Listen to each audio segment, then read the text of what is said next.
So you've come knocking at a vampire's...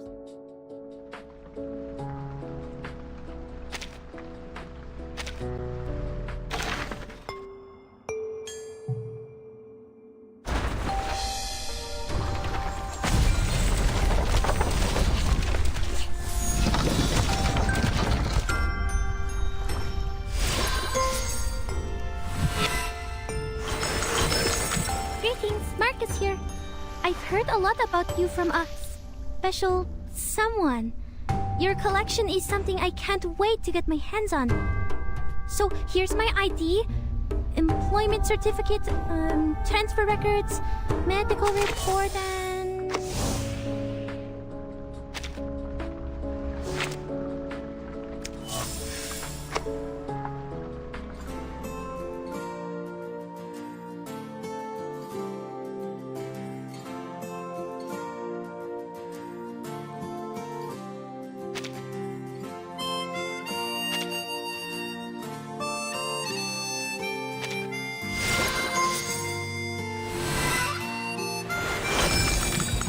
Oh, hey.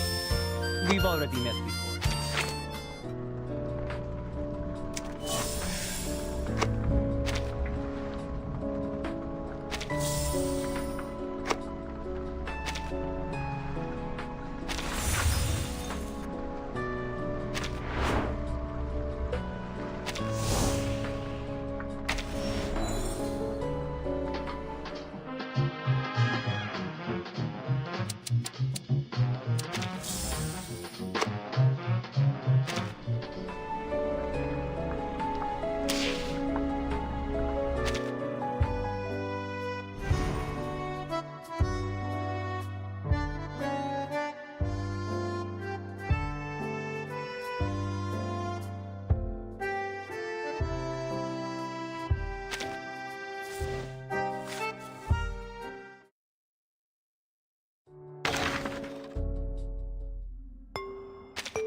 Ah, the inside of the suitcase.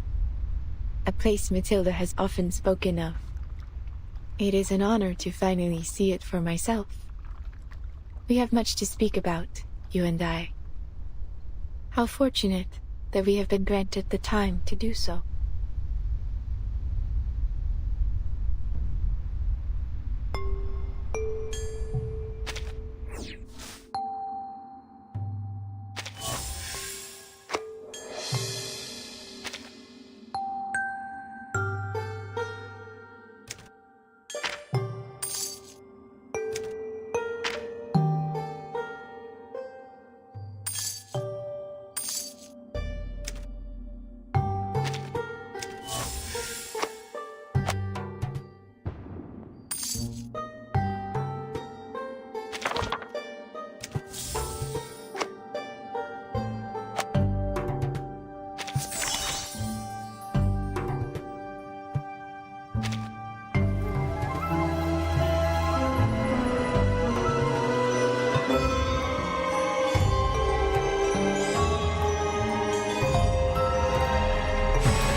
and zoning out.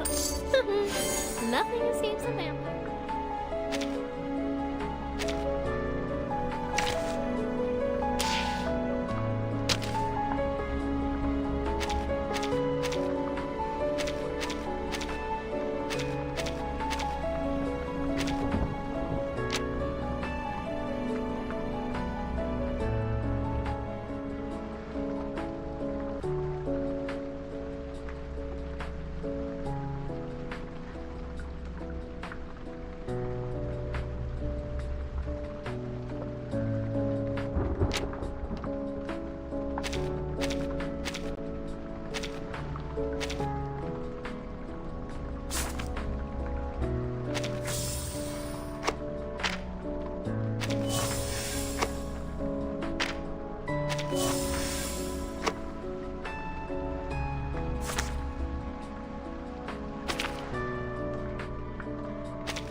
The cursed blood in your veins has lured in the shadows, and the fate you face has arrived as it must. Adele, what were those things? Bon sang! Look outside! What's happening here? It can't be real. You mean we're in some kind of dream? That all this is false? Whatever it is, we'll soon find out. Par le feu est purifié. I remember. Adele, you must destroy it. Celia! The French blue? But how? If Celia's in danger, I have to find her. Please guide me, Madame Boaniche. Better wages! Hey, vacations! I see her, swallowed by the city. If you go to her, the shadow of death will follow, close behind. Beryl Boaniche, you foresaw all this, didn't you?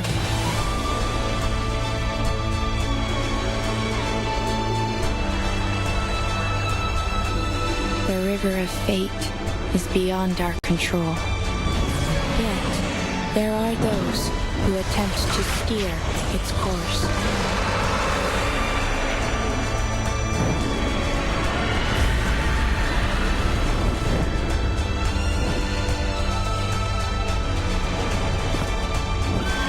Prove it to me, Adele. To see where this river flows. That is why I witness your story.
Can't we really sit here, Adele?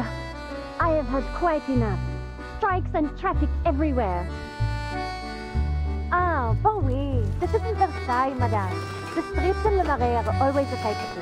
Besides, we're almost there. I believe the salon should be right above us, in one of these buildings. The traffic might thin once we're near Place de Roche. This street were never the problem, ma chère. Perhaps you prefer a client that lets you drive on the Boulevard de Saint-Germain-des-Prés instead? Now, did you bring what I asked?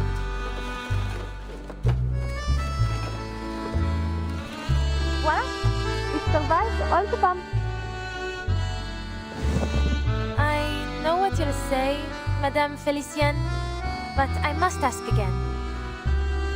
Do we really need to carry these pastries around with us?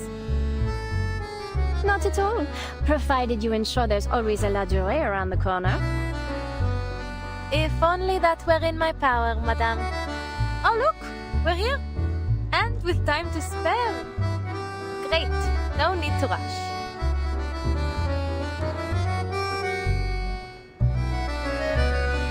I'll be sure to make some adjustments before tomorrow. Maybe stop by the Champs-Élysées and get those macarons you like before picking you up? That will do nicely. Now, shall we go in? You worked hard to find that shortcut. Let's not squander our timeliness.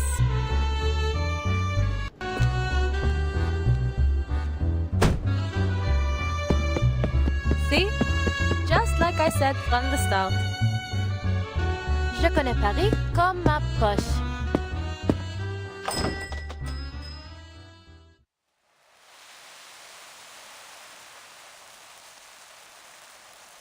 Thou art the kingdom, and the power, and the glory, forever. Amen.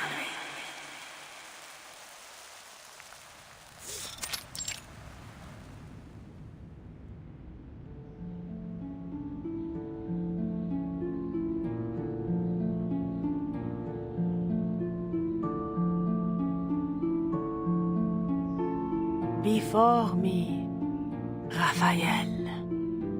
Behind me, Gabriel. At my right hand, Michael. At my left hand, Oriel. Before me flames the pentagram. Behind me shines the six-rayed star.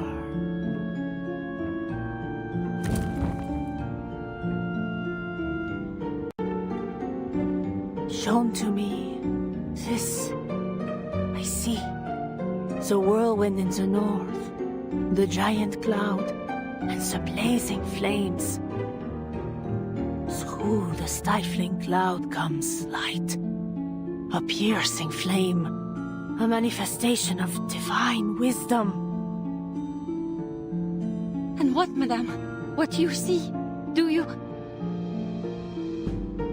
4 angels have answered, and 4 aids given, so that I may glimpse the secrets of the archive of imagery.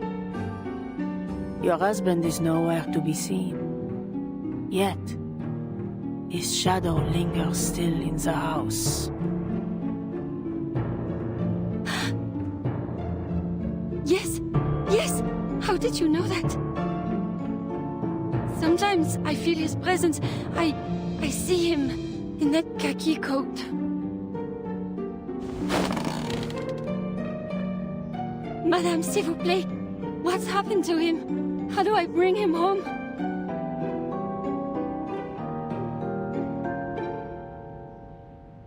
Poor woman. Sounds like her husband's gone missing. Just one of who knows how many others that have lost someone lately. You know, my friend in the police told me there hasn't been any progress on these cases. If only it were as easy as all this. What do you think she'll tell her? That it's a curse, a demonic possession, or some such nonsense. That's the usual prattle anyway.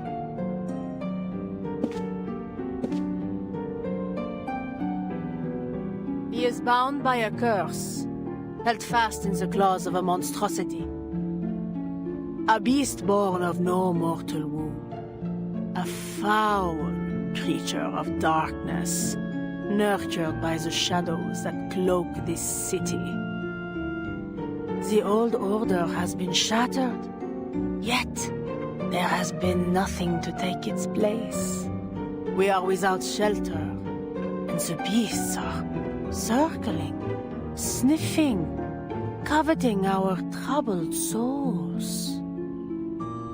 They have awakened from their centuries-long slumber, bringing torment upon us. We have called them forth. We have set loose this horde, the beasts of Gévaudan!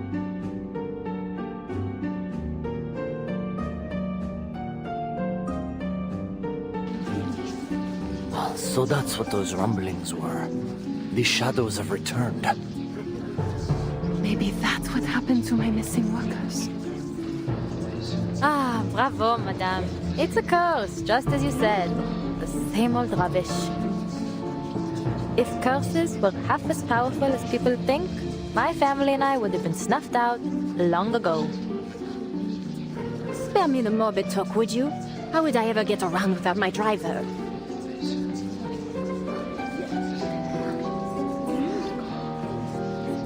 I cannot expel the beast. It is beyond my power.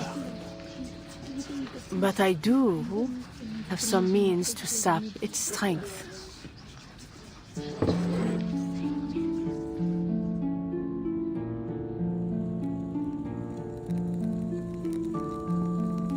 Our world mirrors the one above, bound in its reflection. All things find their place in the great chain of being. Sometimes, powers may be drawn from those higher along the chain. From Saturn, I ask for knowledge and insight, and with its power, I offer you this pendulum.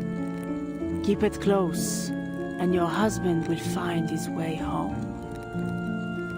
Merci! Merci, madame! There are no words.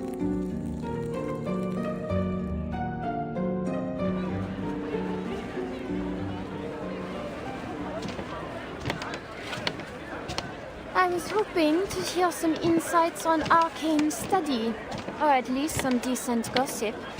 Had I known it was just some poseur selling tired old charms, I wouldn't have bothered. There are still plenty of places in Paris worth a visit. If you're in the mood for fashion, there's the Galerie Lafayette Haussmann. Or for antiques and curiosities, we might try Le Marché aux Puces de Saint-Ouen. Something to take your mind off this, performance.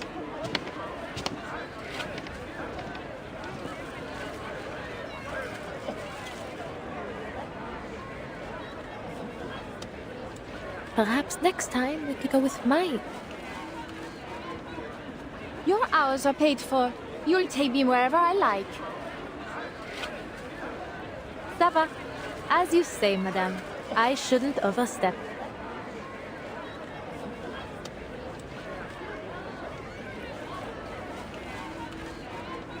These cheap stunts are just a harmless little diversion. Besides, I believe I'm not the only one who's taken an interest. How have you been finding dogme et rituel de la haute magie? Ah! How did you know about that? I'm just reading it for fun. Fun, is it? And what about those red squiggles you've circled around every entry about generational curses? Ah! How on? Did you go through my things? Oh, come on, tell me!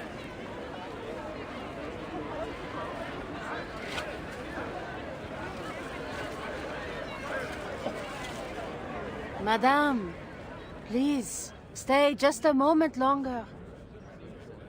I see clouds and chains around you. The bonds of one led astray, shackled by fixation. I might offer some clarity. Come closer so that I may see you better.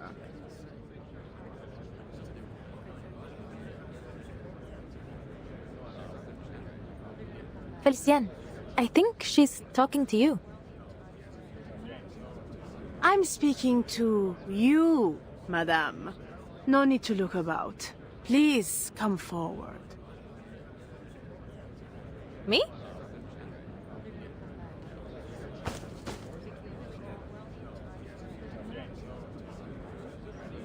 Yes, you, Adele.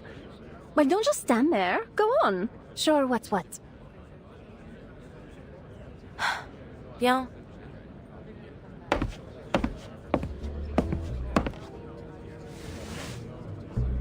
Forgive me, madame, but I have no interest in divination. And I didn't come here for any advice, either.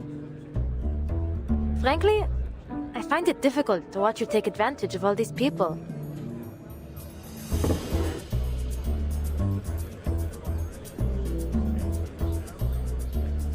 Excellent clarity. Smooth to the touch. A fine crystal at first glance. But there's something else. The evenness of its hue and that flawless sheen. Nothing is ever this perfect. Whatever do you mean? But... Let's put it through a little test, shall we? Par le feu est purifié.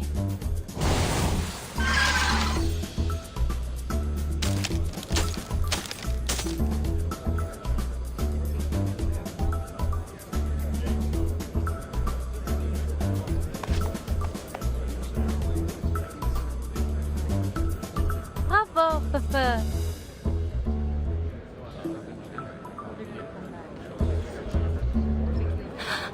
what have you done to my crystal? Please, allow me to explain. My name is Adele Tavernier. Have you heard of us before? Les Taverniers? Famed jewel hunters? The arcane skill I just used has been performed by my family for generations. We've recovered and examined all manner of treasures, including the Bourbon's own French blue. Fire holds a certain power to reveal the true nature of what it touches. Through fire, we discern falsehood from truth. Sadly, madame, your crystal failed the test. It holds no wisdom of Saturn, nor any power from the so-called chain of being. But luckily, we exposed it before the coin left your hand. N'est-ce pas? This...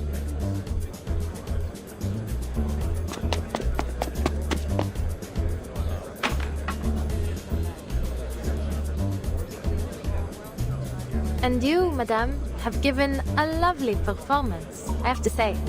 It's almost a shame to bring it to an end. Ah, if only you hadn't tried to deceive your client with that fake crystal. Things might have gone quite differently, no? My arcane skill would have spoken volumes about your integrity.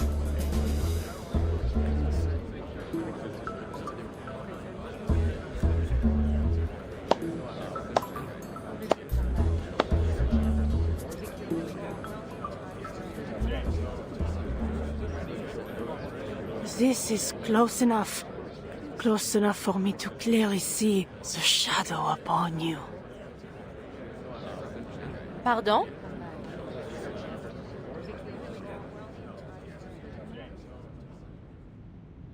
A Tavernier girl, the youngest and brightest, brimming with vitality.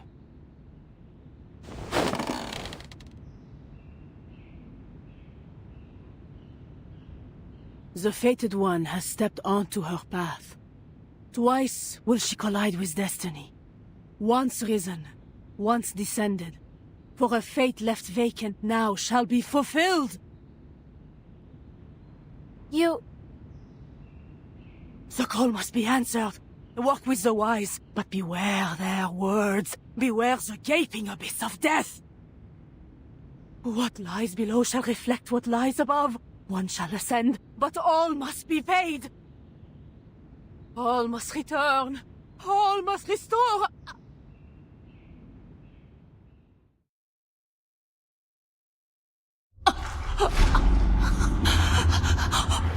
Monster! Beast! Please help! Someone! Fetch a doctor! Madame, can you hear me? Why can't she What's breathe? going on? Madame, are we in danger? Wait. Is she smiling?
It was 2 years ago, or 16 years hence, depending on which chronicle you follow. To me, it was as vivid as yesterday. But to young minds like yours, it seemed a kind of chaos unheard of.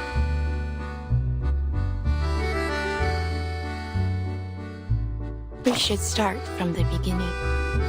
With the war coming to an end, France faced countless possibilities. Its people, weary yet filled with hope, longed for lasting peace. The economy flourished for a time, and people from all walks of life came to France. Still, the impacts of war inevitably surfaced. As the wartime factories closed, people struggled to survive. Their hardships gave rise to new demands. And before long, Paris became a swirl of competing ideas. You presume correctly. A taxi driver caught up in the whirlpool of ideas that spun within Paris.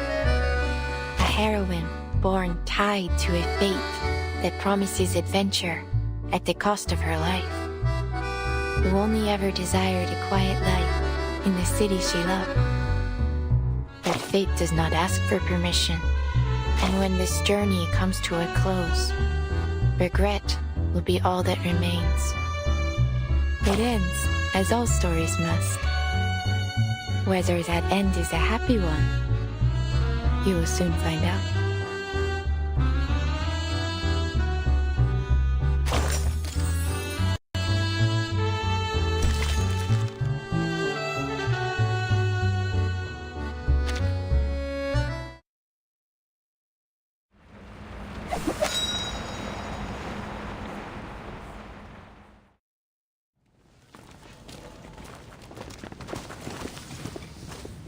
Please, follow the officer outside and leave your contact details before you go.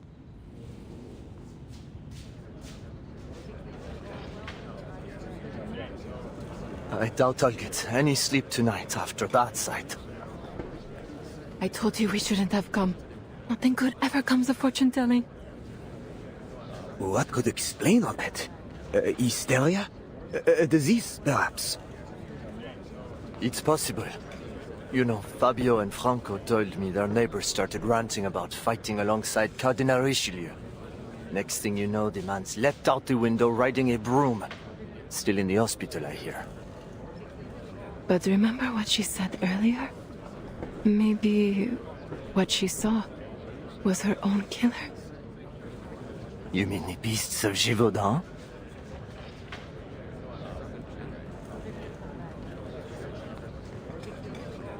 Monsieur Dom, we will begin our investigation immediately. In the meantime, we ask that you not spread any rumors. There's no cause for panic as of now.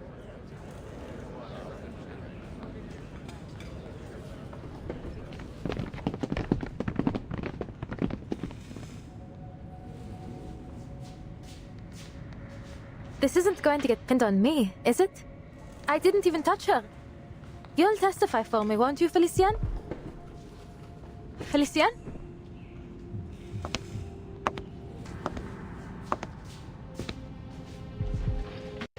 Our so-called prophet failed to see her own demise. Well, if this isn't an interesting twist. What are you doing? Get over here before they scold you for disturbing a crime scene.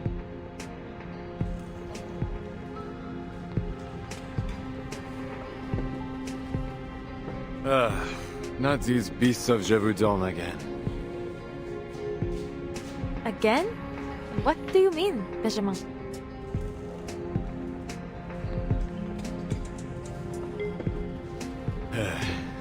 It's just a rumor, and a wild one at that. Somehow it spread to every corner of Paris. There have been a number of sightings of these so-called beasts, but by the time we arrive at the scene, there isn't so much as a trace left of them. Not even a hair. The whole world's gone mad. Street crime is on the rise.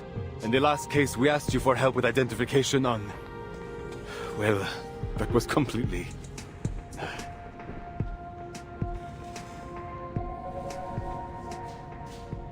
as if we don't have enough to deal with. Half the city's on strike, and every day there's some new trouble, whether from the factories or out on the streets.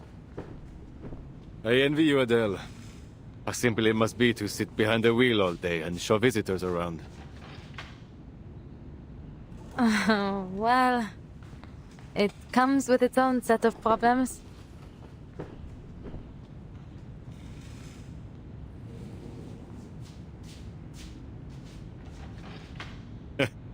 Knew you'd say that.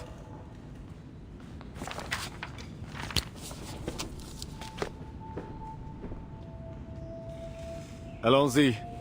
There are some questions we need you to answer. You know how these things go. I trust you know this is strictly procedure. You were the person closest to the victim at the time of death. So please, Adele, answer with care. Allez-y. Ask away, officer.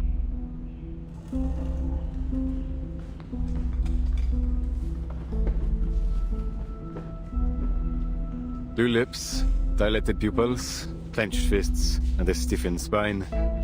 The coroner will have his say, I'm sure, but it looks like extreme shock to me. Extreme shock? But... what were the circumstances of the event? Anything unusual?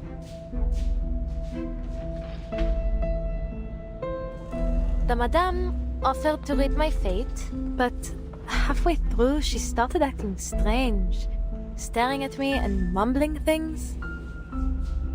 She said something about a beast and then collapsed to the floor. So she was reading your fortune, saw a beast of Gévaudan, and it... what? Scared her to death? It sounds ridiculous, I know, Benjamin. But it's what I saw.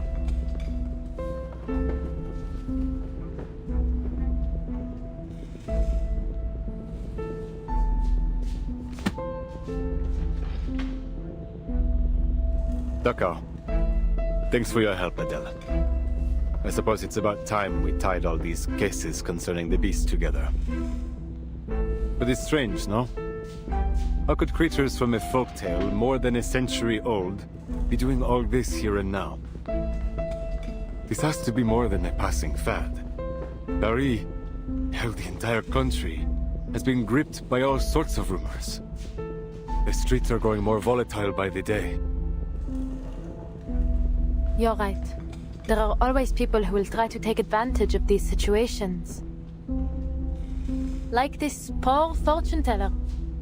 I bet she heard some tales about my family and thought she could scam me with a sensational prophecy about my not-so-rosy fate. Doomed to die on a quest for hidden jewels. Seems the madame didn't know that you're the furthest thing from a treasure hunter. It's hardly a secret that the Taverny have a habit of meeting an unfortunate end. Far from it. Which is why I didn't believe her for a moment. The Tavernier curse? Please. It's just a story made up to dramatize the legends of my ancestors. From my great-great-great-great-great-grandfather, who died after bringing the French blue from India, down to my great-grandfather, who died chasing jewelry stolen from France during the Revolution. Call it a curse if you like, a mystical power, fate, coincidence, whatever the words. The plain and dull truth is that hunting jewels is a dangerous line of work, no? That it is. While we're on the topic, how are your parents doing? I recall you said they were still in the family business. Out on some quest again. I couldn't even hazard a guess as to where they are now. They move around so often. But they have sent letters. Living life to the fullest, as far as I can tell.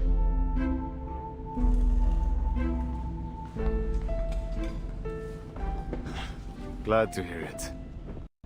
Maybe I should envy them instead. Traveling the world like that, much better than being stuck in a police station. And you? Don't you ever think of joining them on the hunt? My parents and I are different, to say the least. I don't share their obsession with shiny stones. A simple, comfortable life. That's all I want. No glittering ambitions, no fancy things. Just a job that pays the bills, fills my belly, and lets me get a good night's sleep at the end of the day. Why anyone would want to think so hard every day is beyond me. In fact, this job was the first thing I saw when I opened the advertisements page. Why not? I thought. Suits me better than treasure seeking ever will. I would expect nothing less.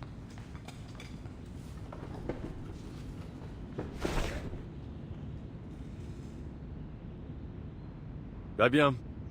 I believe we have all we need from you. Please, don't worry, Adele. I see neither motive nor means for you to do her harm. You're all clear. But we'll get in touch if we need anything else. Oh, forgive me. Another question. Was there anything else that seemed suspicious? Anything that stood out to you? No, nothing really. Oh, wait.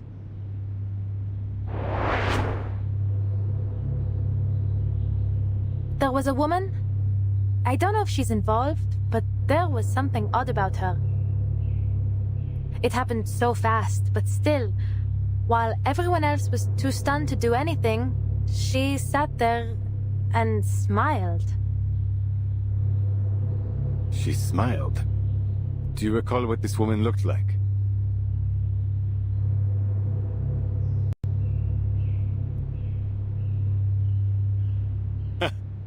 That's Madame Beryl Boaniche. Couldn't be anyone else. On the Crystal Parlor on Rue de la Paix. She's a diviner too. She's the one who reported the case to us. Our officers have already spoken with her. She reported the case?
Well, I suppose that's that.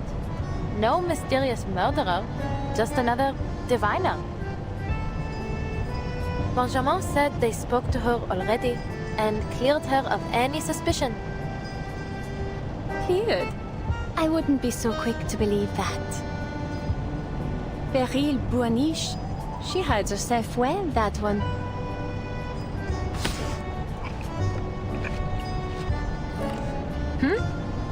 Do you know her, madame?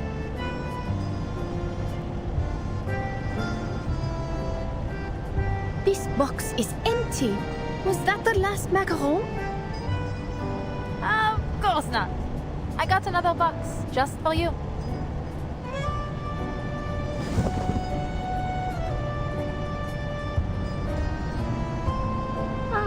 It seems my expectations have been surpassed, low as they were.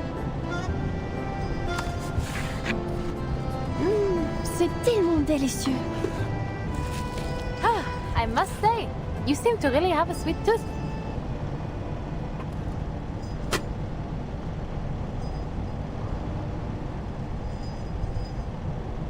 So, Beryl Buaniche, where is she now? Did your little policeman say anything? He said she's running a crystal parlor on Rue de la Paix. Turn around. I should like to pay her a visit.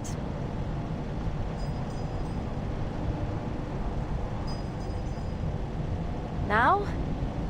I don't know, Felicien. It's nearly the end of the day. I'm meeting a friend tonight. I told you that. Then you can tell your friend to meet you at Rue de la Paix.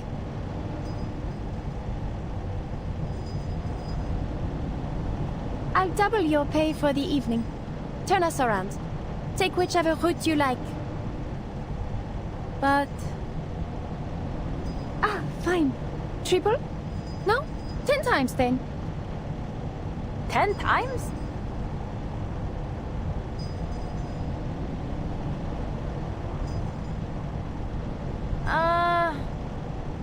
No, Felicien. I really can't. Celia's always busy these days. I barely get to see her. She's all wrapped up in this parapsychology thing. I haven't seen her in so long. I don't want to cancel on her. We'll go to Rue de la Paix tomorrow. I promise. You live a terribly tedious life, Adèle Tavernier.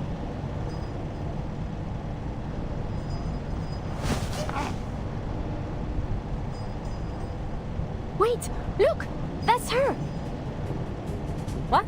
Who? Beryl Buaniche! Just there! Turn! Now! Let go! I can turn the wheel Merde!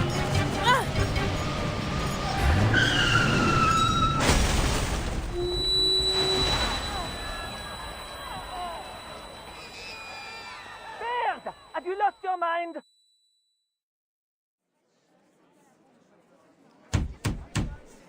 Ah! I'm speaking to you! Out of the car, now!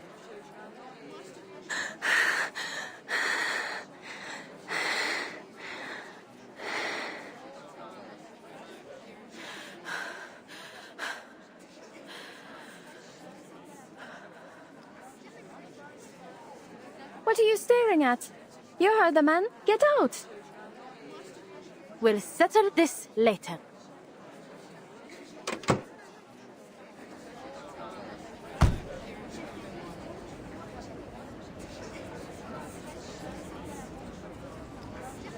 What was she thinking? Ugh, grabbing the wheel like that. Never imagined my first crash would be like this.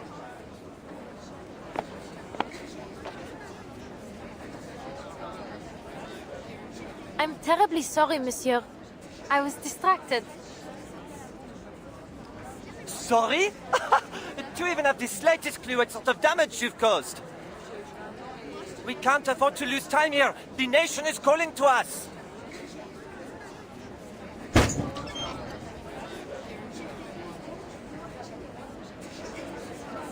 Huh? The nation? Is that a strike slogan, or do you mean you have urgent business to tend to? Our one true leader has returned. The Emperor has landed at Gulf Juan. He will bring glory to France once more.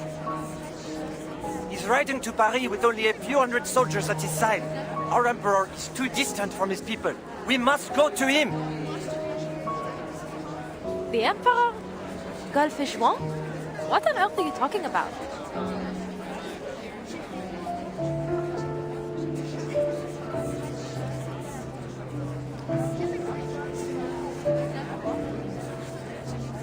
I see. You've sided with the Bourbons, haven't you? You're another one of the King's stooges. The son of Austerlitz calls to me. I will not be stopped.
your back. Don't take a wrong step.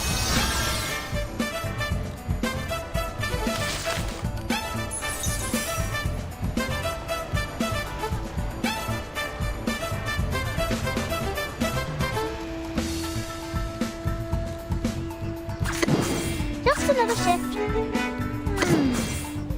Do you have any requests? Saxophones and a bandura? As you wish, stars.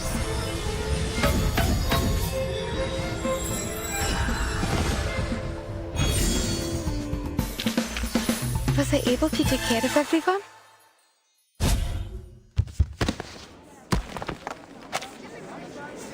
Let me be! I must go! To the Emperor! Monsieur, calm yourself! Someone help me, please!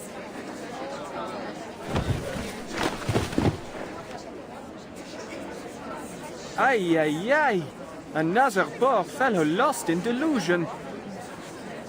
Careful, don't get too close. He's talking gibberish. The 100 days ended over 100 years ago. Please, someone, get him to the hospital. He needs help. Does anyone know this man? I really need to go. I have to see someone.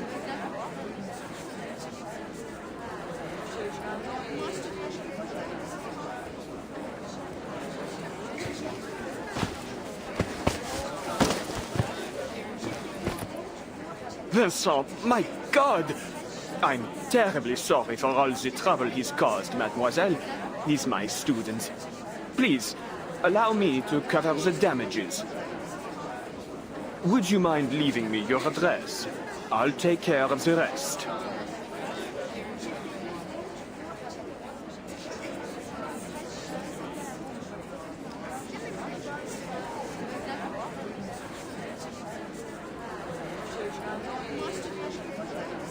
Celia!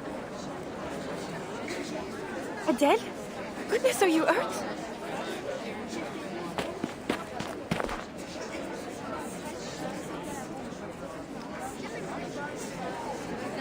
This is Professor Roseau, the one I told you about. Professor, this is my friend Adele. She is who I was going to see this evening.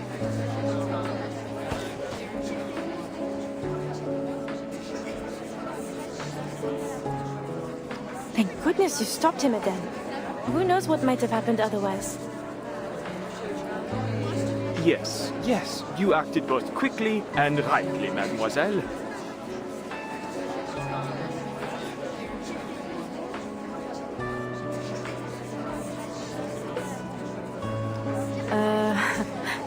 What's wrong with him? It's a long story. He's been acting strange for weeks.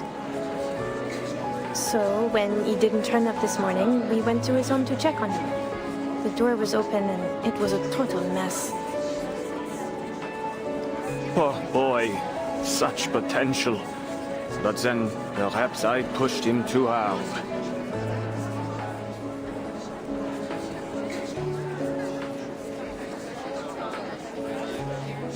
I shan't keep you, ladies.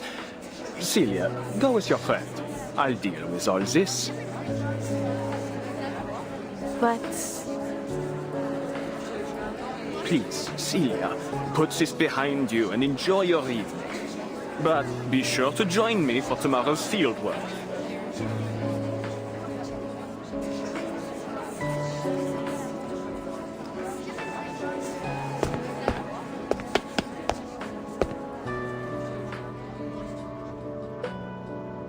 How's your car? I know the professor said he'd cover it.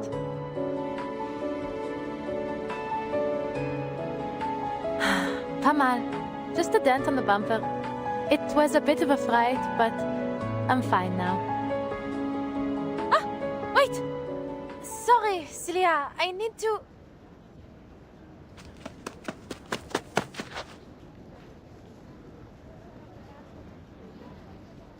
Felicienne's still in the car? I'll have to take her back to the hotel. She's not going to be happy after I left her like that. Felicienne? Huh?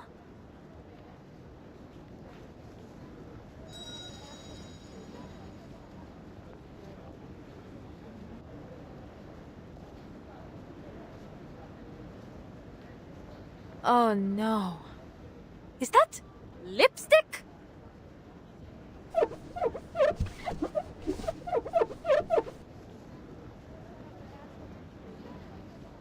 First, she grabs the wheel, crashing my car, might I add. And then she has the cheek to scribble on the window. Ugh. She's paying for a foot clean, I swear it. Are you certain you're all right?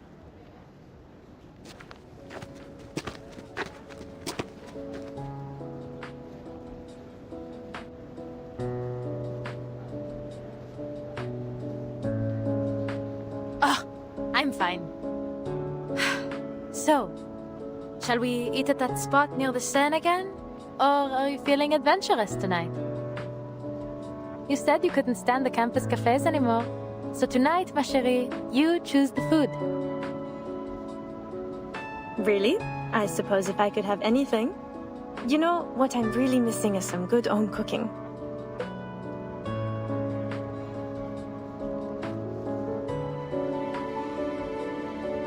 Onion soup, gratin dauphinoise, maybe a bit of cheese for a small fondue. Oh, and I just bought a bottle of cider. What do you think? You simply have to come over and see my place now. I cleaned the whole thing, balcony too. I came over to ask you for help, but you weren't home. Home cooking it is. Hop in.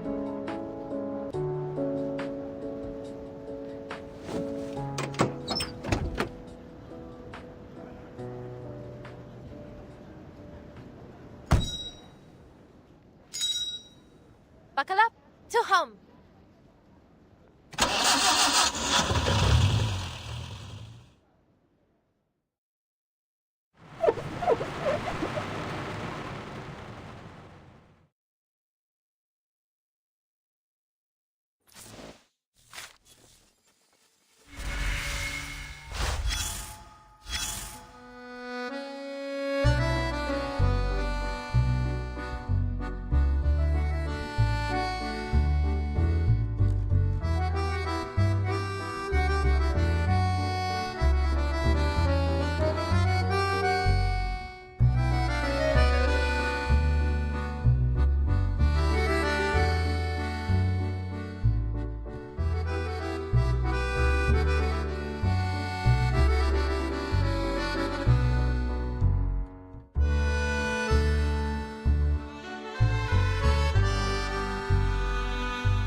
I was running a crystal parlor. People came, but many came seeking something I never put on the shelf. Prophecy.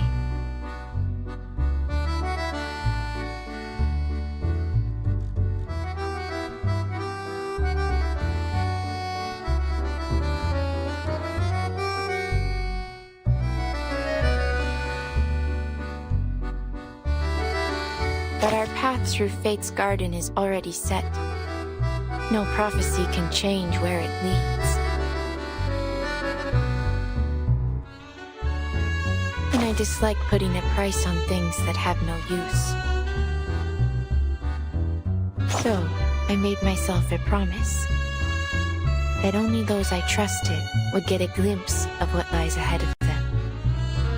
A gift, nothing more.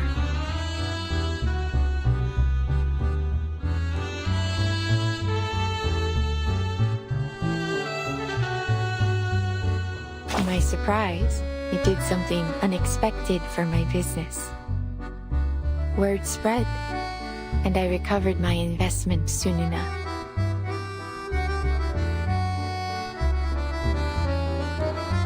Nor was I.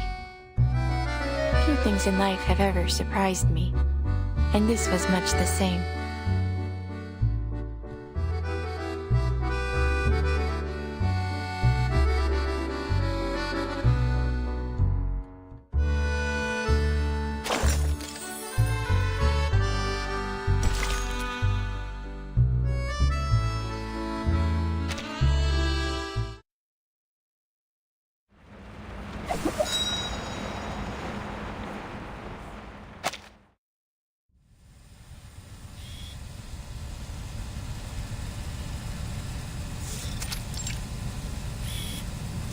The Tavernier Curse.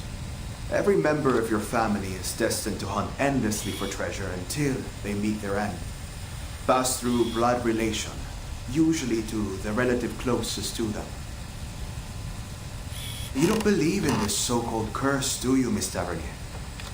Or should I call you Rue?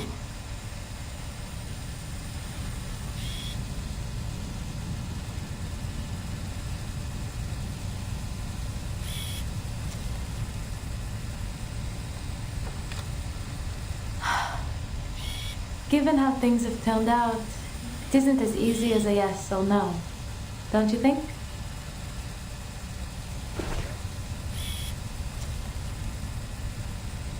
But say it is true. Then what of it? We're all going to die, no? One day I'll die searching for treasure. But before then, I'll live as I see fit. I don't plan on wasting away my days in fear.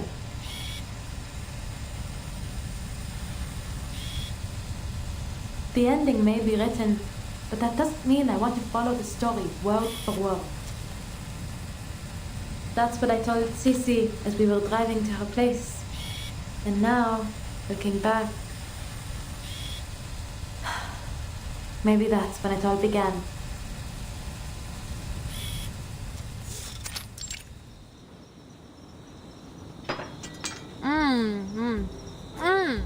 So good. This gratin is the best.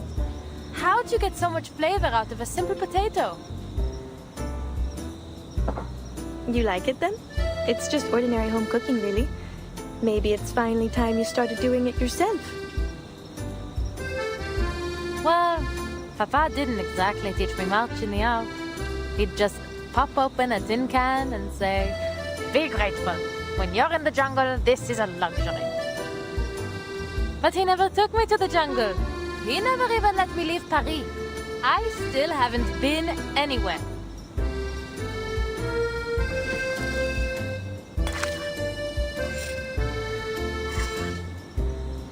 You can only blame yourself, Adele.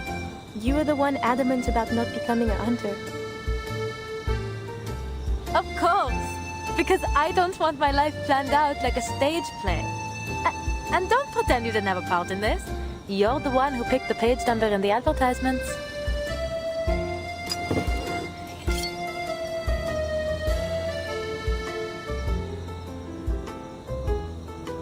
Sharp as ever. Since we're on the subject, how is work going? Any interesting fairs lately? There was one thing. Not sure if I would call it interesting, though. Peculiar, perhaps?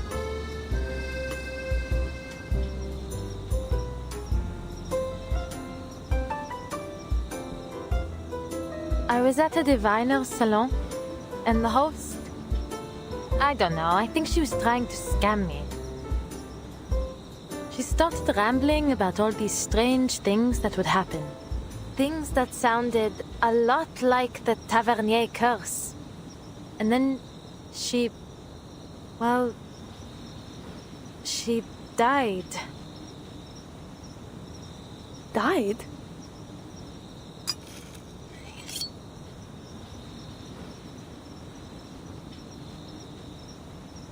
Then the police came, and I suppose the case is still under investigation. Anyway, you know what I think of those diviners. They're not exactly people you should take seriously.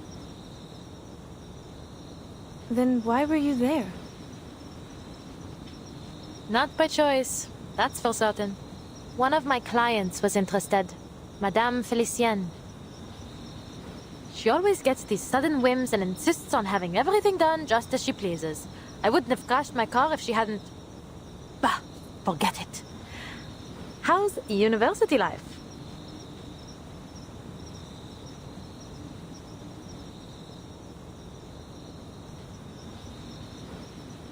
She's a long-term client, then.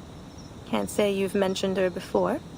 Or maybe I've been spending too much time on campus, n'est-ce pas? What do you think? I swear, this little one might forget you completely if you spend any more time hidden away in your books.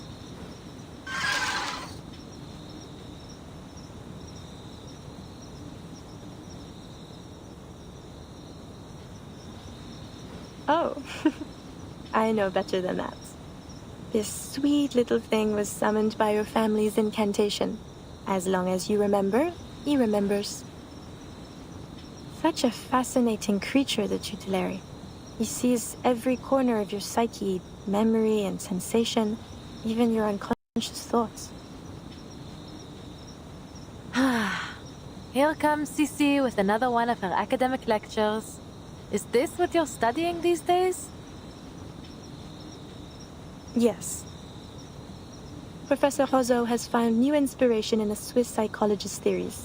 He's pushing for some new breakthrough. The whole research team's working on it. We've already seen some early progress. That, collecting brain thing? Collective unconscious.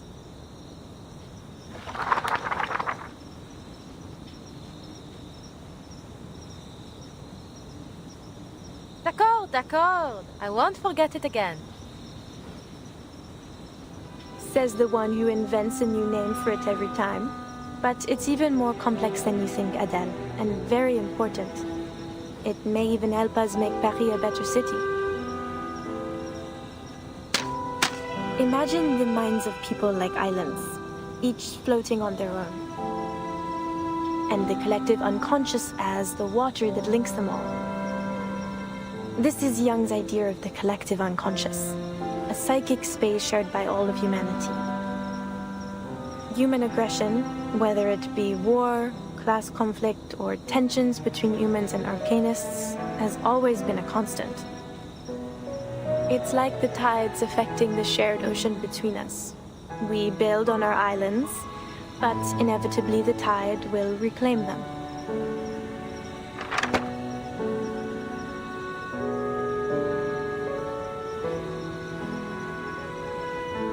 Maybe this guy's onto something. We're all fighting for our place in these troubled times. But I don't understand what's unconscious about it. Are you saying that deep down we're all war-hungry maniacs? Certainly not. But we are all under the influence of this collective mind. That's why the same conflicts happen again and again. in all times, in all places, and to all people. We can't force back the tide, but what if we found a new way to change the ocean itself? Fill it with a new nature, one of peace and equality. Even one tiny drop of new thought could make a world of difference. What we're trying to do is find some way to practically influence the collective unconscious, to create real and lasting change for everyone. I believe, truly I believe, it could do more to save us than any law or reform ever could.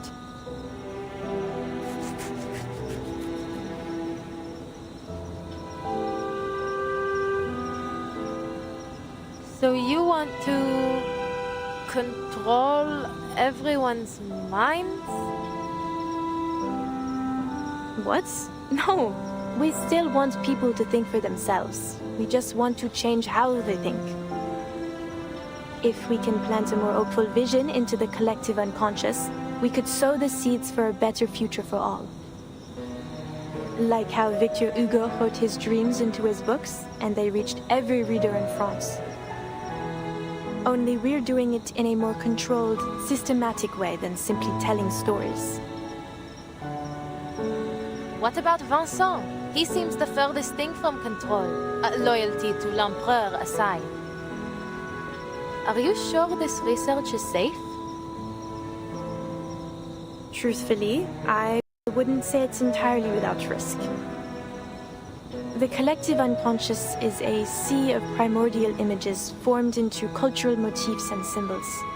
The more popular that symbol is, or the more often a theme occurs across cultures, the more powerful it's said to be in our collective unconscious. Take Napoleon, our conquering hero king and cultural symbol. Vincent? Well, he's always admired him, so perhaps that made him more susceptible. We're working in the mind, so it's understandable that there might be some unforeseen effects. I fear Vincent may not be the last to suffer like this until we find a safer way to proceed. Popular symbols, recurring themes, mental distress.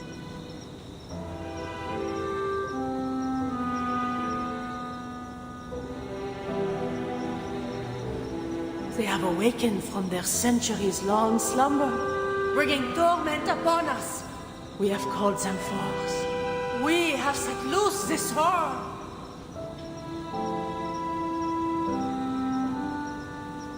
Like the beasts of Gévaudan?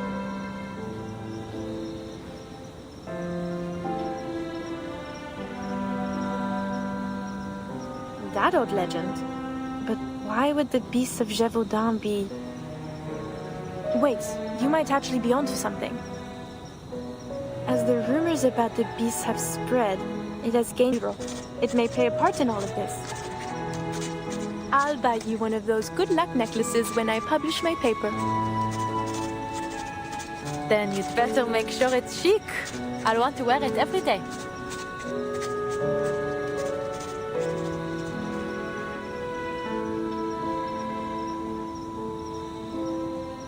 So, what comes next?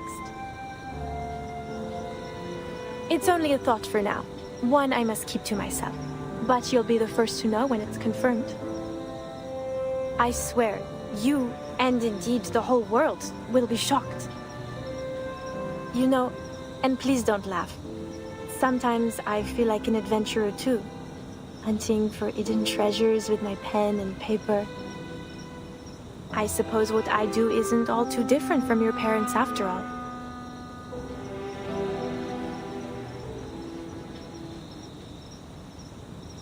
Je m'excuse, Adele. That was inconsiderate of me. I got carried away. You can find better role models than my parents, Leah. I got another letter from them the other day. C'est toujours pareil. A mind sure to bring amazing profits and something about a mural. So you do read their letters. They sound exciting, don't you think? You know how much I love adventure stories.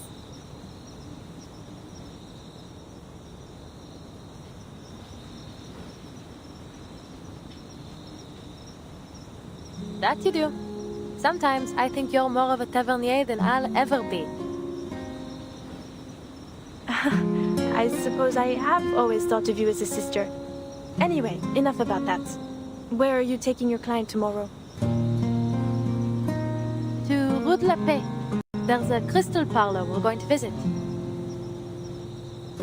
Because of what that diviner told you? You must be the master of your own will, Adele. Don't let your subconscious make all the decisions.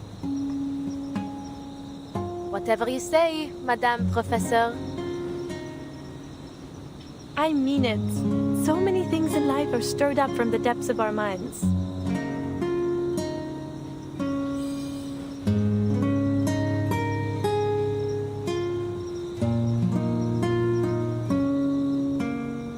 Sissi, dis-moi, tu crois vraiment au destin? Sissi? Cilia?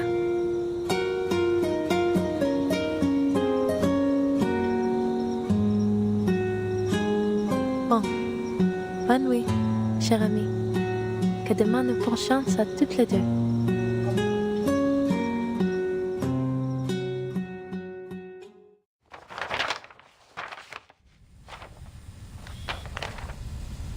And it was on the following day that you paid a visit to Beryl Boanish's Parlor of Crystals? Correct. And there, you have another, what did you call it? Unusual divination. Beryl Boanish had foreseen my visit long before I arrived. Just as she had foreseen all that came afterward.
Tomorrow?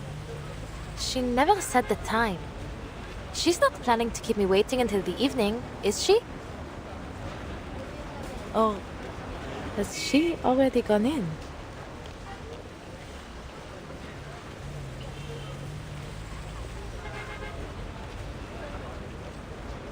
Should I knock again? Someone must be in at this hour. Bonjour!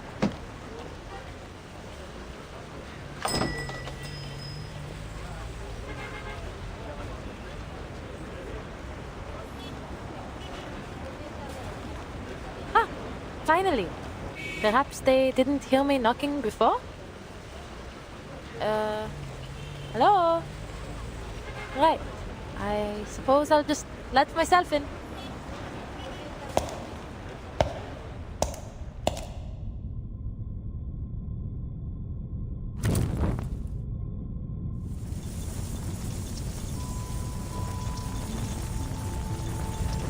They could at least leave a light on for the customers. Hello? Anyone here? I think my friend arrived before me. She's about this tall, just enough to always be looking down her nose at you.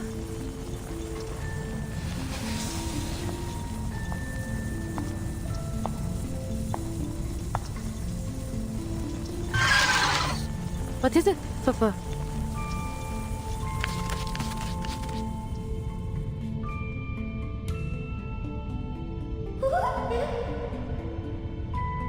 Sprites, of course.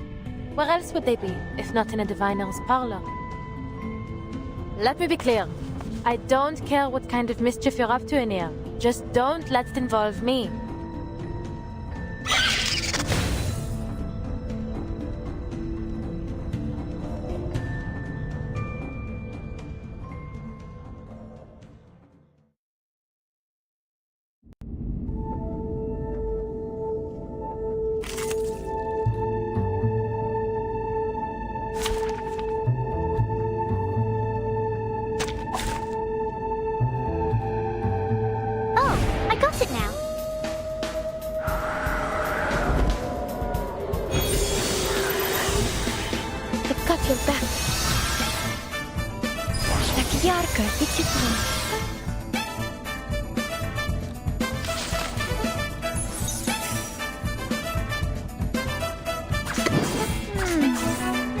Hold your breath. Just another shift. Stars.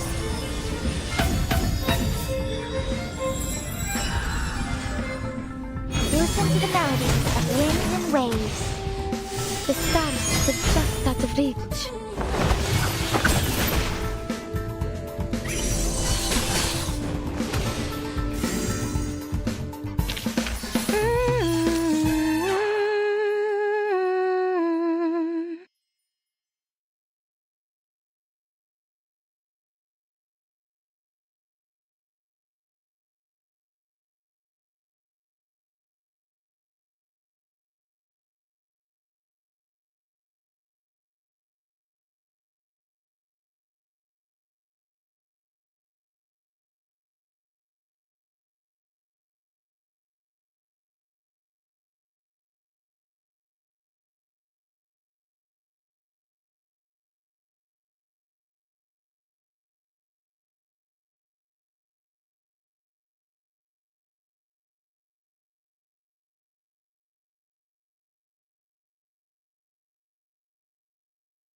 Not so funny when the joke's on you, huh? Now, lead on. Bring me to the owner of this place. Understood?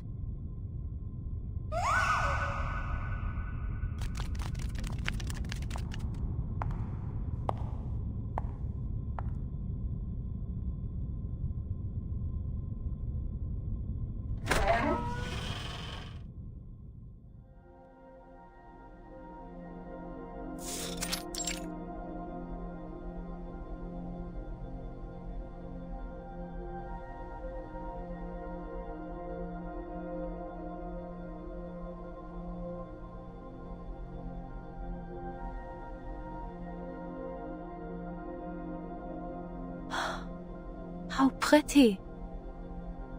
Never seen a parlor quite like this. The way these crystals are displayed, it feels like they're not meant for sale or for exhibition.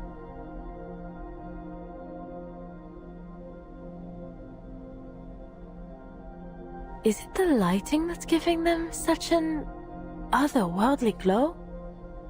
Or maybe... Perhaps you are thinking of the Sephiroth. When captured, they may be manifested through crystals.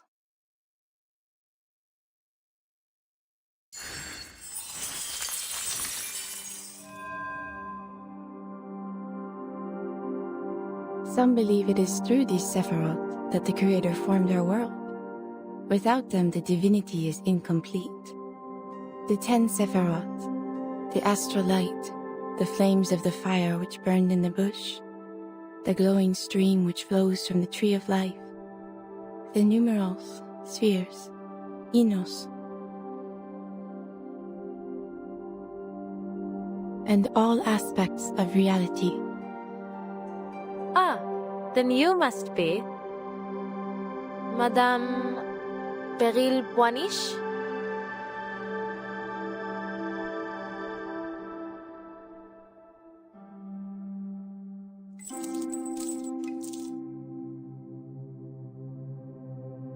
Through certain objects and rituals, or by gnosis gifted at birth, we may catch a glimpse of a splendor that is not of this world.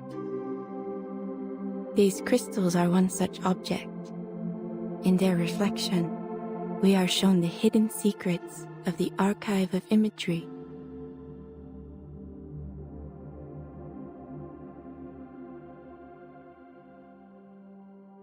Madame, did you... I am pleased that you have made your way here, Madame Tavernier. That door was left open just for you.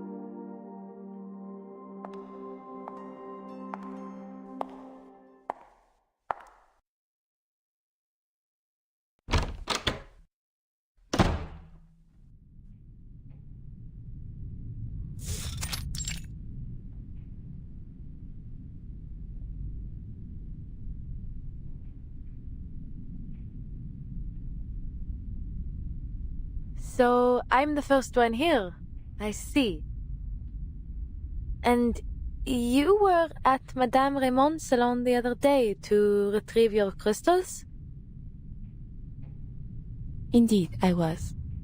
I have been occupied in business overseas and neglected the security of this parlor. Someone has been taking my defective crystals and pawning them off to other diviners. Few are able to detect their flaws, but, minute as they are, they render them hazardous for ritual use. I must act before any further harm is done.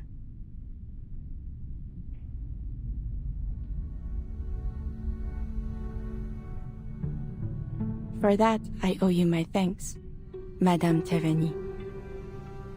You showed courage that day, in your words and actions.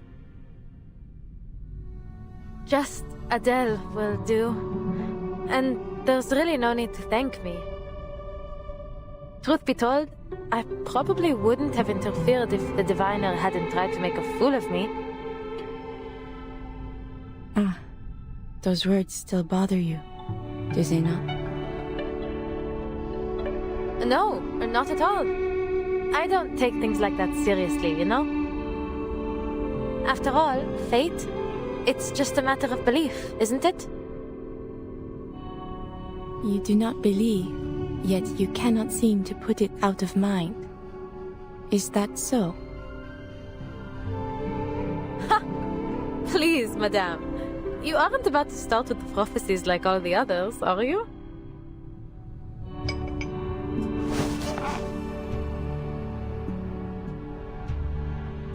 Forgive me. It's not that I think all diviners are liars.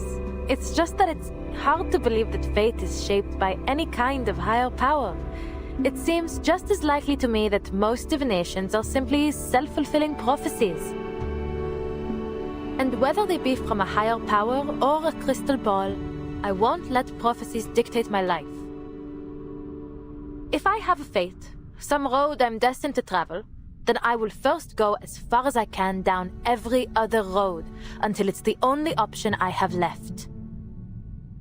There's still so much I want to do.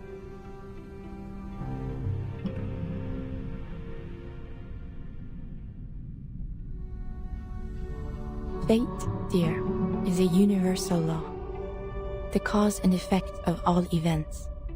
Just as the path of light through a crystal may be predicted to find its refraction, one road inevitably leads to another. While some believe our paths to be unpredictable, others see them as written, from beginning to end. But there is little use in searching for meaning in such a thing as fate. My reading foresaw your coming today. And here you are.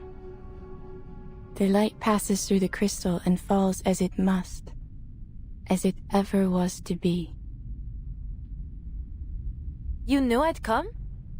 Then, what about my friend? I saw only you. Zut! She didn't even bother to come. What is she thinking?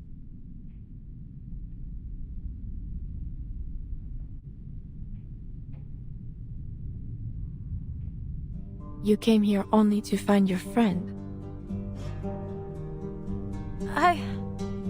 Well, yes, you could say that.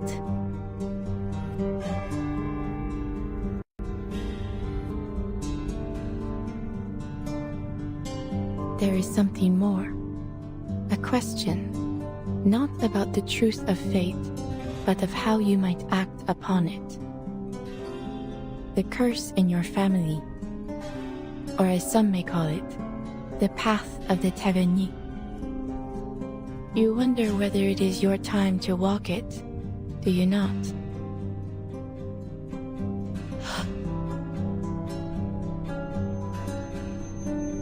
The call must be answered. Walk with the wise, but beware their words. Beware the gaping abyss of death. What lies below shall reflect what lies above. One shall ascend, but all must be paid. All must return. All must restore.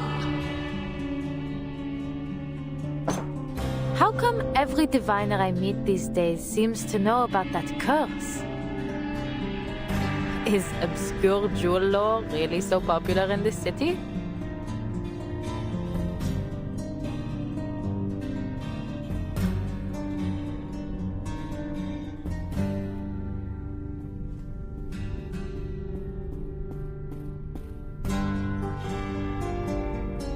Madame Raymond foresaw the future, but she peeked too far, and for that, paid dearly. You mean...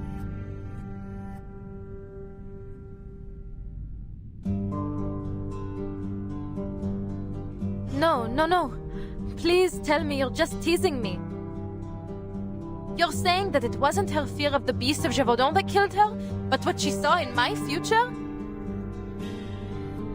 Please, Adele, allow me to finish.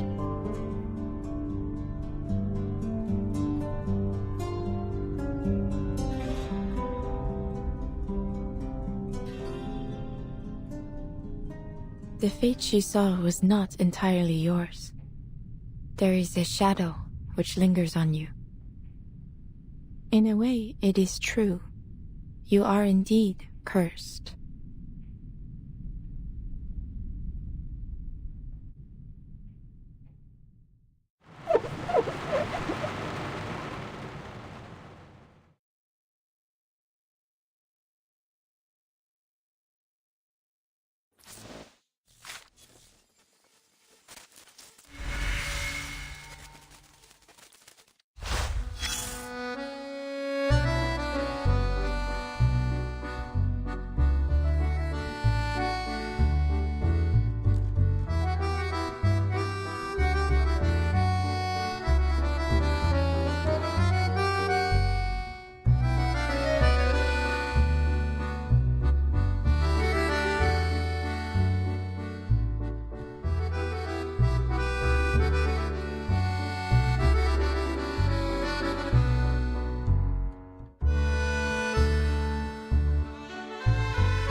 I saw doubt on Mademoiselle Broom's face. As a diviner, you encounter that look more often than people think. Some have called me a schemer, a fraud, as the Vigile Bureau did. Perhaps they are watching me even now, listening into our very conversation.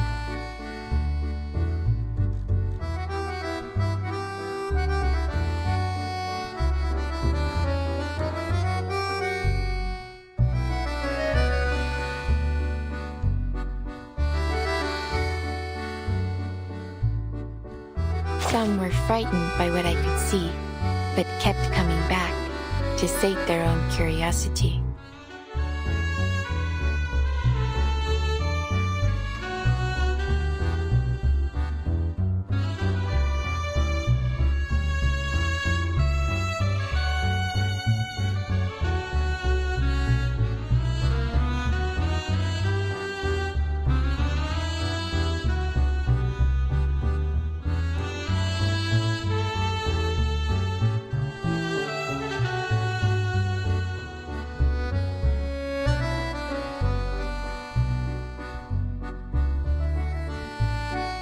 Some showed nothing but disdain.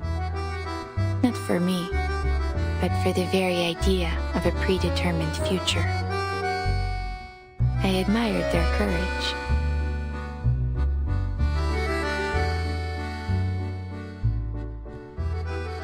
Broom was not any of these. She was a fourth kind. One who tries to ignore the prophecy, but in doing so, only finds herself carried further into its stream.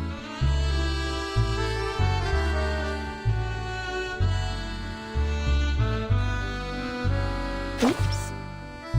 Have I let it slip?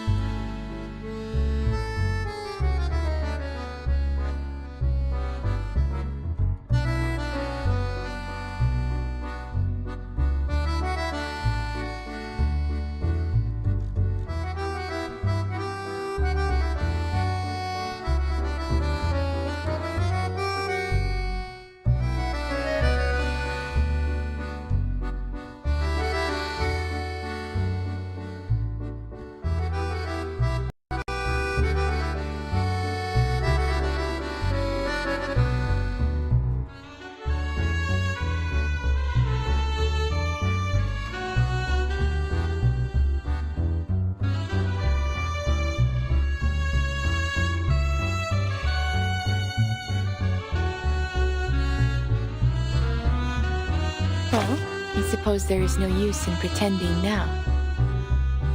There was a disagreement about my decision to take a certain handful of arcane objects without consulting their rightful owners.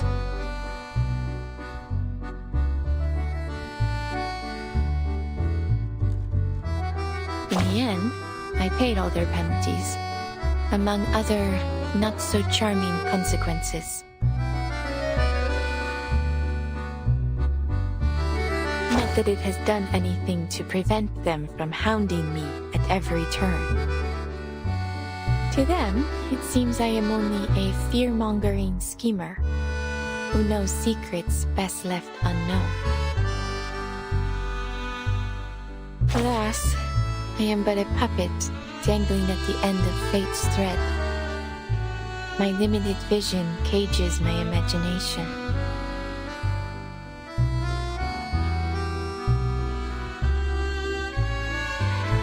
Though I may still see a little more than most people, I cannot do as I was meant to.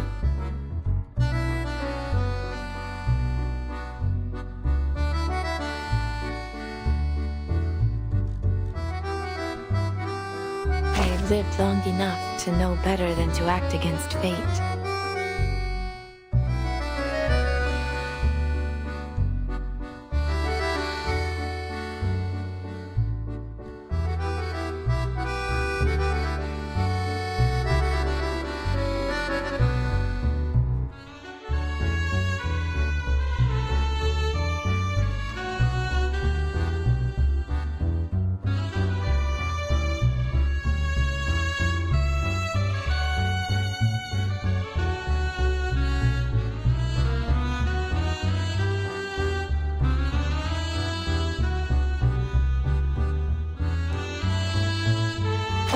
In fact, what I would have done differs very little from what I was meant to do. What do you think? Is it perhaps fate that determined my personality? Or my personality determining my fate?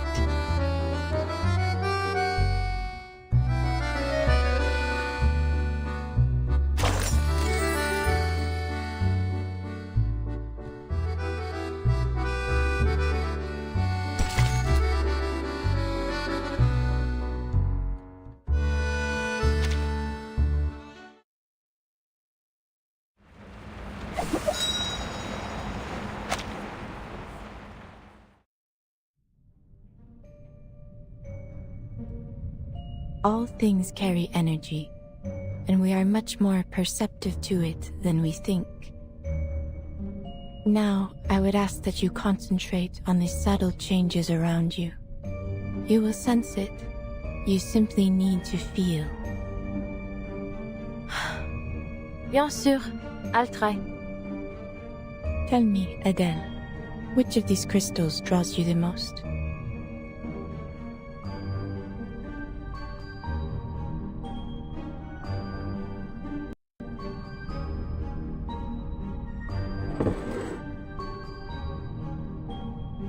Maybe this one.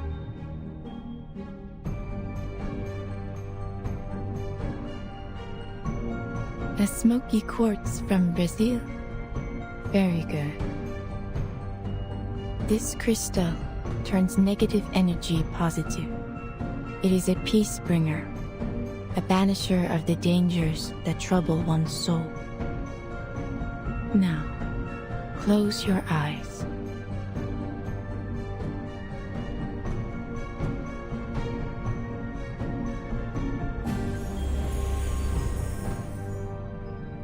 Sept doubles, sept portes, sept en tout révèlent les séphirotes.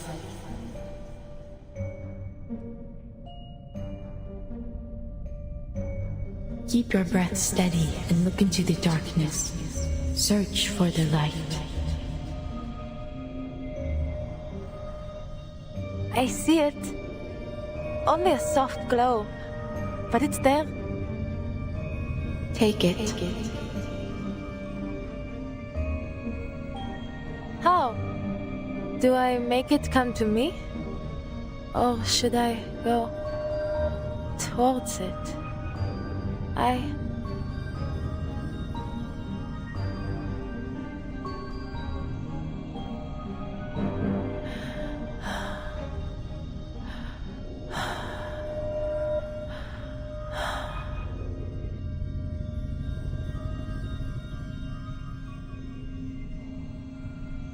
Adele, come on, wake up!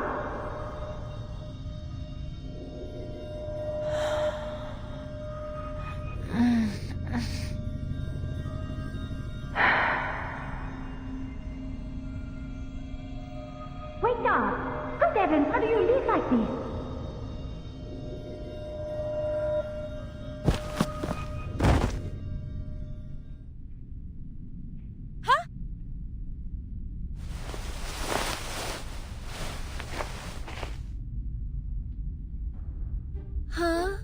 Good morning, I think you meant to say. I've been looking all over for you, and here you are napping like a pampered cat.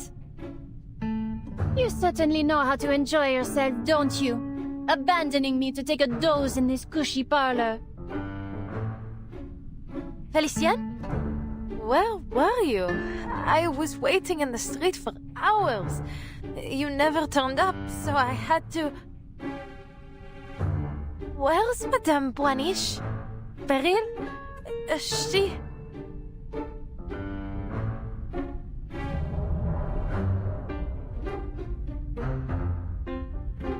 Still dreaming? Look around you. The parlor's already closed.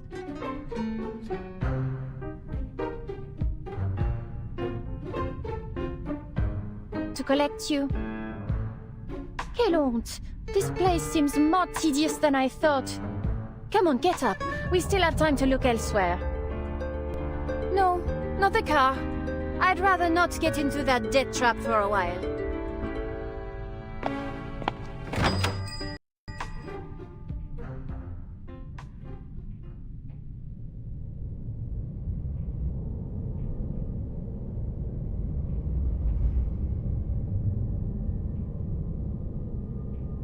Is that Café de Flore? Do they really stay open so late? I'll wait outside.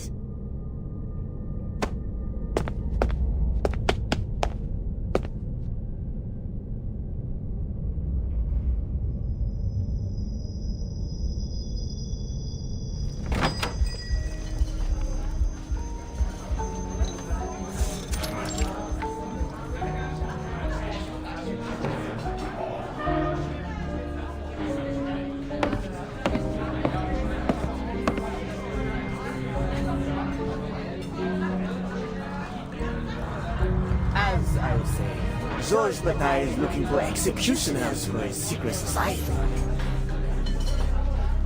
Executioners, that's right! Every one of the members will rather be sacrificed in the rituals than be the one to swing the axe. Who would have thought? The Normbreakers can't even bring themselves to commit violence. Is it a mercy or just selfish martyrdom? Did you see the last performance at the Théâtre de Ganguinel? Jacques Chauvin has been the worst director I've ever seen. He ruined all the gory scenes with his so-called theatrics. But this self-absorbed man, it's hardly a theater anymore, more like a circus. I wanted to gasp at the sight of shattered bones and slit throats, not from sheer disappointment. Honestly, I miss the Apollo Maxa. Every death she brought to the stage was infectious. Mademoiselle, I must confess I'm confused. You're saying that something will just pop into existence if everyone believes it exists? In a manner of speaking, yes. According to the studies we've been conducting, the answer may be hidden in our collective imagination. Celia!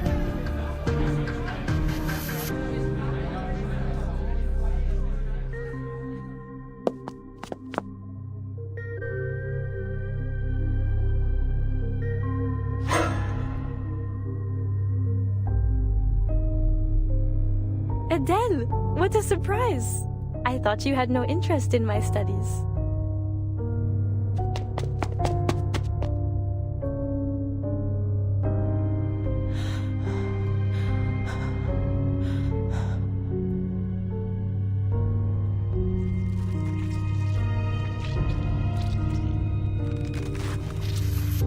You look pale.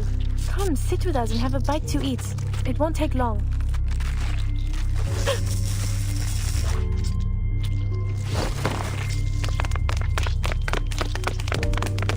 We need to go, Celia.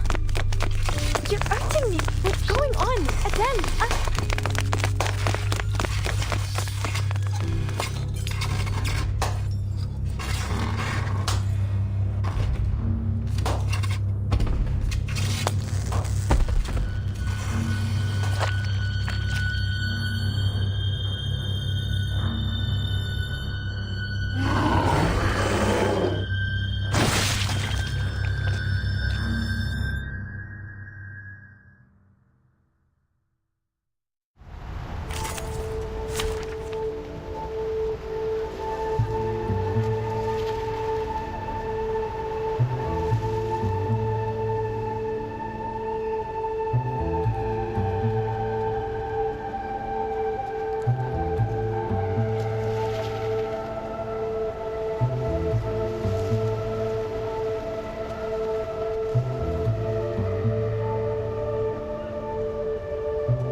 Good to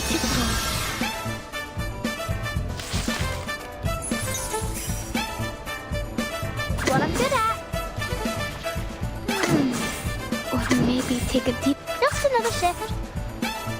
These sheets are my wings. I dedicate this song to you. But only for an instant. Up and at it.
Merde.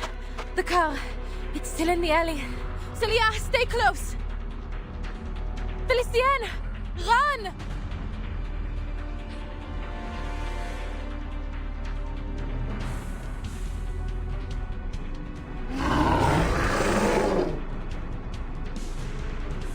Go on ahead, Celia.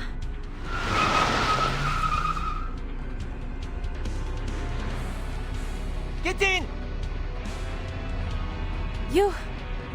Wait, shouldn't you be in the hospital? You can explain later. Celia, get in the car.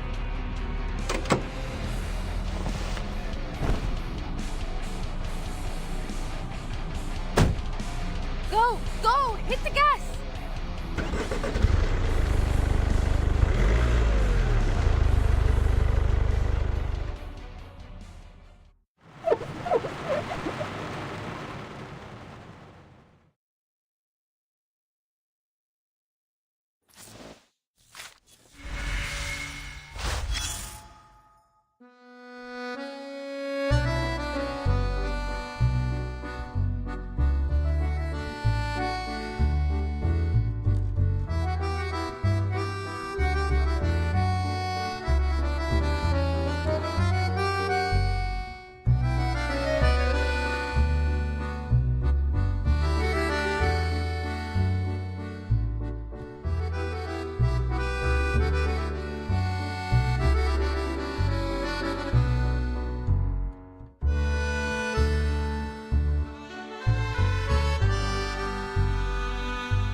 you all right?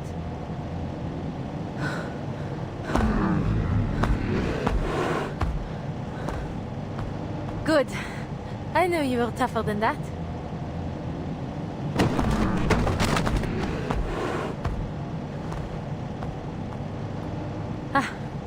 Even with twice the legs, they still couldn't outrun us. Monsieur Vincent, yes? We bumped into each other yesterday, remember? I appreciate the help. You came just in time. But, shouldn't you still be in a hospital bed? Impossible n'est pas français. I was back on my feet in no time.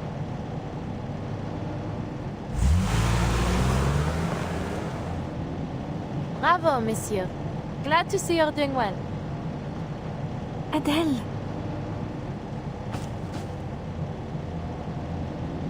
Did you notice anyone waiting outside the cafe earlier, Vincent? No. Adele, please. Something feels wrong.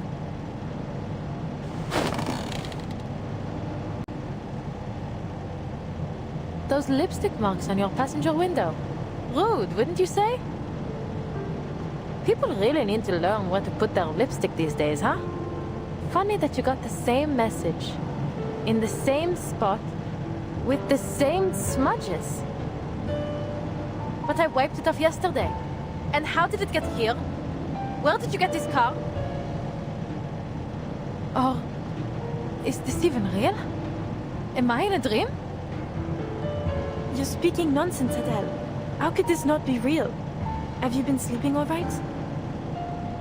Enough, Sissi. You're just a part of this nightmare like everything else.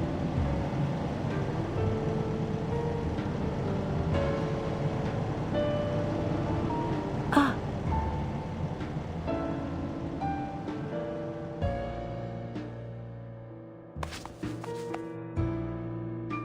Par le feu est purifié.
Don't take it on step.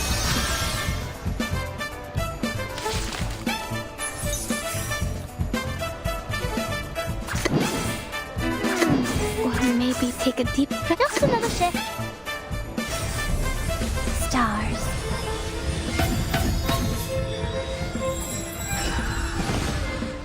Listen to the melodies of wind waves.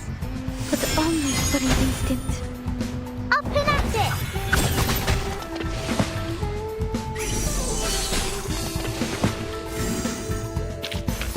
Was I able to take care of everyone?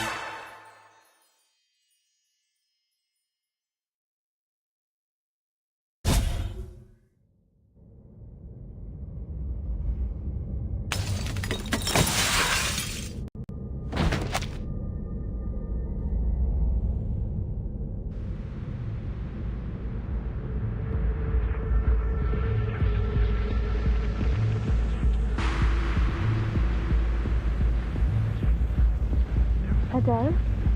Adele? Adele? You...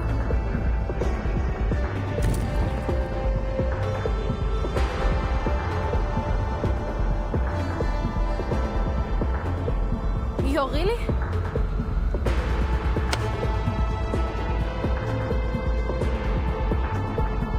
Listen to me, Adele. I remember now.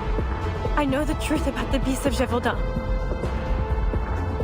Manus Vindictae cracked open the archive of imagery. That's what's been causing all the disappearances and madness. They're trying to destroy Paris. Don't trust Oiseau and don't come looking for me. Take this.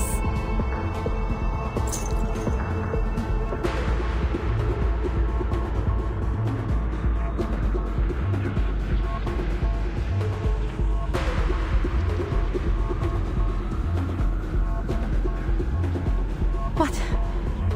Is this the French blue? But surely this isn't the real thing.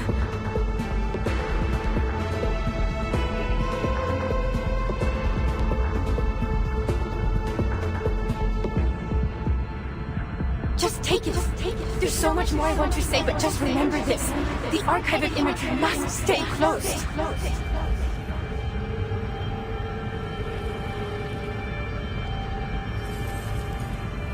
Destroy the stone. Celia! Des ténèbres, la lumière.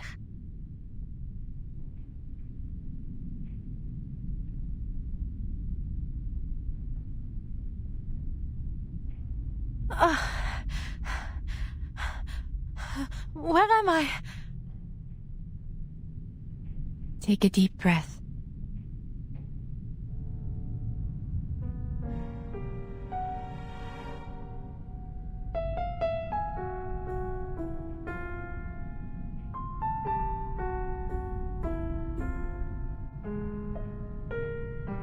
Was that? Was I dreaming? Not quite. You plunged into the depths of your mind and uncovered the shadow lurking within. I saw them. The beasts of Gévaudan. At the Café du Flore. So, did we cast the beasts out of my mind then?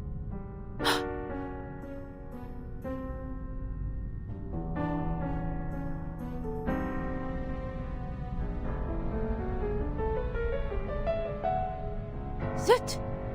This isn't the crystal I chose. This is the one Celia gave me. In the dream. The French blue.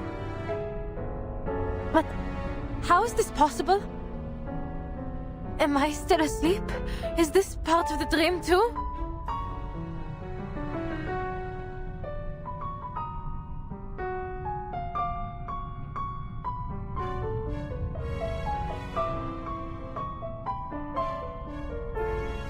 You must be confused. There was no other crystal. That gem was already in your hand when you came in.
What did you know about Manus Vindictae at that time?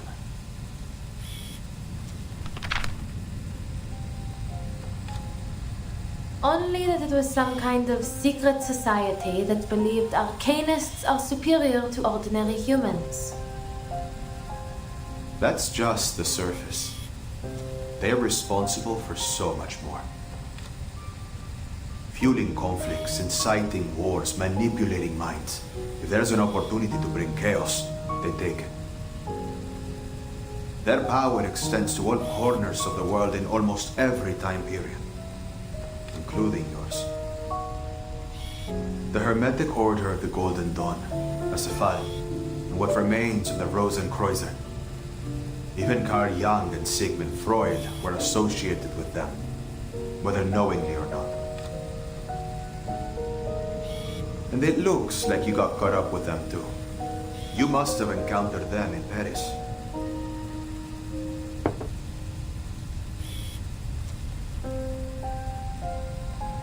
Miss Tavernier, what you say next is critical. From this moment on, everything you say will be monitored by a lie detector. Do you consent? I do.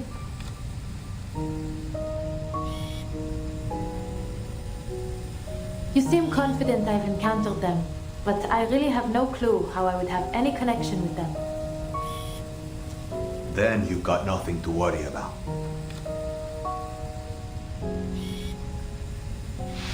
This is your drawing of the diamond necklace you saw in your dream, correct?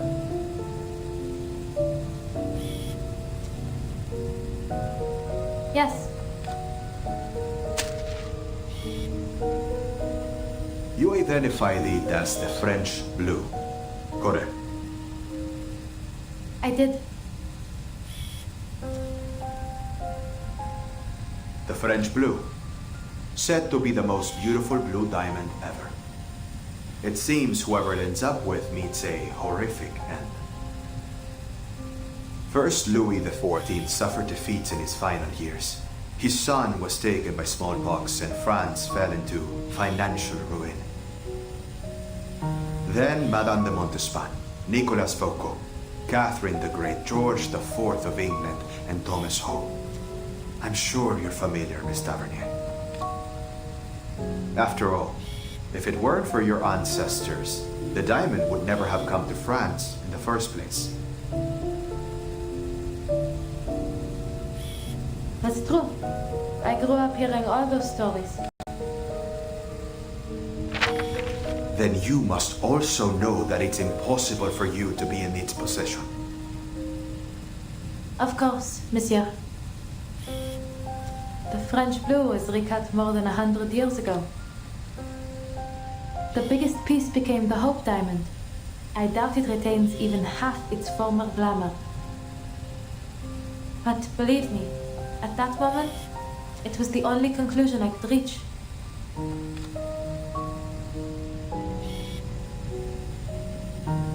That diamond in my hand could only be the French blue.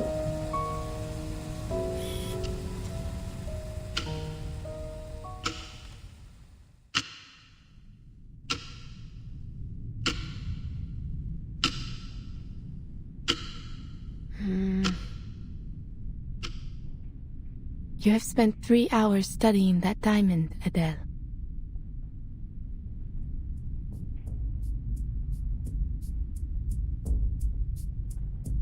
It's real.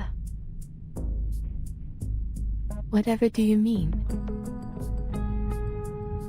No sign of forgery. Weighs around 60, 70, let's say 67 carats. And it matches the picture in my family's archives. But how? Is the Hope Diamond a fake? Has the true French blue always been in the hands of the Taverniers? C'est impossible. None of it makes any sense. None at all.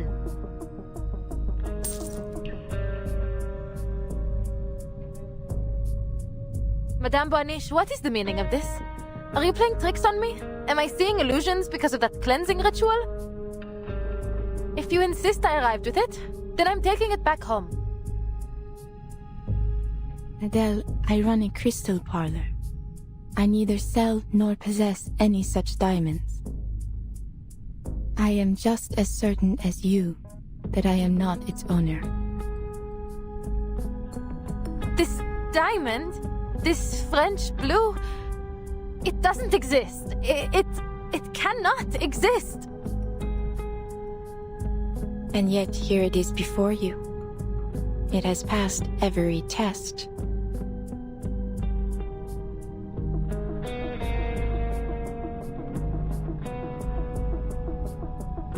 I don't understand.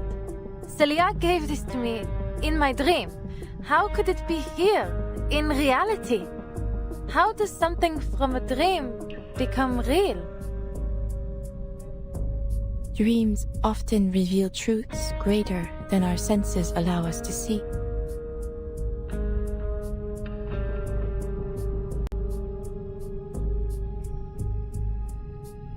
The material world is a result of contraction, shattering, and reconfiguration of Pneuma on its descent through 4 primary spiritual worlds. Everything we see is a mere manifestation of its true form. If destroyed in this world, it will yet persist in the spiritual world. So long as the idea of it remains, it may return to the world of matter through an emanation of Pneuma. Perhaps this diamond in your hand is the idea of it, manifested for a second time.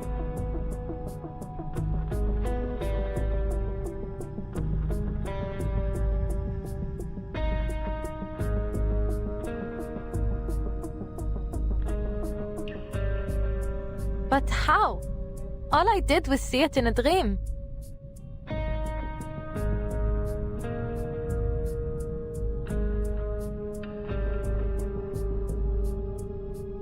So if this dream made the diamond real, why only it? Why not my friend Celia? She was there too. Damn it all! It's like I'm trapped in a dream where you just know something awful is about to happen.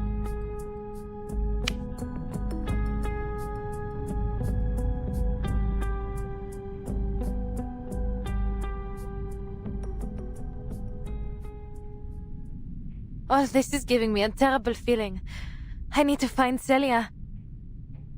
The things she said in that dream. I have to speak to her before I do anything else.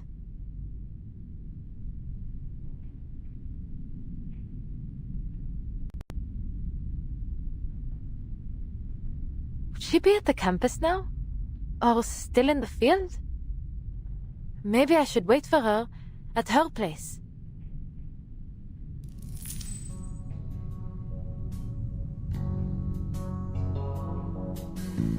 Madame Boaniche, you couldn't do a divination to tell me where Celia is now, could you? This diamond came from her, so you can trace it back to her, right?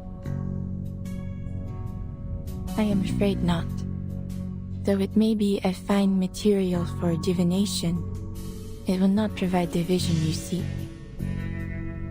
If we are to find your friend, we require an item she has often used, or something dear to her. No problem. I just need to pick something up from my place. Please, madame, would you wait here for me? I'll be back in 30 minutes at most.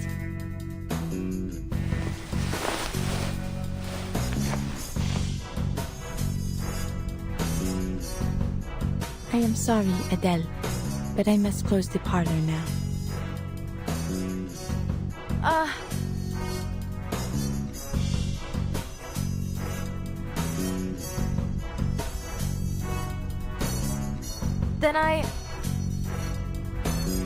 But I am willing to take a little detour on my way home. If I can be of help.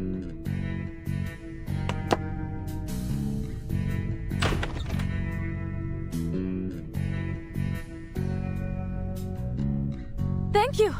I mean, sorry for taking up your evening. Yes, how much do I owe you for the divination? Think nothing of it. As I said, the door was opened just for you. Fate will see to the payment when the time is right. Wait, so Fate is the one paying you? Not the client? So what, you work for Fate? I work for Fate?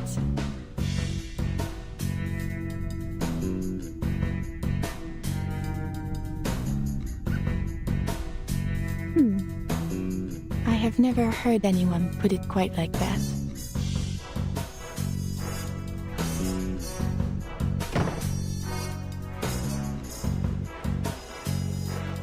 Allons-y.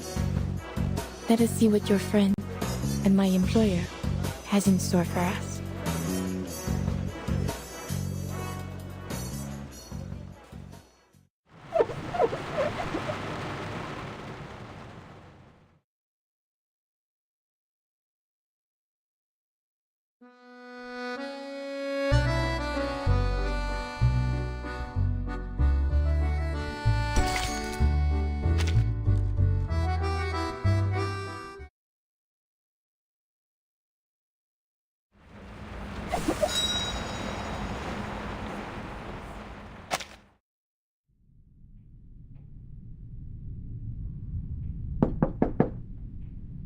Celia? It's Adele. Are you home? I thought not.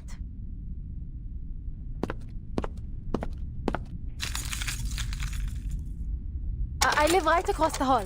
There must be something of hers in there.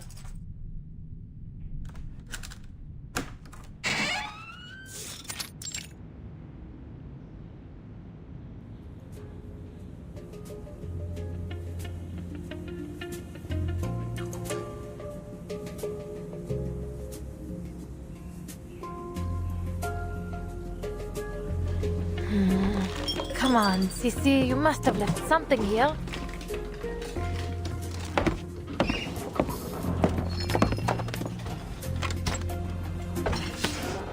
Ah, this is her, is it not?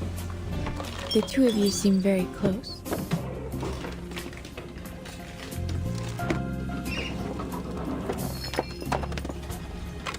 Almost like sisters, actually. My parents were always traveling, so her family often took care of me, making dinners, that sort of thing.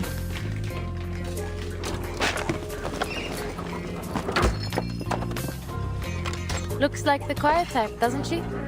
But she's hugely ambitious underneath it all. She's certainly set her sights higher than I ever have. Ah, come on now. When I don't need them, they're all over the place. But now... Aha! Will this do?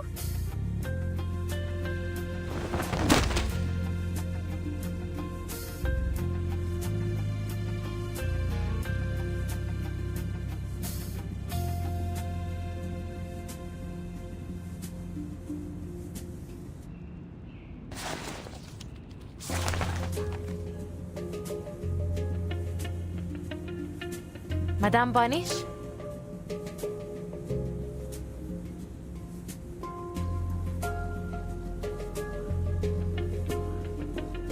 Letters.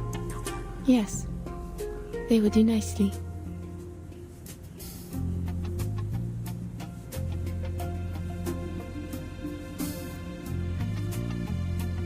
It is little wonder Celia came to be like family to you, with your own so often away. Right. Not that I mind, really. They've hardly been around since I was little.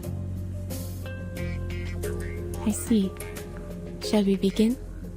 Let us find this chosen family of yours.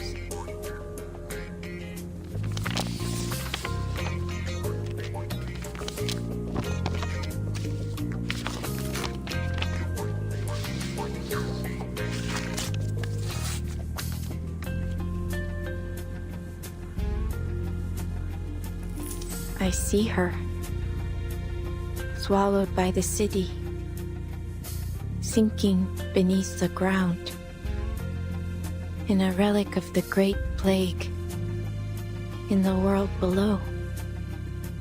dancing with the dead. Swallowed? Beneath the ground?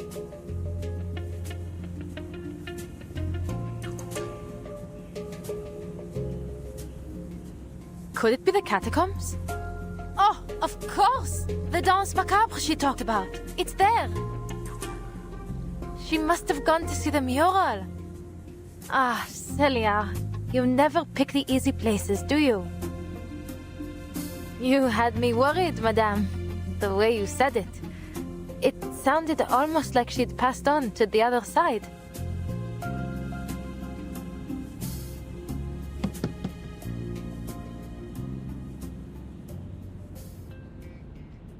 I see you there too, Adele.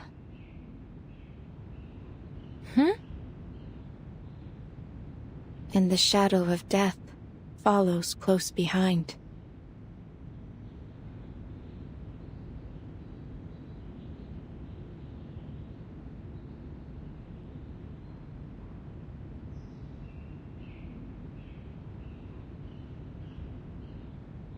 Ha! It's hardly the first time I've been warned about the shadow of death, is it? There's no way I'm leaving Celia there by herself after what you've said. Your vision may be right, but still, I'll make my own decision.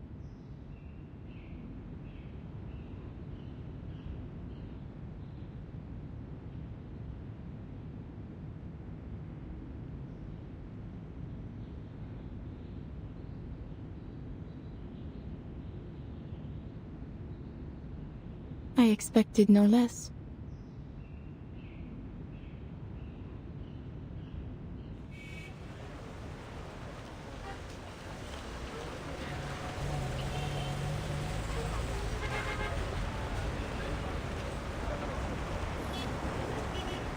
Madame Boniche, if you'll pardon my asking, can dreams be controlled? Think first of matter as the lower form of spirit, and spirit as the refined form of matter. When we dream, we tread in the spiritual world above, and thus we may shape it, just as we do our material world. Then, is it possible for a diviner such as yourself to decide what I dream?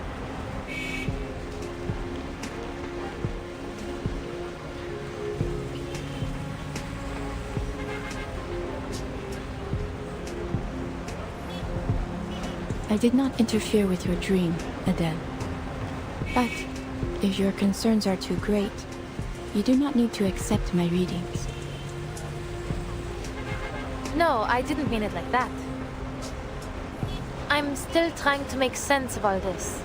A dream turned into reality, and I've met 2 diviners in the past couple of days, and one of them is dead. I felt I had to ask. I understand. I would feel much the same were I in your position. Thank you. I should take you home, madame. I know a shortcut.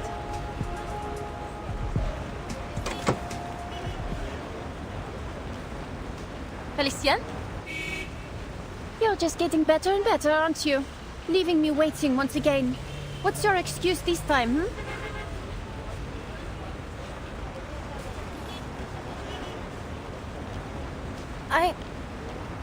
Where have you been? There are strikes going on all over the place, Felicien. You've got to stop sneaking off and roaming around by yourself. Hold on. Where did you get that necklace? Pardonnez-moi. Who are you to lecture me? You're the one who left me alone in this car.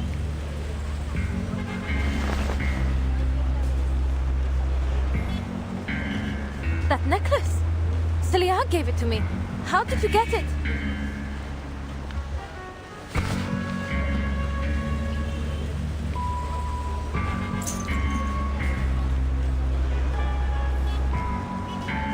Celia gave it to you, did she? Are you mad? This is a priceless national treasure, ma chère.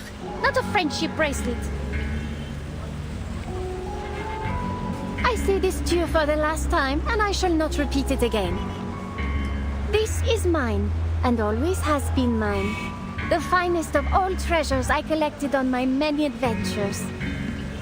It's a relic of a more beautiful era, shattered and distorted, along with the vision of the Baron family, my family. This jewel is mine, do you hear? Mine, mine, mine!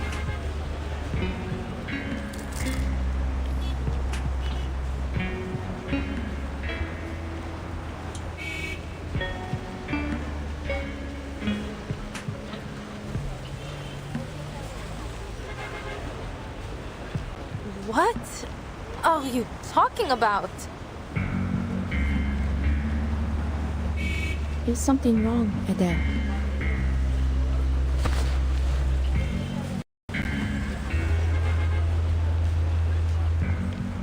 You are still worrying about Felicienne, is that so? Well, not anymore. Turns out she's been waiting for me in the car. And, Felicienne, what do you mean it's yours? Felicienne?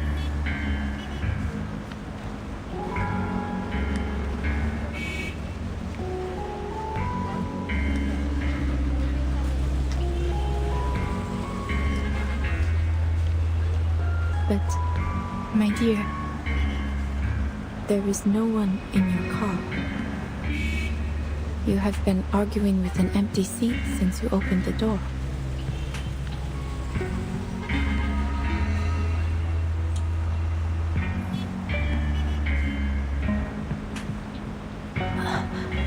How?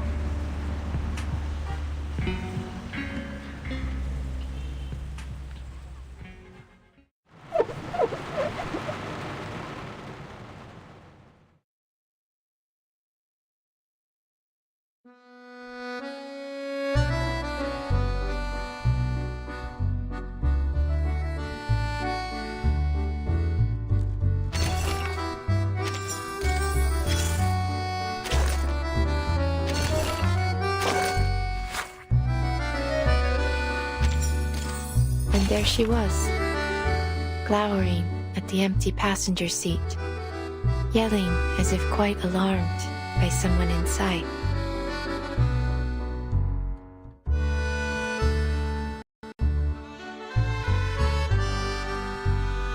I believe she called her Félicie? No, Felicienne. Yes, that was her name. Indeed, I once knew a Felicienne as well.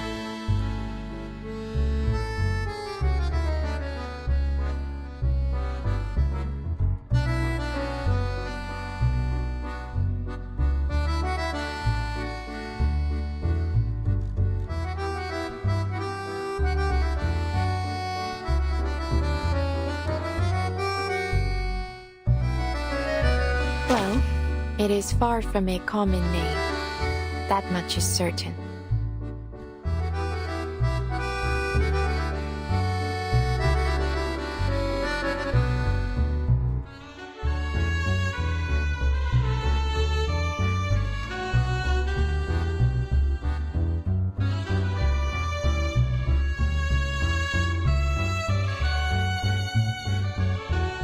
But then such a coincidence would border on theatrical, no?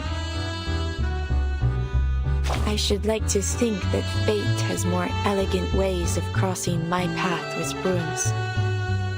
Though, of course, it is possible that fate favors the comedy of the absurd. That said, the Felicienne I knew would not take well to being mistaken for just any Felicienne.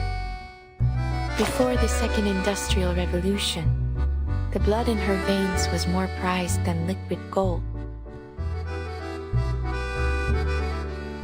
Indeed, her family was once renowned for their command over thunder and lightning. Though their influence faded when humans learned to harness electricity for themselves. Even so, The fortune her ancestors gathered would keep the family running for another 2 centuries. More than enough for our Felicienne to live a truly opulent lifestyle. Precisely. When she was born, this storm had not yet begun. Not that it matters much, you see. In times like these, those born before the storm often still cross paths with those of another era. Just like you and your friends. And myself and Brune. Yes. The Felicienne I knew disappeared long ago.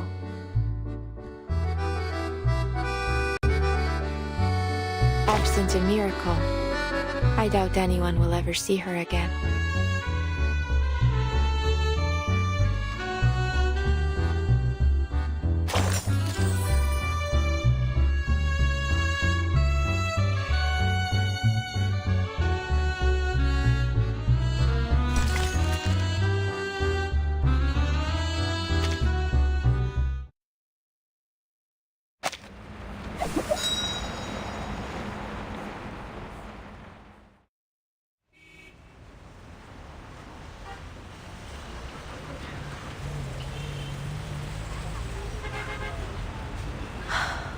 Madame Boiniche, as much as I appreciate your humor, now really isn't the time for it.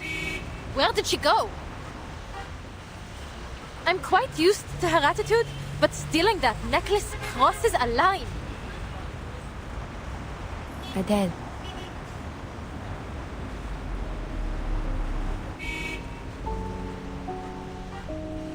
Felicienne was never here. Perhaps it fell out of your pocket. Allow me to aid you in its return. I believe it is best you not act alone in your current state. Ah, I've got it now. She didn't come to your parlor today, so she must have gone somewhere else. And she's been waiting in the car ever since. No wonder she got angry and stormed off.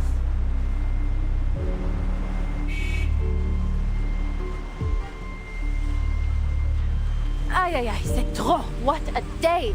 I think it's better we speak again another time, Madame Boiniche. Would tomorrow work? When did you first meet this Felicienne? Oh my goodness.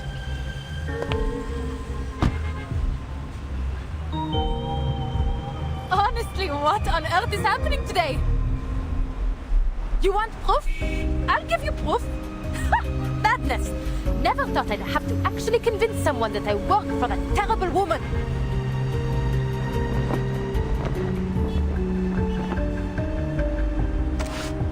It was raining. She started complaining about the mud on her shoes the moment she stepped into the car, then insisted we head straight to the Champs-Élysées. You know, wealthy young ladies like her are always generous with payment. I often have to take time out of my evenings just to count all her tips. That very first day, she even gave me some gold francs as keepsakes. I've got them in here. Oh.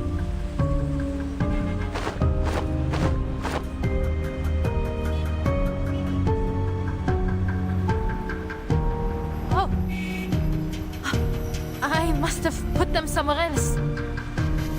Give me a moment to check the car. I've got other proof too. Ah, the macaron boxes. There's a full one somewhere, and her hair, little bits and pieces she left in the car.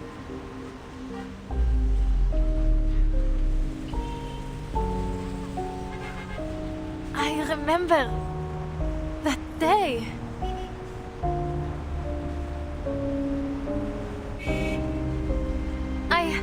I must be tired.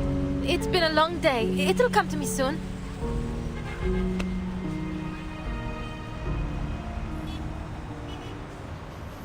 But there is nothing to remember.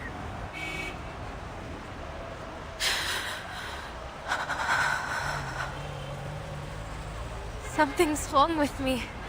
Prophecies, dreams, the necklace. It's all playing havoc with my mind. I need to clear my head. Just bear with me. Those coins have to be in here somewhere. Do not worry, Adele. It is not only you who is confused in this era. Look at the people around you. People?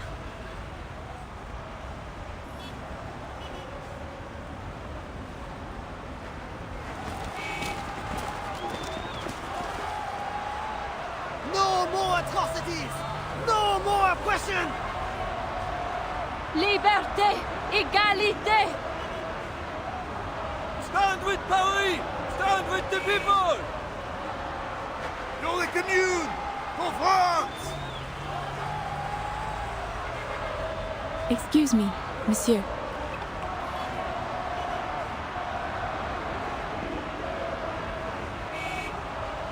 Where are you going?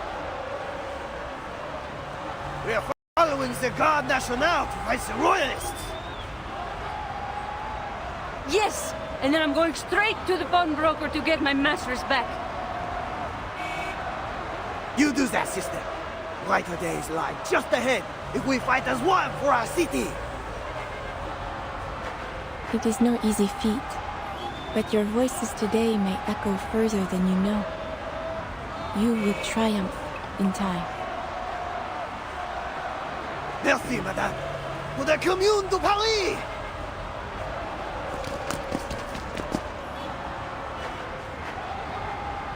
Well, everyone's fighting to survive these days. Looks like another protest.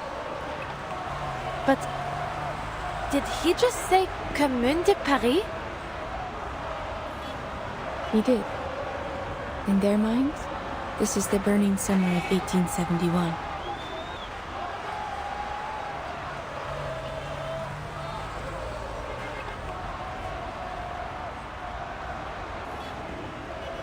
Unconscious thoughts, countless in number, are converging upon this city. This is a volatile time indeed. Some worry for their missing family and friends. Some are terrified by ghosts and spirits. Some obsess over a long-dead emperor. And others are shaken by the phantom attacks of a beast of legend. The edifice of reality is shaking. Chaos has been invited into its foundation. Whispered fears, murmured madnesses. A sickness is sweeping the city, and the beasts of Gévaudan have multiplied.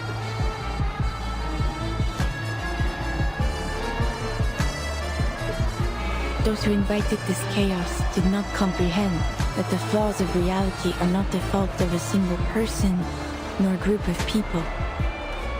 This is not the way to mend Paris. Everyone, everything has an identity, whether it be individual or collective. To attempt to unify them all so recklessly would not create order, but chaos. Chaos is what turned those people into beasts. You mean the sightings of the beasts of Gévaudan were all people? That the citizens of Paris have been turning into monsters? Then are they the ones who killed Madame Raymond? Who cursed me, took Celia, and trapped all these protesters in this delusion? And Félicien too?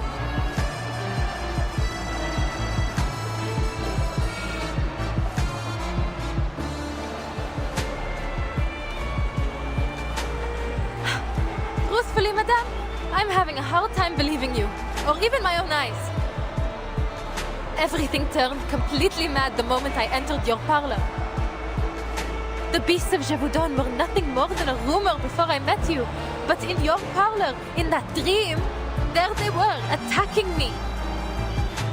And now you claim that Félicien isn't real, that I just made her up. What are you trying to do here? I play no part in your fate, Adele. It is what brought you here.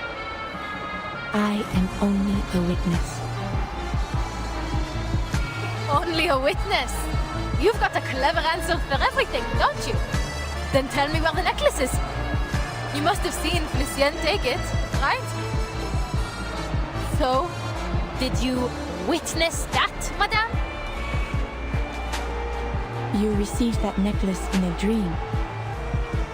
It is only natural. that it would vanish into another.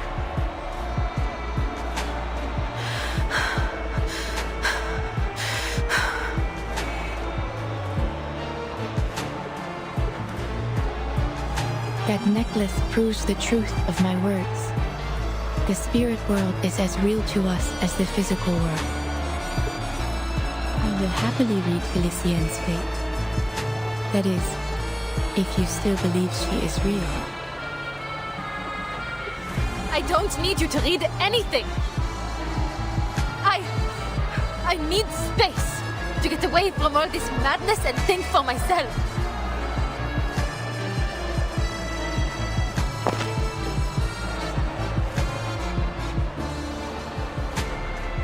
Adele.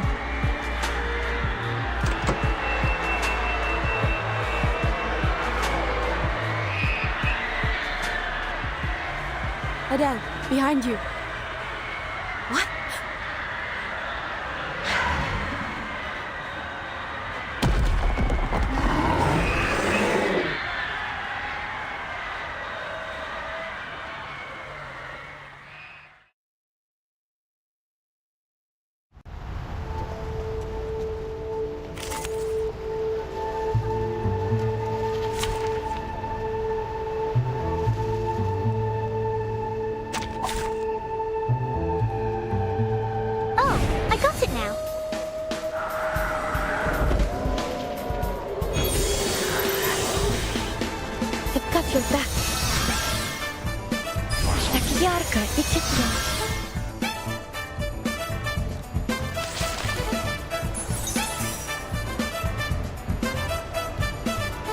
What I'm good at. Hold your breath. Do you have any requests? Laundry time. The stars are just out of reach. Please. Listen. My next performance, bubbles bursting.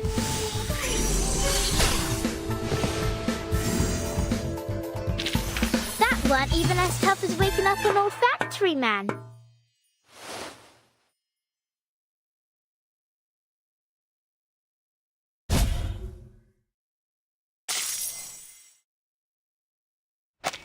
Stay close to me.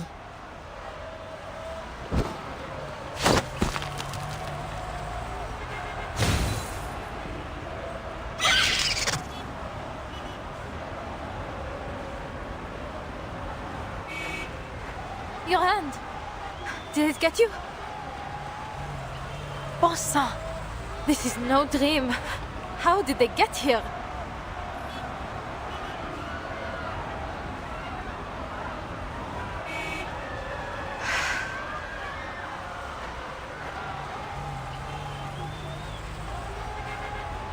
Is that what you meant earlier?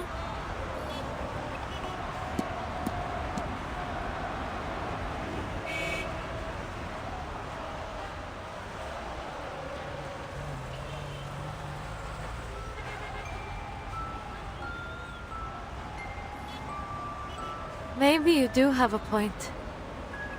At least about the beasts of Gévaudan.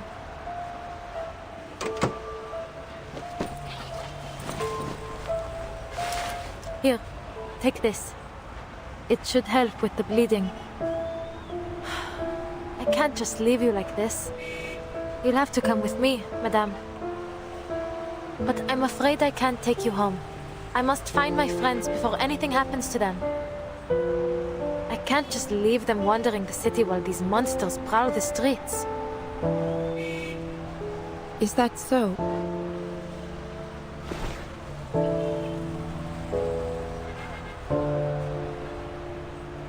I foresaw death in the catacombs, and yet still you aim to go there. Of course. I've made up my mind.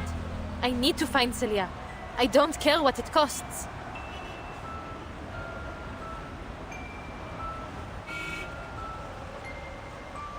I'm still not sure if I can trust you. But for now, at least, I don't believe you want to do me any harm. But I need to know. Why are you helping me? You didn't even ask for payment. What do you want from me?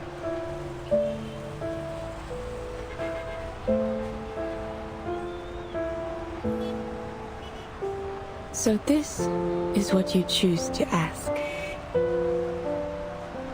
Why wouldn't it be?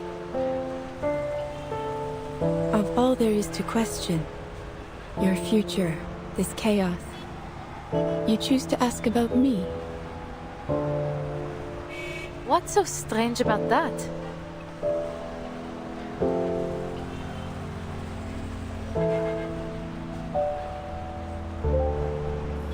Nothing. Your curiosity is only natural. I have never once lied to you, Adele. You are cursed, haunted by a shadow of fate. I only wish to see what will become of you. But don't you already know? I'll die in the catacombs. What else is there to see? You know this yourself. Yet, here we are. We have a common interest in that fate, you and I. Let us leave it at that. Go to the catacombs, Adele, with me by your side. You will need my help once you enter.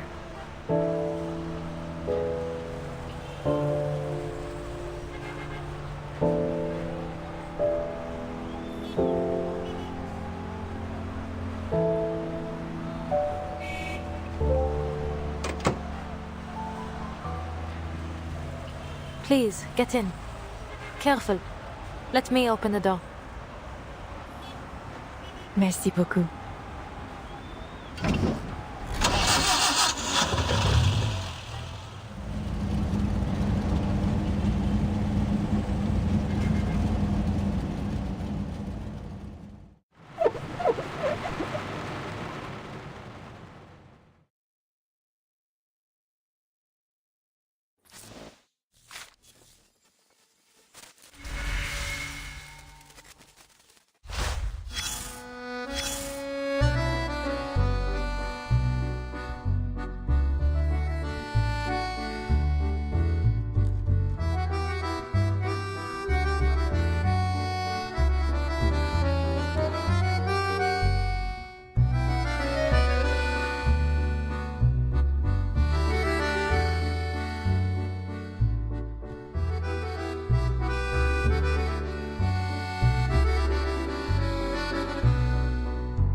This should be about where the restricted area begins.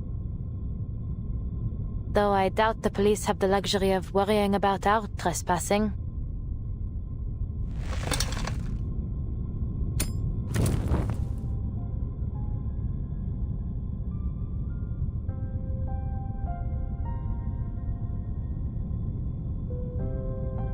I've always wanted to explore the catacombs. It's almost eerie to think they've been lying beneath our feet for centuries. And it only got spookier once they started stuffing the dead away down here. A vast labyrinth lined with skeletons. But despite the spookiness, I still feel it has a special charm. Secret passages used by revolutionaries and soldiers, surviving in their own way against the march of progress. The catacombs have a rich history, indeed. Yet only a small portion of it remains open to the public. It is a place dear to the spirit of the city, yet one that is hidden away.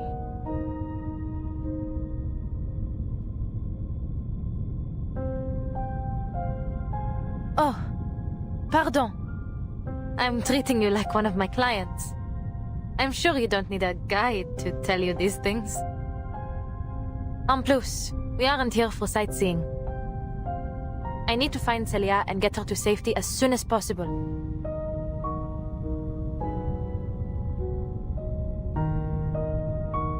But these tunnels stretch out almost 300 kilometers in all directions.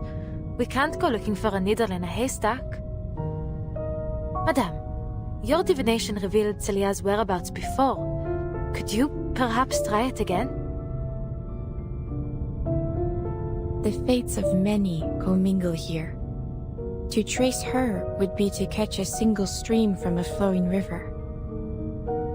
But it seems her stream is deeply entangled with your own. Perhaps by observing yours, I may discern her presence.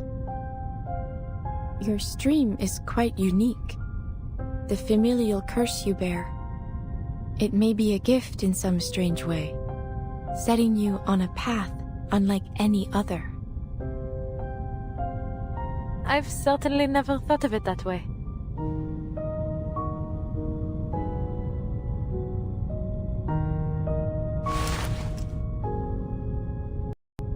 But you're saying you can track her, n'est-ce pas?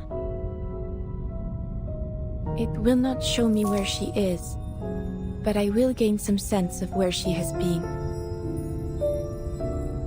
Génial. Better than searching blindly.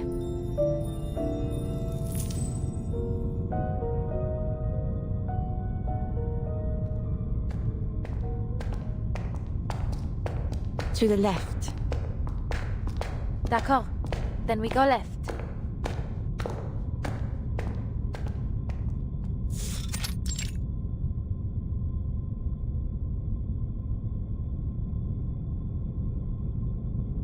Wait. I should leave some sort of mark.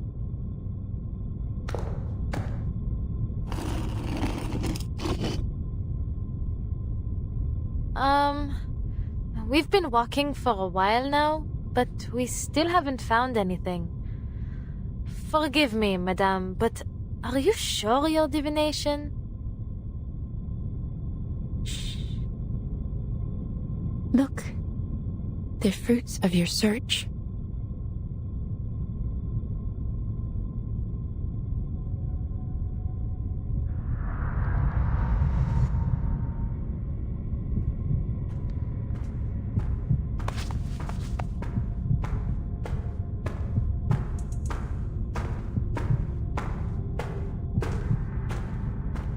Who's there?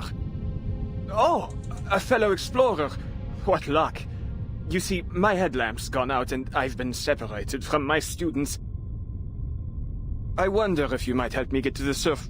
Wait, you? Are you not that same young lady from yesterday? And you, Madame Baril-Boiniche? What on earth are you two doing here? You know each other?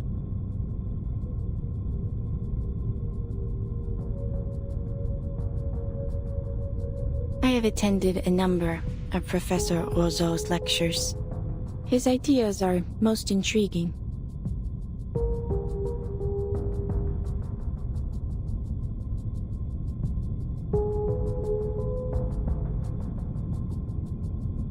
Was Celia with you, Professor? I've been looking for her. It's serious. I tried calling the campus, but no one answered. Celia? She was supposed to join us today, yes. But I'm afraid I haven't seen her. Most unlike her to do such a thing, but perhaps she had a change of plans.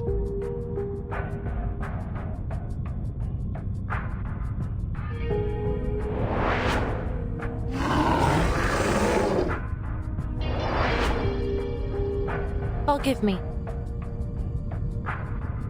Huh?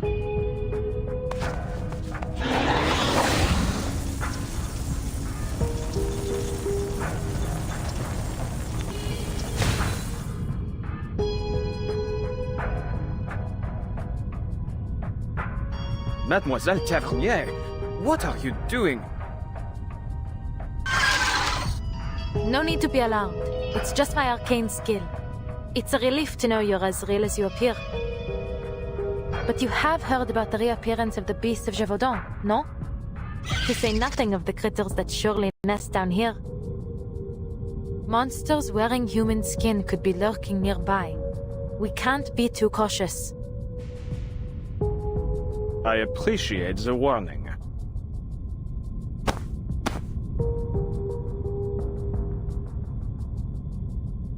Knowing Celia, it may very well be that she lost track of time organizing her research materials. Are you quite certain she's not at home? That does sound like her. But I went to her place. No one was there. In all likelihood, she's in some cafe with her nose buried in a book. But mademoiselle, why is it that you are so concerned with finding her? It's as if you're certain she's in some kind of danger.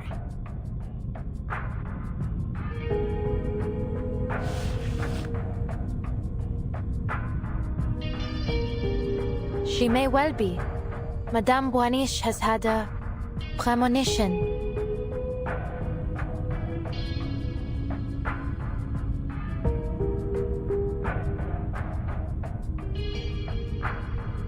Madame Boaniche, forgive my bluntness, but you've been indulging this mademoiselle far too much. Scurrying about down here? What this young lady needs is a good rest. It is her will that brought us here.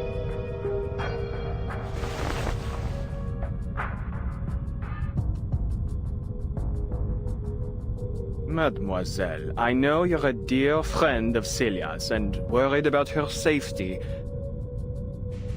But you mustn't let yourself become paranoid, especially with all of this hysteria spreading through the city as of late. Are you saying I'm making things up? That this is just some kind of mania? It isn't! Absolutely not! How else could you explain the necklace? There may be many explanations. Many, indeed. Though I fear, in the worst case, that you've been under the spell of this mania for much longer than you realize. Think, mademoiselle, this necklace you were given in this dream of yours. Where did it go? Where is it now? It was Felicienne. She...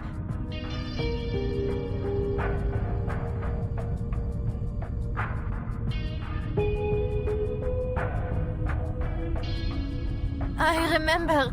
I saw it.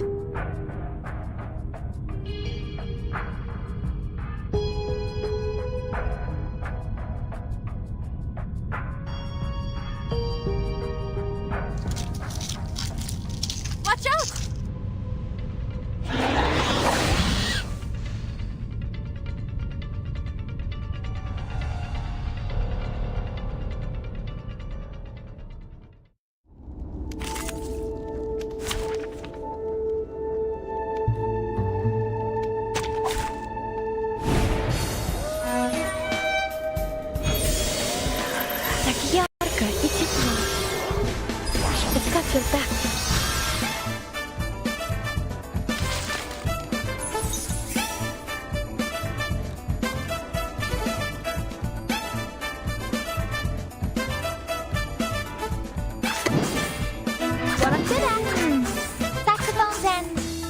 Aventura? As you wish.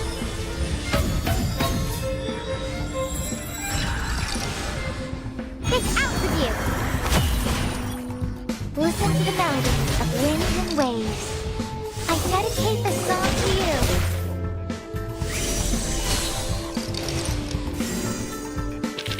That one even as tough as waking up an old factory man.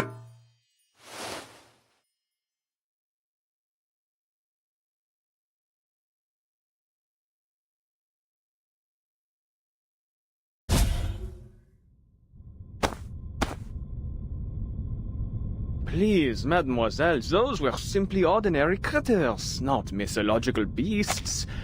I'm afraid my verdict stands. What you need is rest, my dear.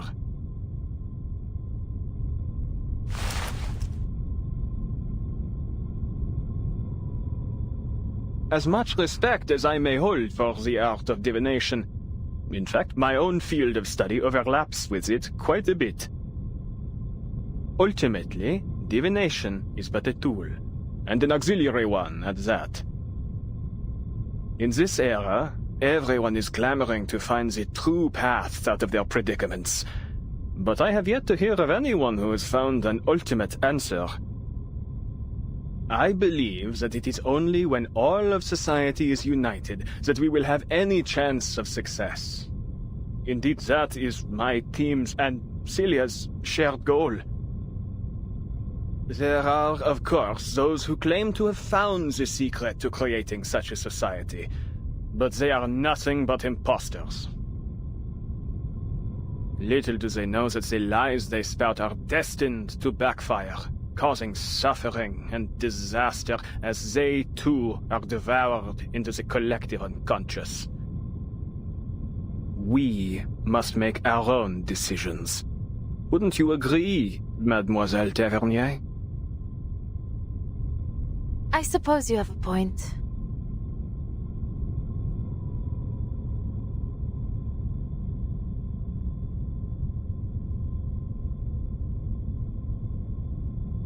But I'm certain something is wrong.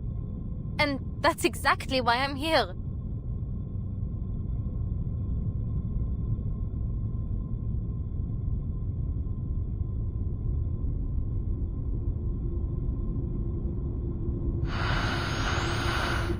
Celia?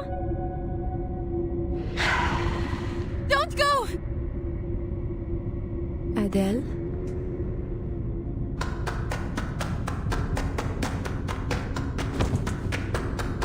Attendez, mademoiselle! Please, don't venture off alone!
A dead end.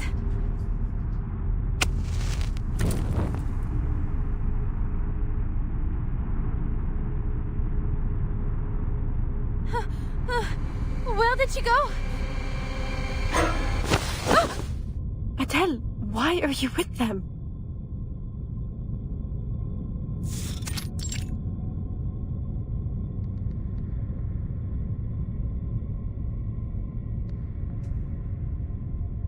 Celia? How did you... I just saw you over there. Never mind. Are you all right? What happened to you? I've been worried sick.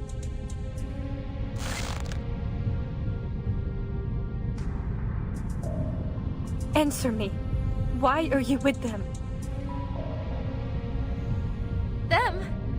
Who do you mean? Manus Vindictae.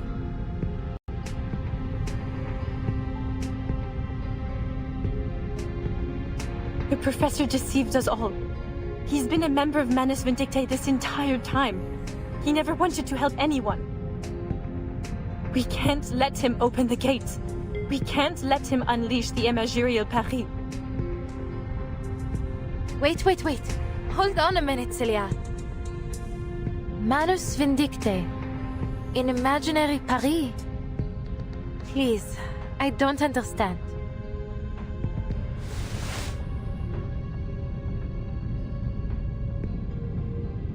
Do you remember Vincent? The madman that rammed into my car? He turned into a beast of Gévaudan in my dream.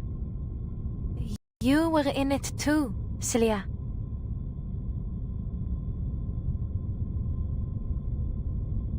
No, Adele. It wasn't a dream. Yesterday morning, I went to the hospital to check in on him. That would be around the time I visited Madame Boaniche's parlor.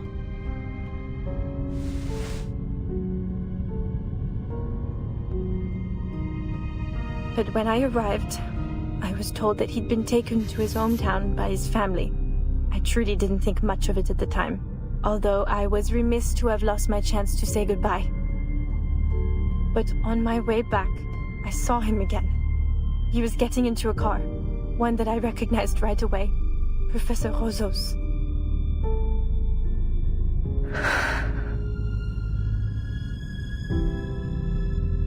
It was altogether too strange. I couldn't just let it go. So, I hailed a car and tailed them. They parked in a hidden spot and entered the catacombs together. They kept going deeper, and I followed. I don't know how long we walked, but it felt like we were descending into hell itself. Then, I saw the room.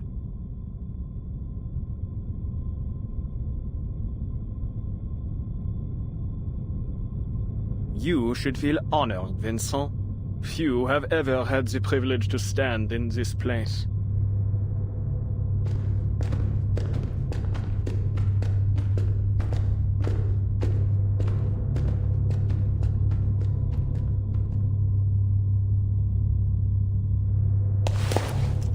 Where are we?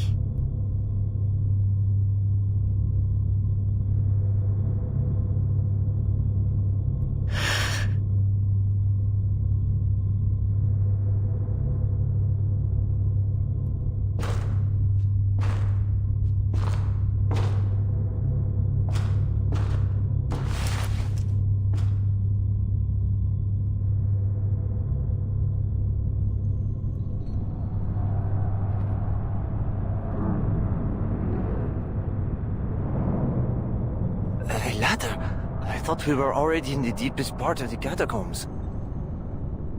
Never mind my mumbling, Your Majesty.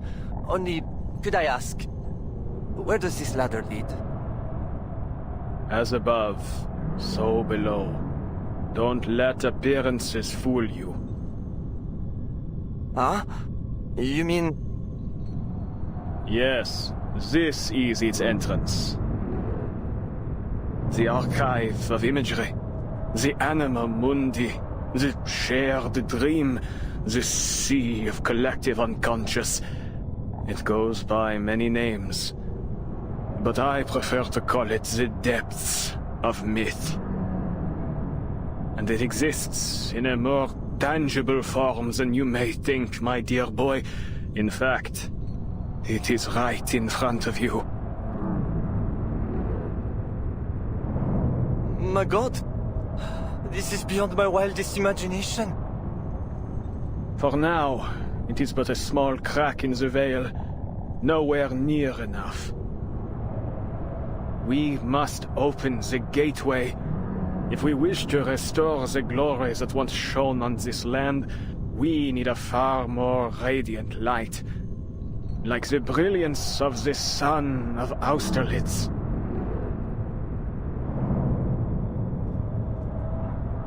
As I told you, there is risk here. The maelstrom of imagery will devour any who dive into it, reshaping their body and soul into something else entirely. But I have faith in you, my boy. You remember what I taught you, don't you? Of course! I'm ready! It would be my greatest honor!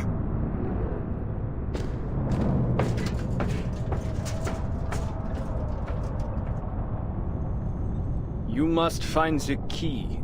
The French blue, a pivotal discovery by one of our most venerable pioneers. Sadly, her existence dissolved into the depths of myth just as she had nearly claimed it. Still, her discovery has paved the way for our victory today. Together we will build a bridge between the material and spiritual realms, one that will guide us toward a more perfect world. Have you found it, Vincent?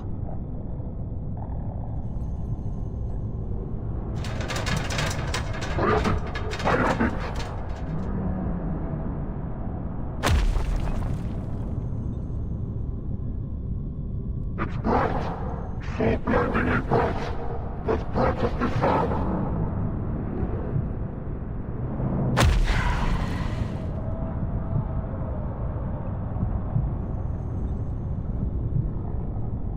C'est magnifique! That's it! Bring it to me! Bring it to me!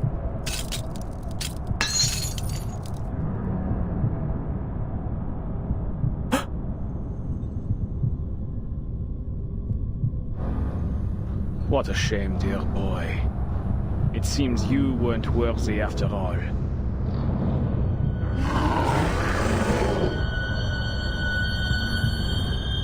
Perhaps, then, the final experiment must fall to you, Celia, my brightest student.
Let the overture begin.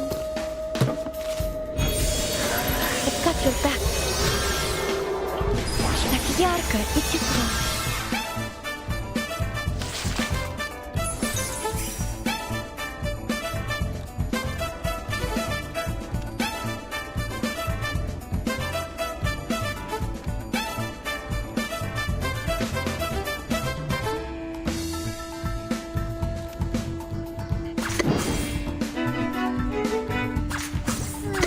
Hold your breath.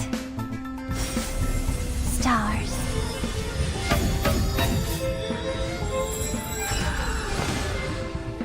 Goodbye. Please join. But only for an instant.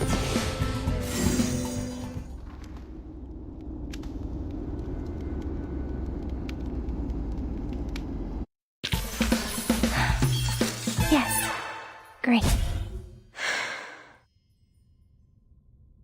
Laurent Roiseau is a madman.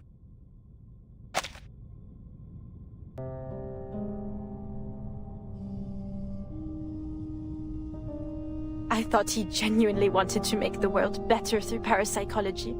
He'd gone much further than anyone else. But I was perhaps too foolish, too naive to realize that all his novel theories, all the inspiring dreams he shared with us, were lies, meant to ensnare us, to use us. All those rumors of monsters in the city, the madness in the streets, the disappearances, they were his handiwork. He and Manus Vindicte. Professor Rousseau? The depths of myth? Manus Vindicte? I saw him. Vincent. He became a beast of Gévaudan. I saw it with my own eyes. Then he turned to me and...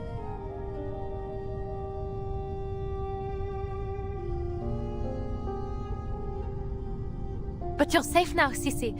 That's all that matters. We'll figure things out later. For now, we need to get out of this accursed place.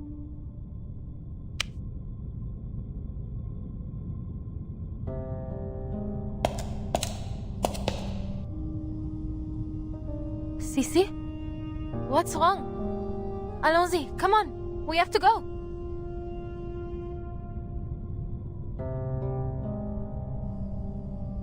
I'm so very glad, Adele.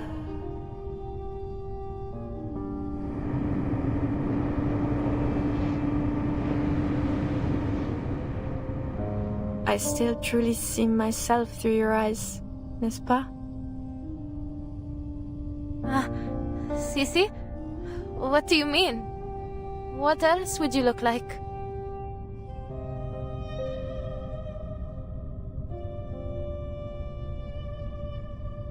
They captured me, Adele, and threw me down the ladder.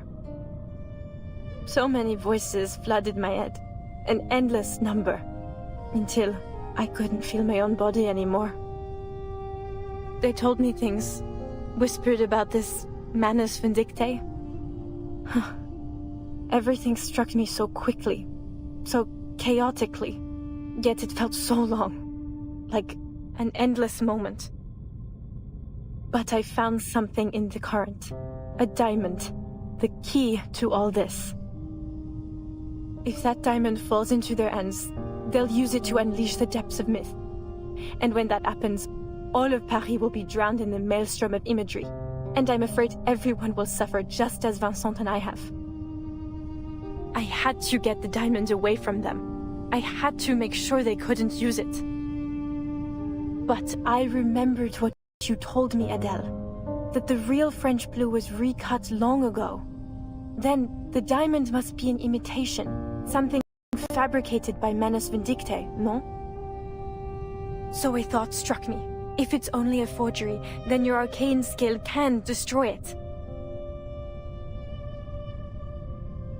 I kept thinking about that, over and over, and told myself I had to reach you. Then, just like that, a car door appeared in front of me, one I truly could not forget. It was your passenger door.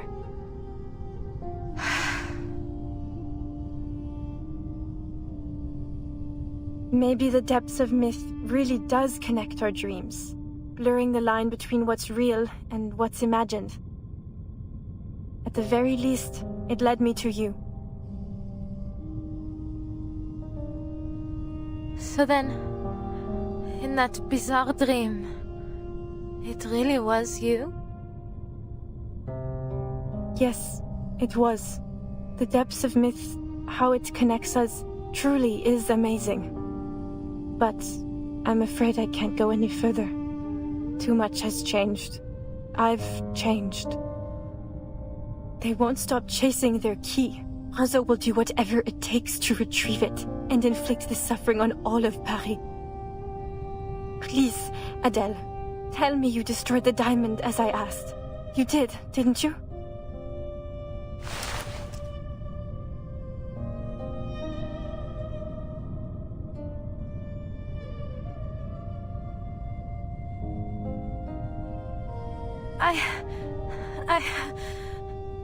It was all so strange and confusing. I was worried about you, and I thought the diamond might be the only clue as to where you were, so I didn't destroy it. It should be with Felicienne now. Felicienne. Quelle horreur! You can't mean that, Felicienne! That's right. I told you about her over dinner. No, this is terrible. I see now, they're all... Listen to me, Adele. Felicienne is an enemy. She's with Manus Vindicte. You mustn't trust her. She's more dangerous than she...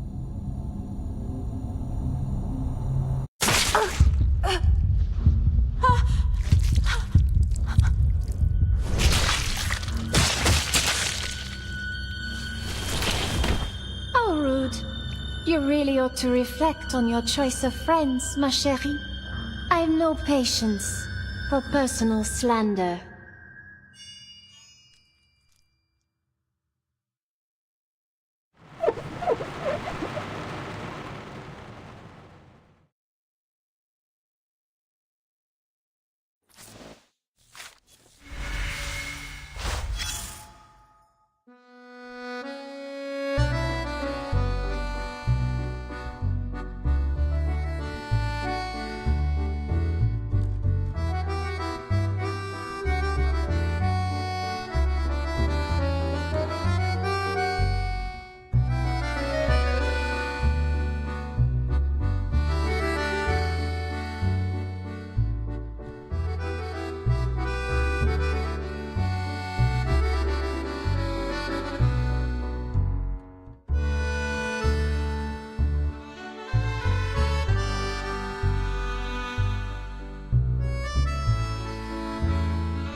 Celia!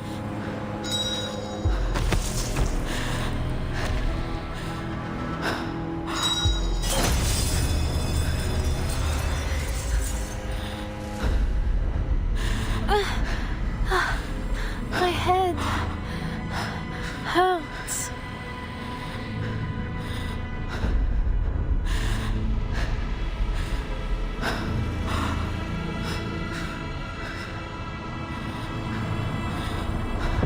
Take a deep breath, Madame. Come, take my hand. Time to wake up, dear.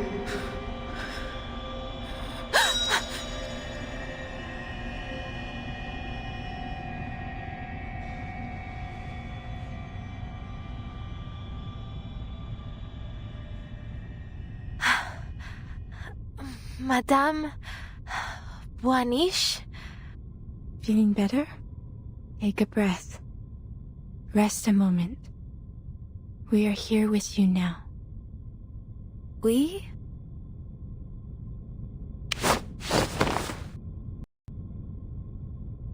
Stay away from him, Madame Boaniche. He's the one behind all this. What? Celia told me everything. She saw you turn Vincent into a monster. Oh, my dear girl. When we get you back to the surface, we must get you some immediate mental care. You've been pacing around in circles, talking to yourself, laughing and crying for who knows what reason. And now, just as I thought Madame Boaniche had managed to calm you down, you start spouting this nonsense. Enough with your lies. You can't fool me. If you know what's good for you, you'd confess all your evil plots and come with me to the police. Wait, isn't that...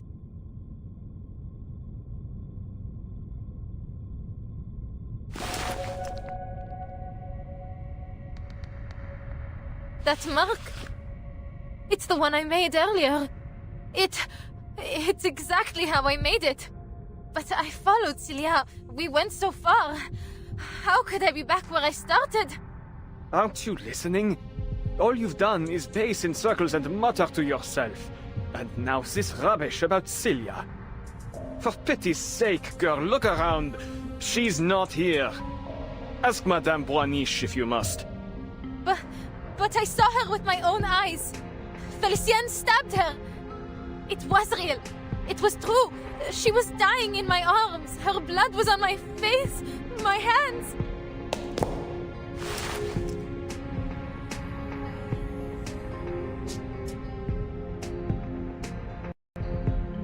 How could this be? This must be another one of his deceptions. You have to believe me.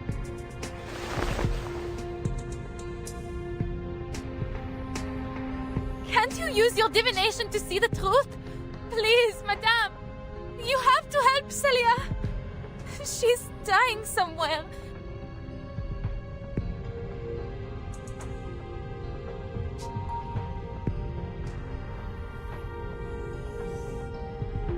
It seems this curse still shadows over you. What you saw were simply illusions. Rest assured, I will do what I can to help you through this.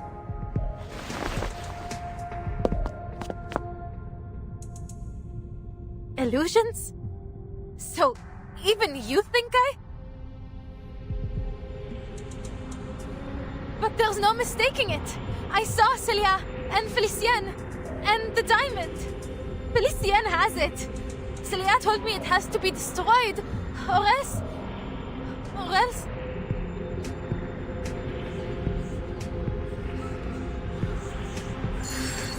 The diamond? You mean the one strung around your neck? Huh?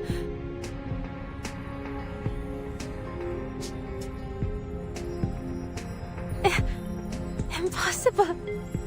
Felicien took it from me. But how can it be here again? No! This is absurd!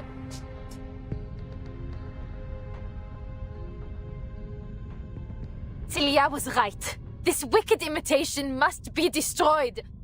It must be destroyed now! Come, Fefe!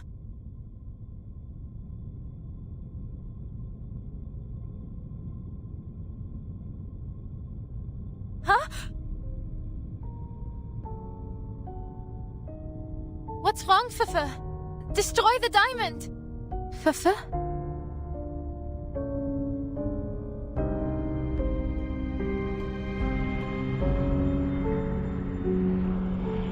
What's going on?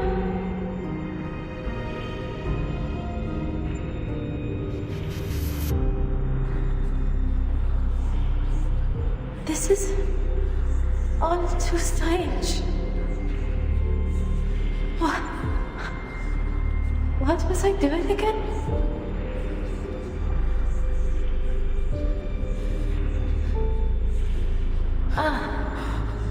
Right.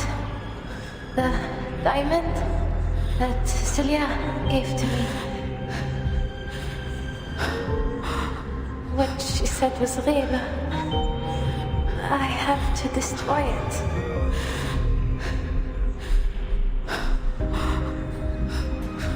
But this isn't any ordinary diamond.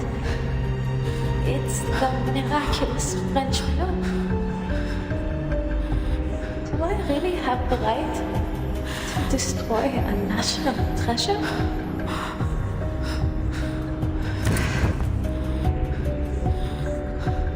Who was it who asked me to destroy it anyway? Oh, it must have been Celia. But Celia, she gave the diamond to me. It's mine!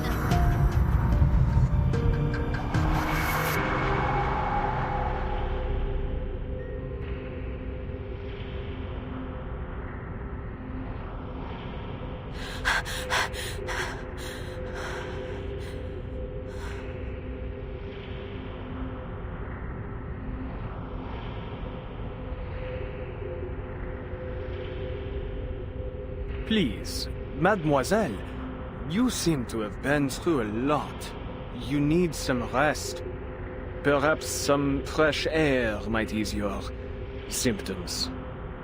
Come, I'll lead the way back to the surface. My colleagues and I have a reservation at a restaurant nearby. Please, join us for dinner.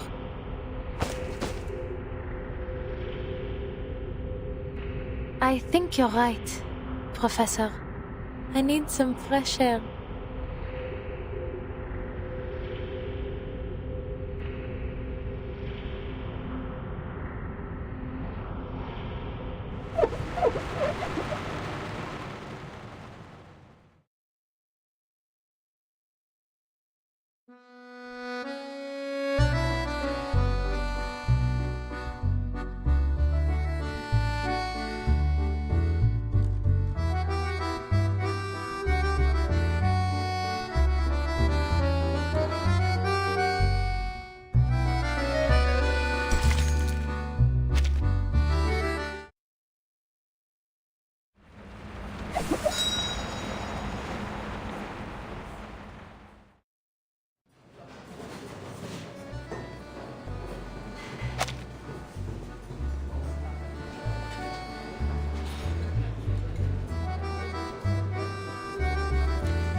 You cannot cut steak with a necklace in your hand, Madame.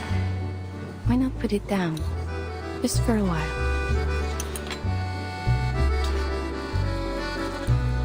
No. Thank you, Madame. But I can't afford to lose it again.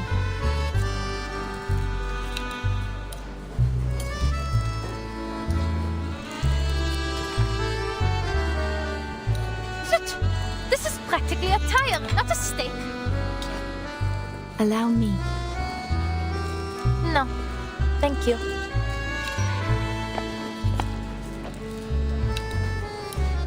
Oh, Madame Bourniche. It's been a long time. I'm glad to see that you're still in Paris. And you? Still in search of your lost fate?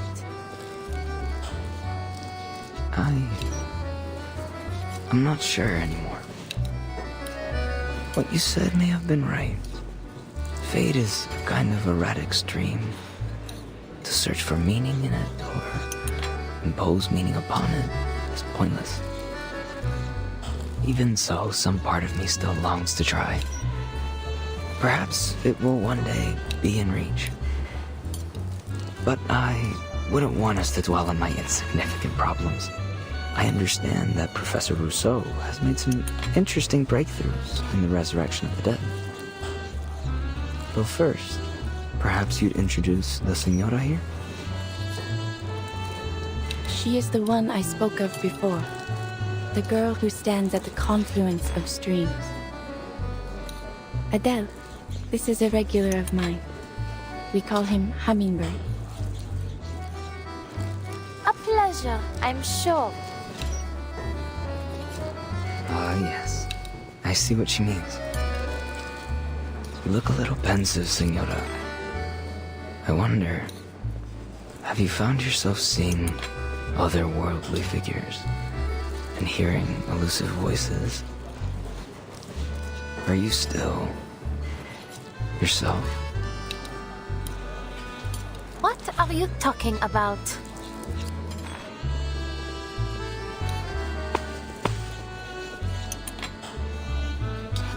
I'd say you'd prefer these over steak.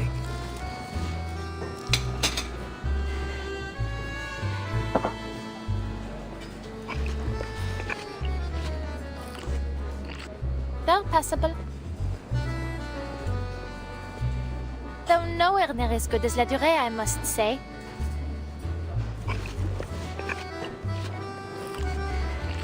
The professor is about to give his speech. If you don't mind, Madame Boaniche, might we continue our chat later?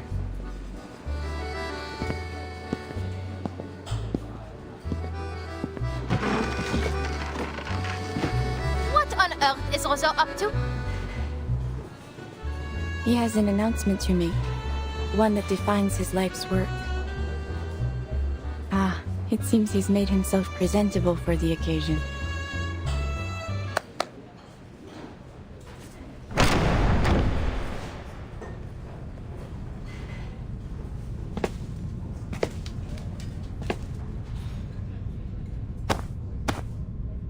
Greetings, dear brethren.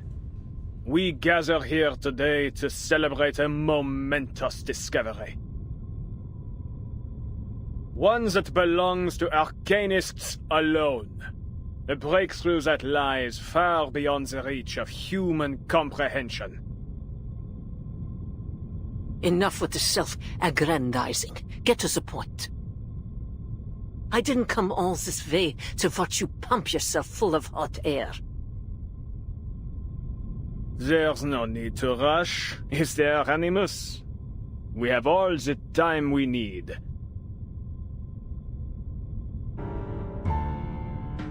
Since the year 1999, our search for the Promised Land has never ceased.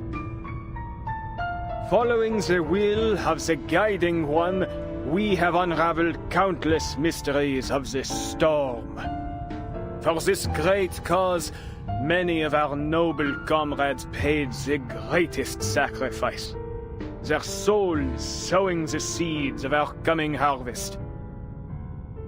Our endeavor was never expected to be easy. But tell me, has it ever crossed your minds whether this storm is the sole path to the Promised Land we have collectively sought to bring about? Further still, do all of us here, myself included, share in the same vision of that world? We are nothing like the Foundation's numb, obedient lapdogs, incapable of independent thought. Wouldn't you agree?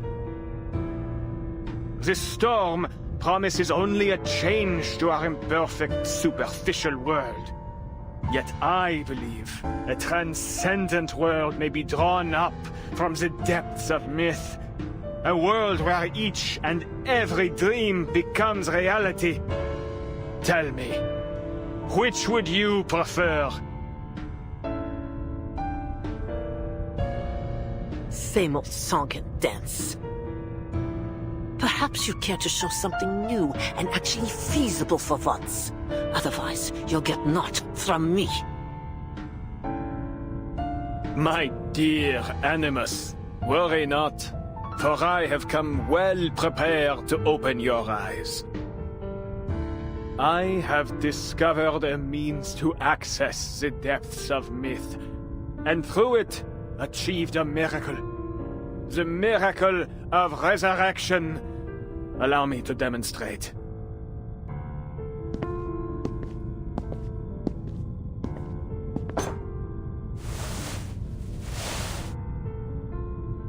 When one's flesh and spirit are fully immersed in the depths of myth, their body frays and sinks until, eventually, it disintegrates.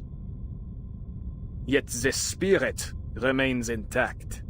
For in that realm, the spirit is itself the most authentic and pristine substance. Reality as we know it is nothing more than a crude layer of degraded substance laid over the depths of myth. And so long as one's consciousness remains within its maelstrom, that person may be raised from it again.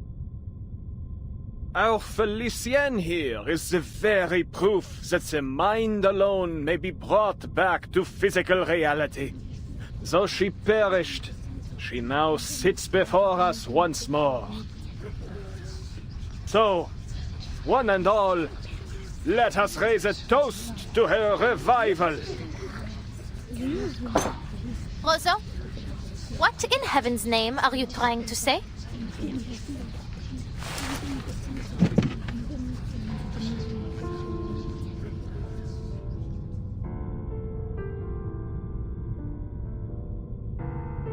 Ah, Felicienne, you've fully rejoined us now, haven't you? Won't you please introduce yourself? What do you expect me to say? You know very well who I am.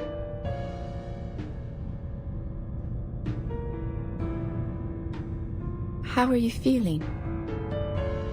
I would feel a great deal better without your patronizing tone, madame. I have neither need nor want of your sympathy. Ahem. Voici là. Before you now is Felicienne, Priestess of Lightning, Advisor to the Sun King, Vassal of the Guiding One. Attend to my words. I have conquered fate and overcome death itself to stand here. I arose from the depths of myth by my own power, unlike the poor, unworthy fools Roseau sent in. Yet he dares to claim this miraculous deed for his own. Quelle honte, monsieur! Have you no shame? But of course you don't. All of you non-entities lack in both gratitude and shame, basking in the grace of the Guiding One and myself without even realizing it. Did you think you had even scratched the surface of the power that dwells here? Roseau, you utter fool! This affront of yours ought to cost you your life. Yet, I am not so base as to destroy what may still have use.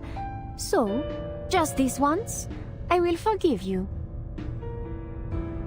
As for the rest of you, my forgiveness likewise extends to the rudeness you all showed in stuffing your faces before toasting to my health.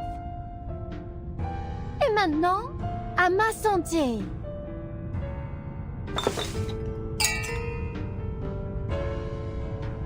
This is a miracle. Bringing the dead back to life. It isn't really possible, is it? He came back to life? So it can't die anymore like what the Guiding One said? What a farce. All you've done is manipulated some girl into believing she's Felicienne, and yet you dare to call it a miraculous resurrection. What utter blasphemy! An offense to the word miracle and to the Guiding One herself. I heard another voice in Felicienne. One that belongs to someone else. Could that mean... Why do we speak as if she is not present? Let us bring our concerns to her. There are things only the true Felicienne would know. Mind alone, returning to reality? But has Felicienne lost her arcane skills in the process? If so, then this revival is meaningless. Whatever the case may be, if this is a true venue of life eternal, should we not seize it?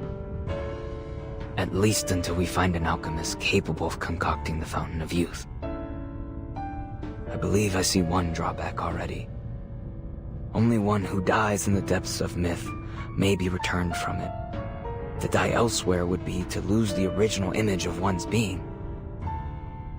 I imagine this is our shared goal then. To unleash the depths of myth upon the material world, so that we might render a collective image of all who dwell in this era to be raised anew.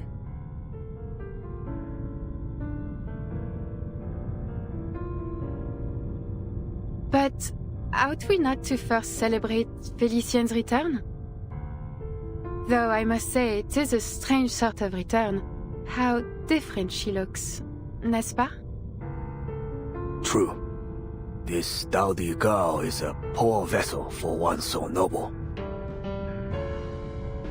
Mind your tongues. You're speaking of my new body here. For all her faults, I would not call the girl dowdy. She simply chose to turn a blind eye to beauty. I've always felt she picked the wrong career. I admit, it did her some good. She learned to read people and how to put them at ease. But it pulled her further from her true heritage and from the refined taste expected of a jewel hunter. Alors, Felicienne, your right hand, is it all right? Whatever do you mean? Do you not feel it trembling? Oh, shoot. Is something wrong?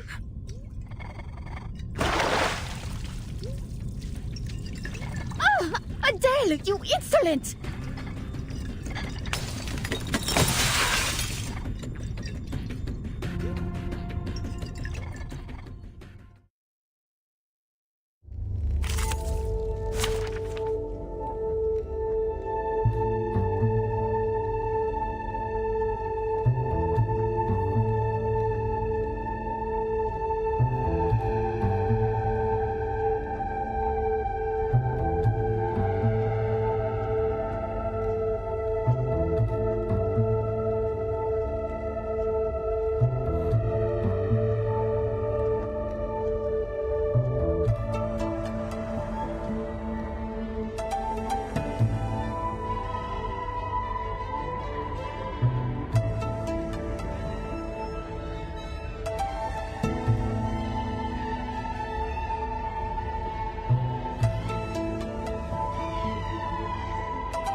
Yarka, it's you.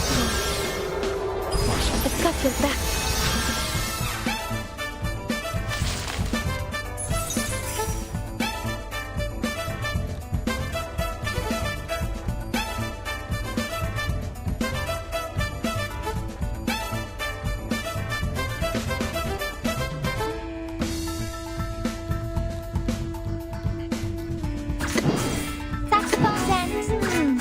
Or maybe take a deep breath. Stars.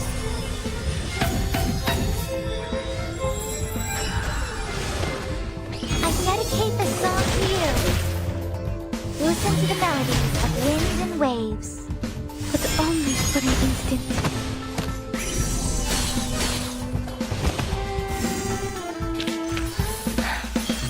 Yes.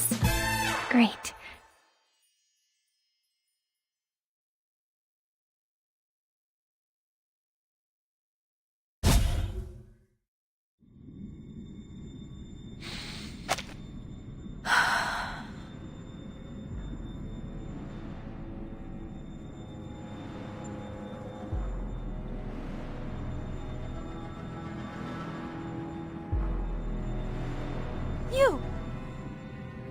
You're Manus Vindicte. Why did you bring me here? What are you doing to me?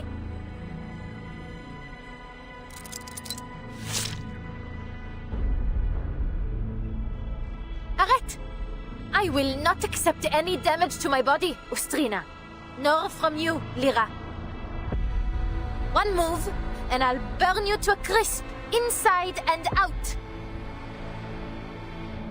What's happened, Felicienne? It is only us. We're still here at the banquet thrown in your honor. Stop your prattling, you rubbish dump. Another word and I'll rip that canvas to shreds.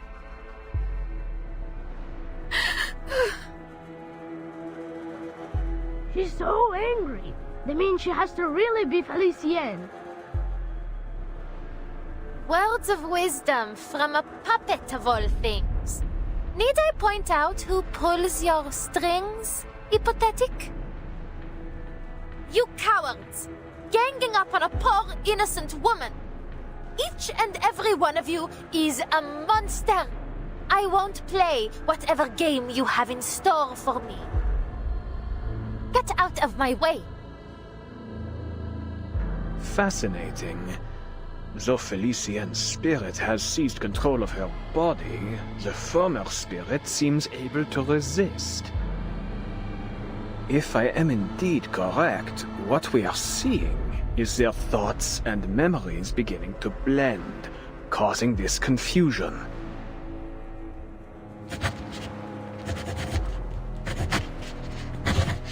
Laurent Rousseau, you've been in league with Manus Vindicte all along. You were lying to me. Everything Celia said was true.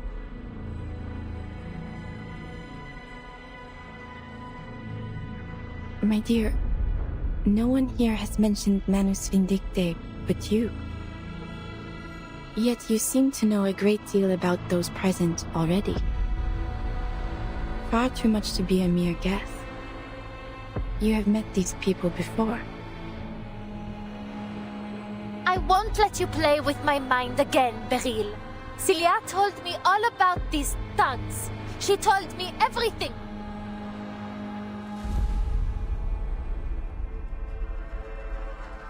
Maybe not exactly everything, but she did tell me that it was Manus Vindicte that killed her. Rousseau, Felicienne, you killed her. You murderous Manus scum. I believe it is time you faced the truth. The truth? What is it this time? You think I don't see through you? You killed Celia. In that place where the archive of imagery overlapped with reality. You killed her by your own hand.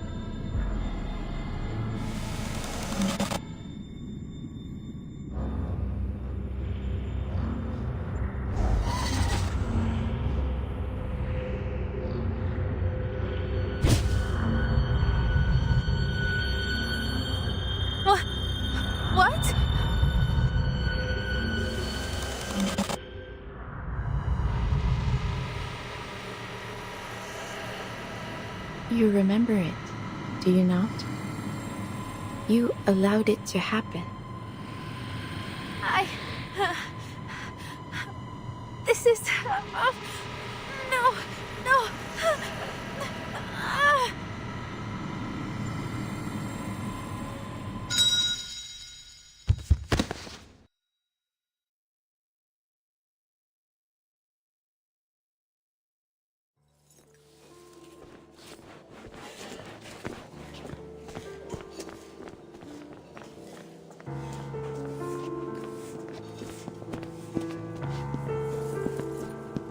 Felicienne has quite the flair for the dramatics, doesn't she?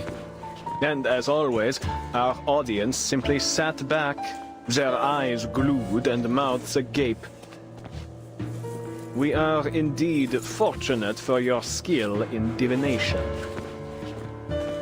We will have to wait for Felicienne to return to her senses, but thereafter we follow the plan as discussed. Using the French blue as our focal point, we will draw up the true, perfect Paris from the depths of myth. Democratic, independent, chosen by her people and shaped by the dreams of every one of her citizens. I have seen many versions of Paris, from flames to paradise. Nothing is beyond possibility.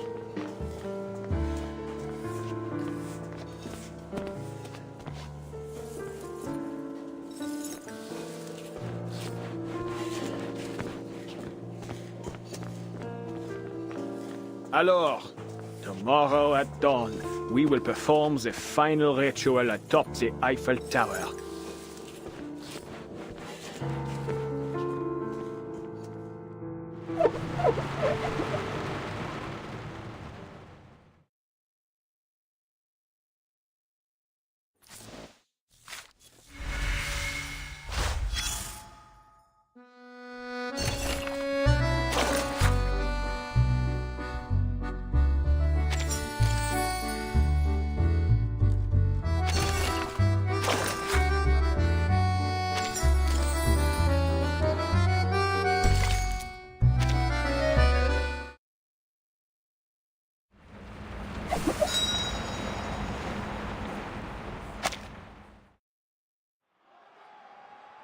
Liberté! Égalité! Fraternité! Deliver what was promised! Hear our voice! Respect our demands! Eat our work days! Better wages! Paid vacations! No more hunger! We will not let the Bastille frighten us! Let the king and queen answer! Give power to the people!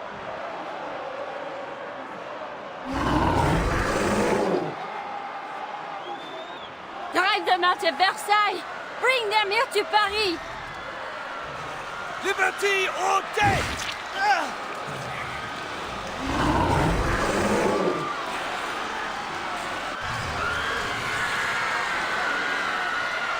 Liberty or death!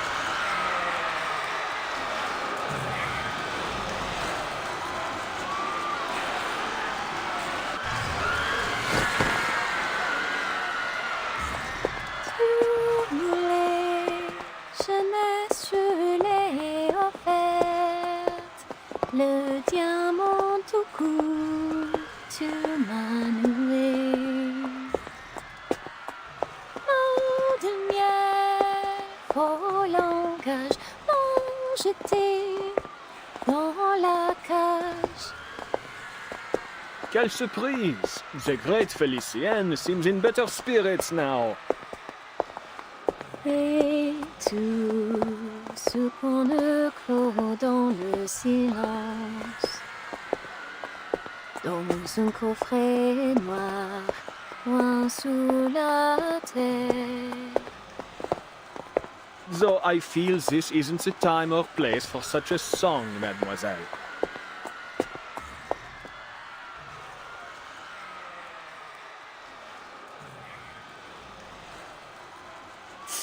Adele would never interrupt me the way you did.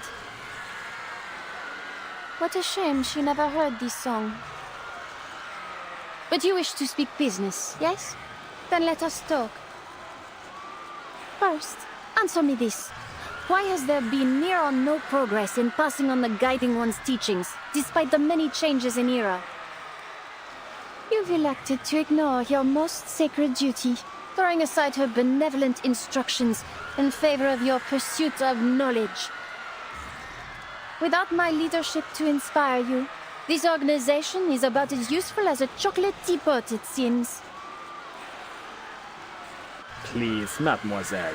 All these problems will be solved once I unravel the deepest secrets of the depths of myth. Look at you, still clinging to that old drivel. Did I not already expose your worthlessness? I'd have had you swept out by the servants in my day. But you're living proof of my thesis. You came back from the depths of myth. How can you not believe? What I believe in is my ability to conquer death. I have no particular interest in your imaginary Paris. Nor your babbling nonsense about ideals. It is our shared goal to return the world to its most glorious era, n'est-ce pas? We've found the means. I only ask that you trust me. Trust? You'd have me scale the Eiffel Tower of all things to use my diamond to unleash the depths of myth. While you stand at a safe distance and watch? That's your brilliant plan?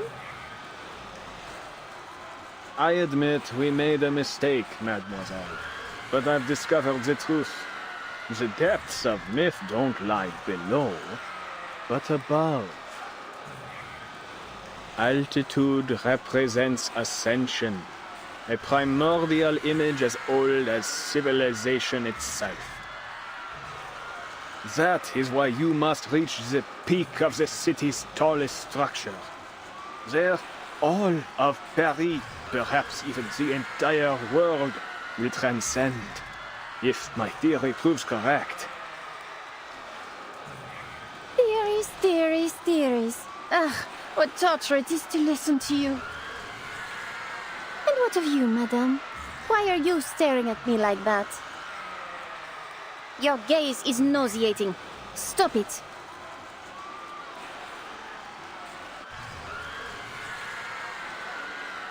Are you even listening to me? I am.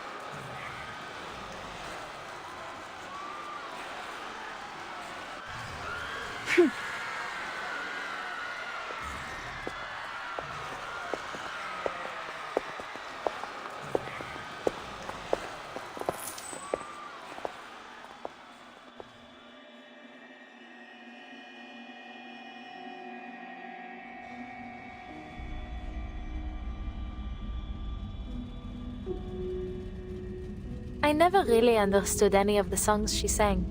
That's why I didn't bother to say anything. But I could tell she had a beautiful voice, the kind any singer would envy.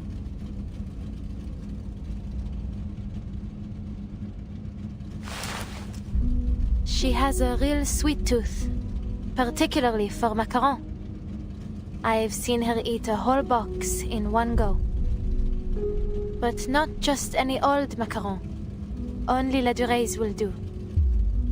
I often had to plan our trips around the store on the Champs-Élysées. Lucky for me, Felicienne was a late riser, or else I'd have had to race all the way from the bakery to her place every morning. But what she was eating, they weren't macarons, were they?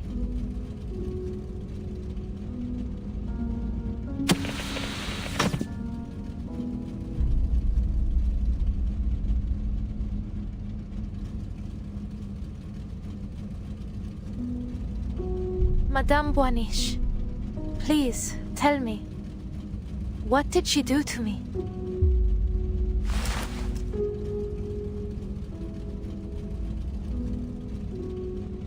She stole your fate. Her original self perished long ago within the depths of myth.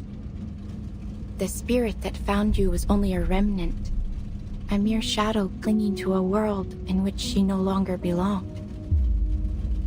She longs to live again, even if it is only as a parasite. What about those memories we shared?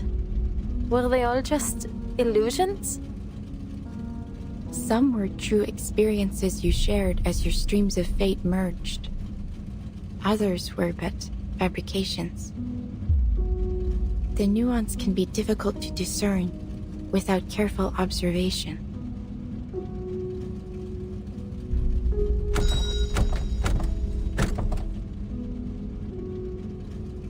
You've really confused me, Madame. What side are you on? I am a watcher of the streams of fate, not a participator in them. I take no sides. But you can do more than watch. You already have. You were the one that told me about this inevitable death. And then, Celia really did end up dead. You know exactly what's going to happen to me. You know everything. Don't you? It is not nearly as simple as you might imagine, Adele. To observe a stream is to see only its curves and eddies, the ripples of importance. I see the path, but not every moment along it. That is itself sufficient for me to ascertain one's eventual fate. There are rarely any exceptions.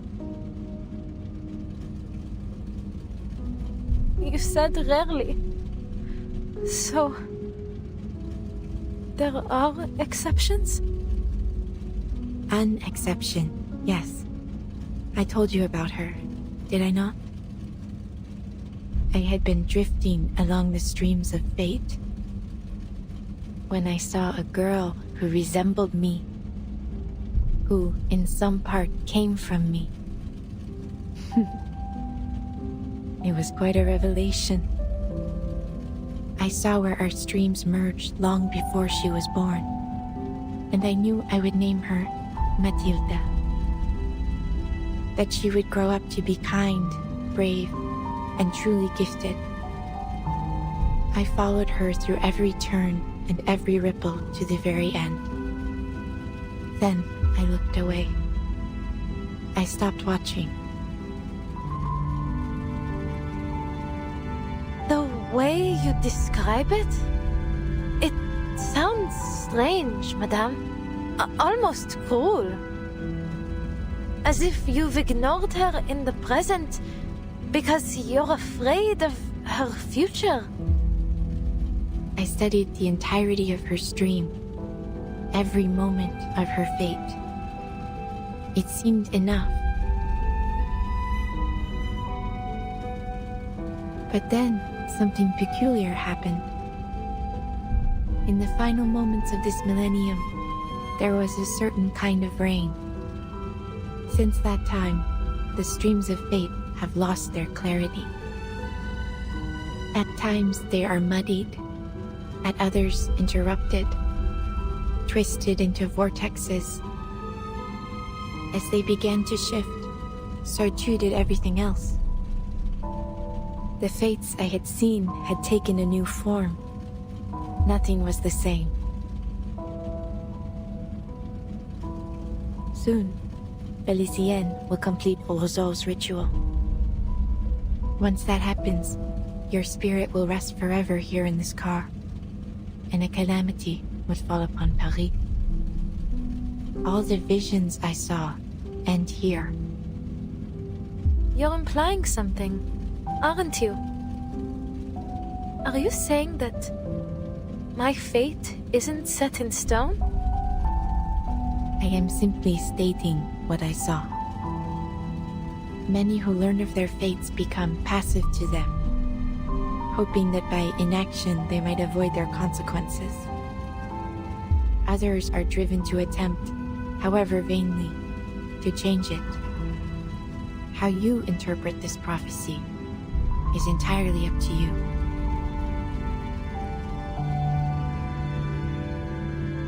Then there's still a chance for me to leave this car, n'est-ce pas?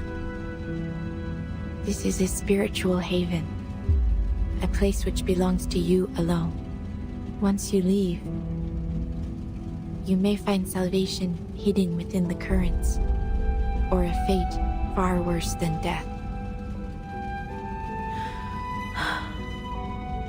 I don't want to know what lies in wait for me. What I want is to get out of here and destroy the diamond, just as I promised. I won't fail again. You know a way to let me out, no? You wouldn't be here otherwise. Please, madame, tell me.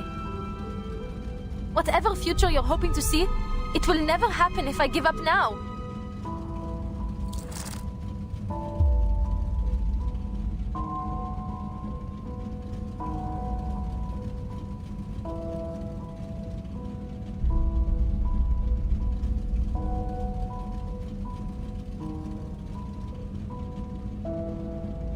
Even in the face of oblivion, you would try to change your fate.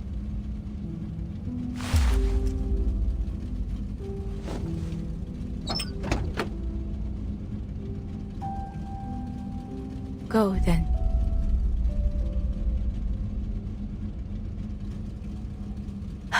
Merci.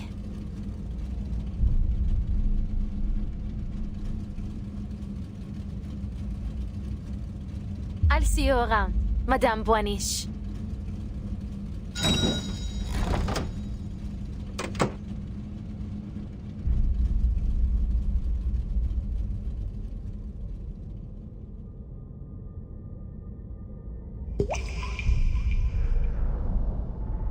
So, where is this so-called fate you've been waiting for?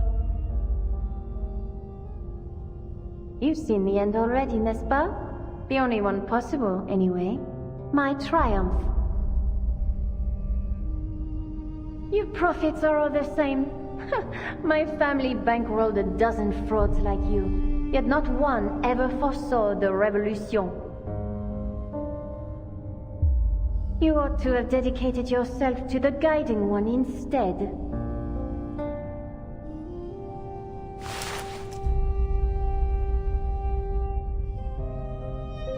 You speak because you seek my direction.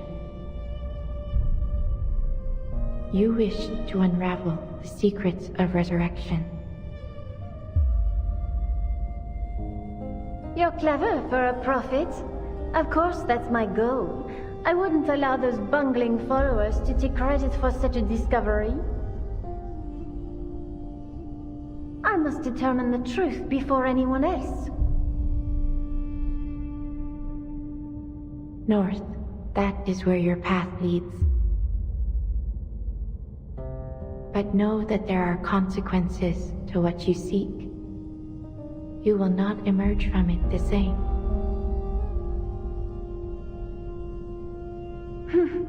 Spare me the theatrics. I shan't be intimidated. You've pointed the way. I have no more need of you. Whatever consequences lie ahead depend on me, on my actions, not some puddle of fate. Au revoir, madame. Let us see what the all-seeing lady has seen for us.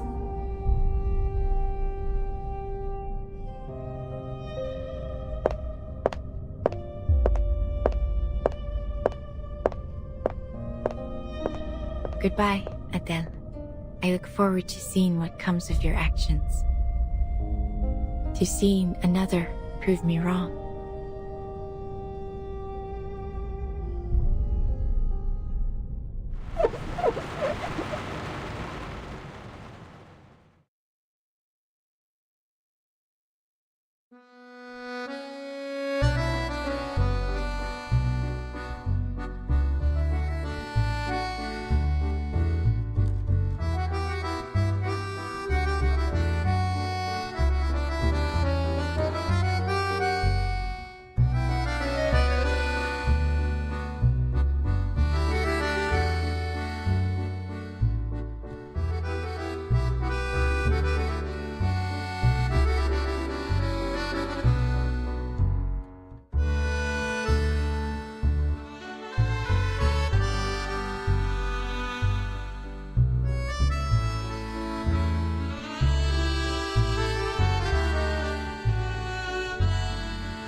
It is true.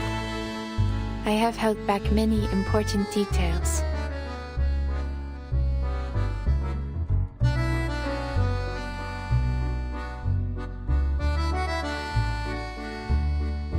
Concerning matters like the nature of Felicienne and Brum's relationship, and Professor Roseau's true intentions. But I believe it is not my place to disclose such things. People deserve to discover these things on their own. And you have placed far too much importance on prophecy. The course of fate remains the same, whether I speak about it or not. In this kind of business, one must remain neutral. All of my clientele understand that. I take no sides, only payments.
If the night is the shadow of the sun, then could we say that vampires are the shadows of people?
Streams of fate.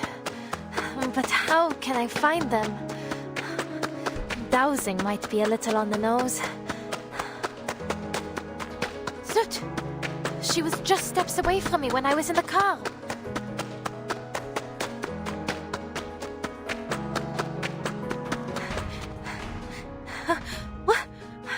What's that?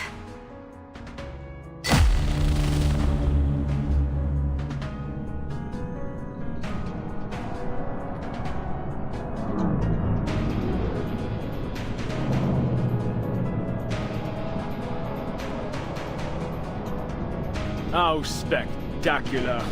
If this isn't a miracle, then I must ask, what else could possibly qualify as one? Let dusty historians scoff and rivals sneer, but there are none who would dare scorn this timeless, flawless vision of Parisian beauty across the ages. Who from this lofty perch would deny this is the truest form of Paris? The Palace of Optics, the Eiffel Tower, the Arc de Triomphe, Notre Dame, the Luxor Obelisk, the Lutetia Arena, the medieval quarters. Each piece woven together in perfect harmony. As I've said, thought shapes reality. This Paris, born from collective imagination, is Paris at its most true and most real. Only when it fully descends shall we finally possess a real world. A life worth living.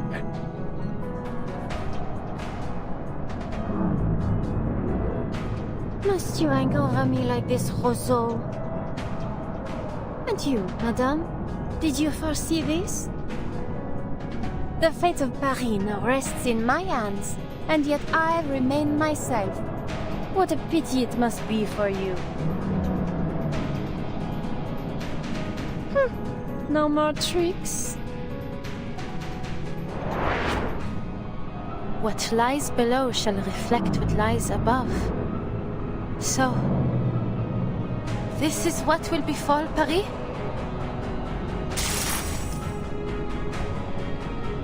I can't touch her.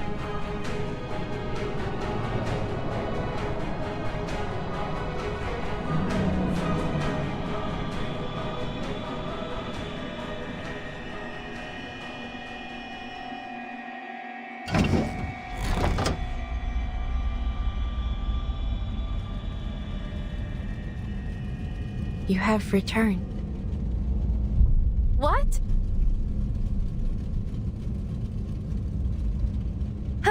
How am I back in here? You failed to take back your body. So long as you return here, though, there is still a chance. I found Felicienne. I was right next to her.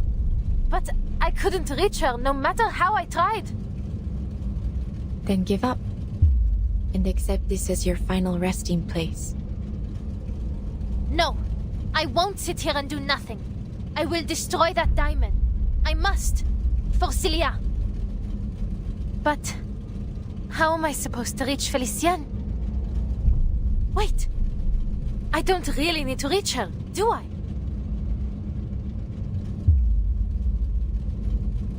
Madame Boiniche, you said before that the stream of my fate merged with Felicienne's. So, in a sense, she and I are always together, n'est-ce pas?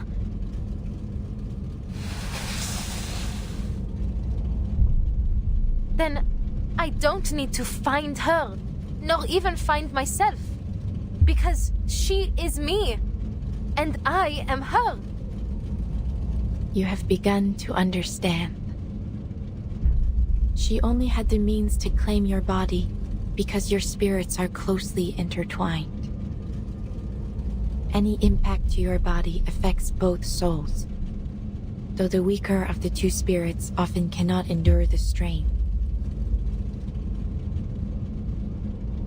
Often, but not never, no?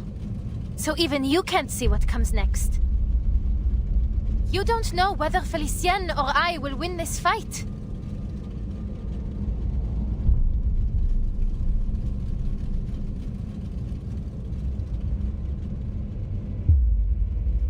The currents of fate will bend to your actions.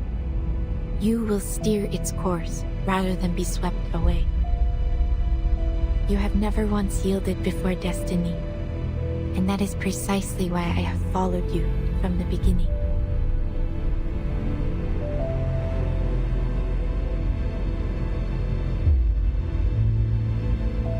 It is as you say. I do not know if you will emerge victorious in this final trial. Will you carry this through for me? Do you even need to ask?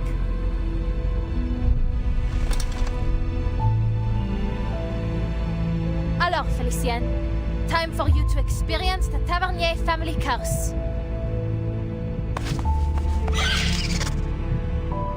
If our fates are truly intertwined, then this curse must bind your soul as well as mine. And in true Tavernier fashion, your end will come, just as you lay hands on the treasure you desire most.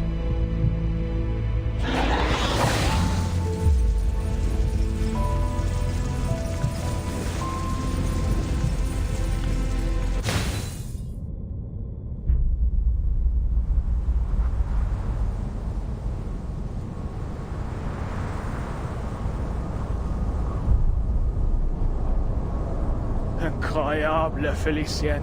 Just a little longer and Paris as it should be, born from the collective unconscious, will descend into reality.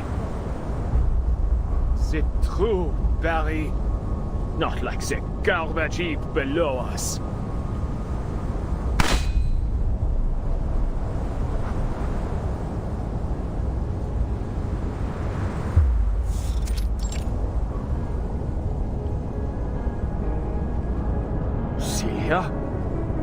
How did you get here? How are you still alive?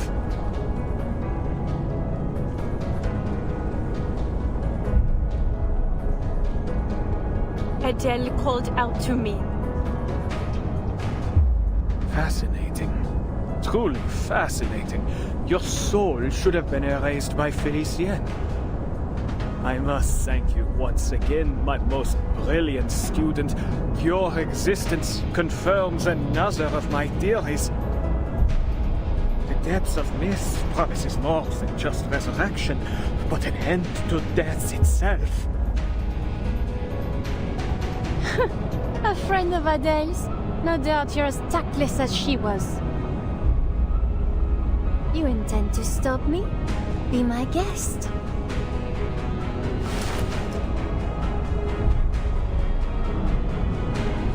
Go on. You should be grateful I've given you the opportunity.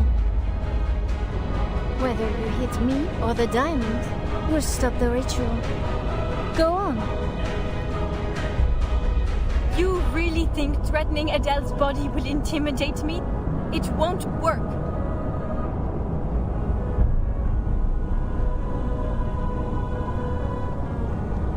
Yet, is that hesitation I see? Think about what our chère Adele would say at a time like this. Pull the trigger.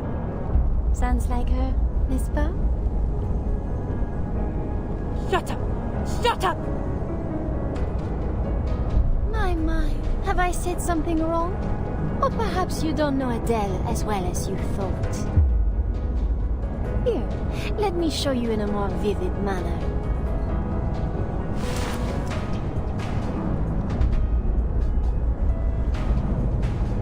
Don't worry about me. Just shoot. Take us both out. It's what you have to do. It's the only way to break my family curse. You have to end the adventure with my death. To fall at the height of a brilliant journey. That's better than fading into some bleak, ordinary end, no? No, Celia. You don't need to do this. I'll end this myself.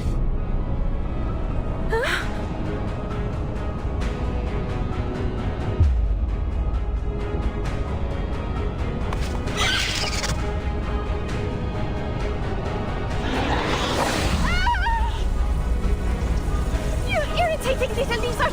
How dare you harm your own master! Damn you, Adele! You and your wretched pet!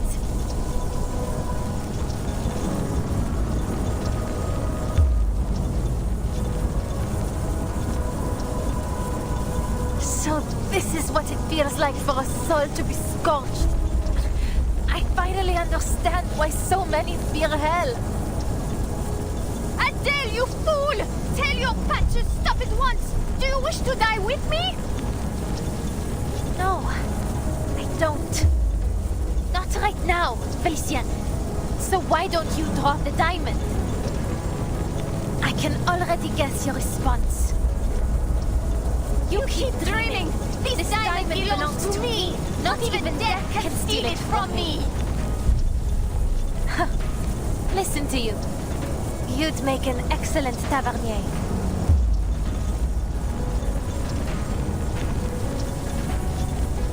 Now let's see if fire can separate true from false, Felicienne.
adventure begin.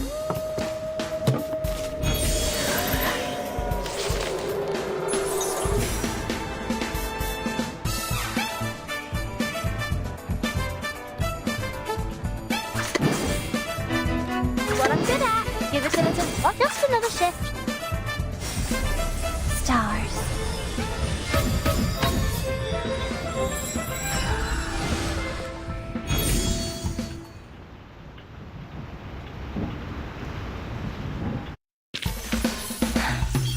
Yes.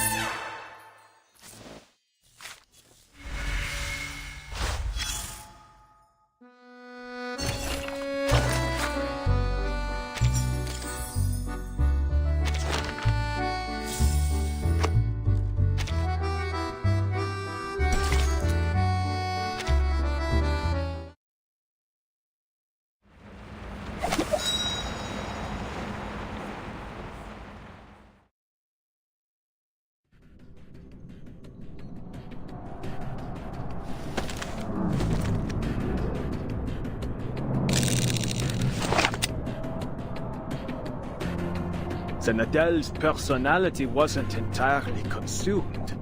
She's managed to regain control of her body. Even a spirit as strong-willed as Felicienne lacks the ability to completely dominate another. Perhaps I was wrong to shift focus from the power of the collective unconscious. There is no need for that, Professor.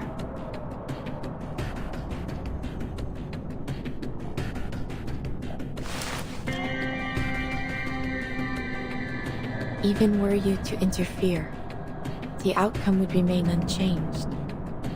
You are but a pebble in the course of the stream of fate. Wait with me a little longer.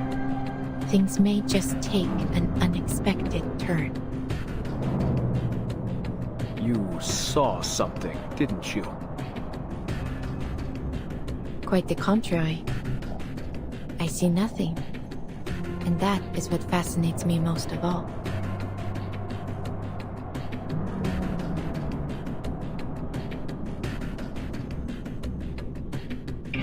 You're fired, Adele!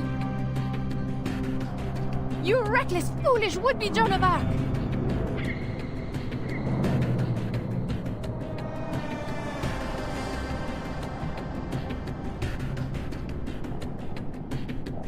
That's almost flattering. But this is nothing compared to what you did to Celia.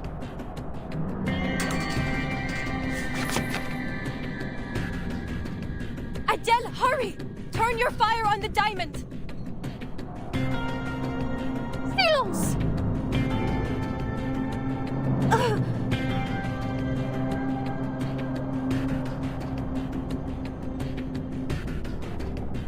Stop this, Felicienne!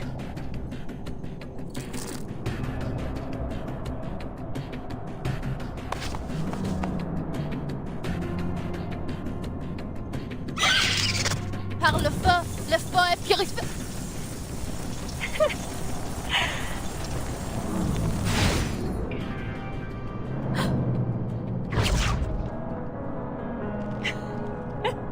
You disgusting hypocrites!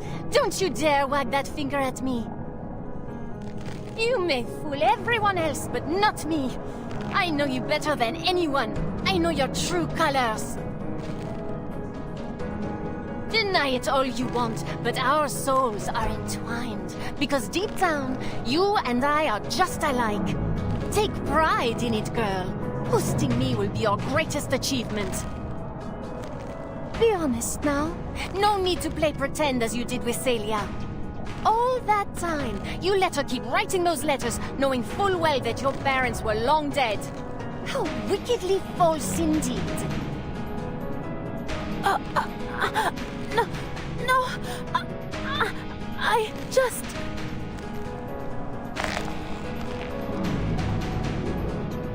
She shared her deepest hopes and dreams with you through those make-believe adventures, but you ignored them. What's there to envy about a cursed bloodline? I suppose you kept her as a salve to your dreary, miserable life. You really thought you could fool the world into thinking taxi driving was your highest ambition? Deep down, you've always craved more. Don't act like you know me.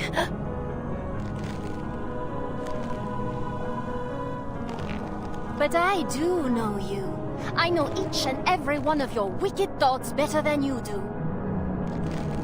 She told you to burn the diamond, but you secretly desired it. You craved your place in this adventure. Your death. Who could blame you for triggering the curse? You weren't chasing treasure, not by choice, not like your parents. All of this to pretend you are unwillingly caught up in this adventure. You even get to play the savior. And oh, how your dear little friend fits the role of a damsel in distress. All you need is a villain. And that's where I came in, just as you wished. Of all people in Paris, why did I come to you? Have you given it even the slightest thought?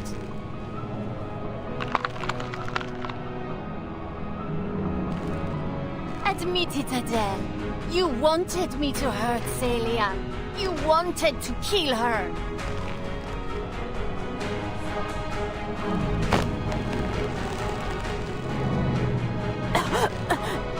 You're lying. Ah, yes, lies. She lied to you too, Adele. You really are a perfect duo. Two little liars keeping secrets from one another. Allow me to reveal another secret. Destroying this diamond will bring an end to more than just me. It will end her as well. Though perhaps, without her, you might at last be free. That's not true.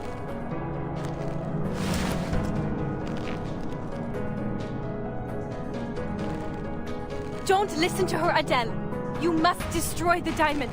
The depths of myth must not be unleashed. Lose your friends or lose the city.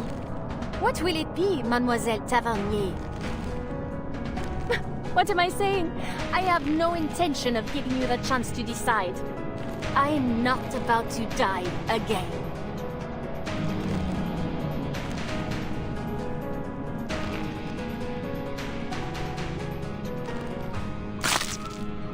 Ah!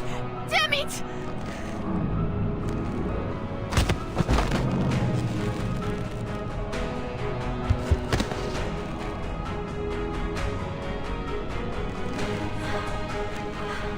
Funny that. I'm not ready to die, either.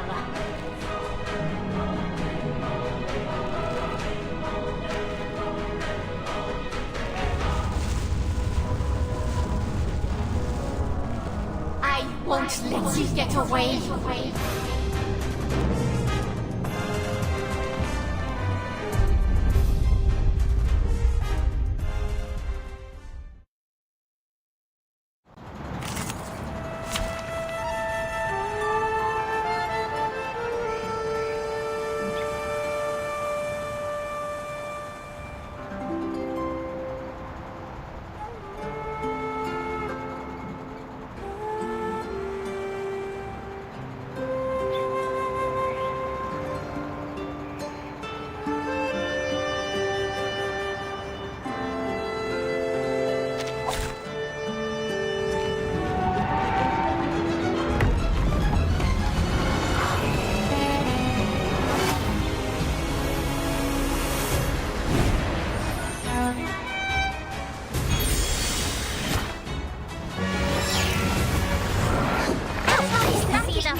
Do you really believe you can... Soldiers?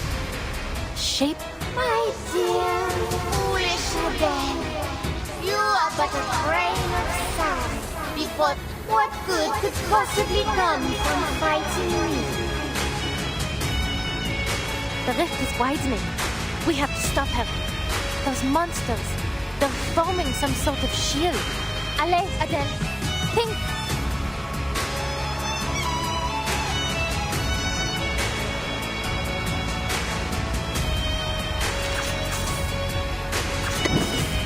Just another ship.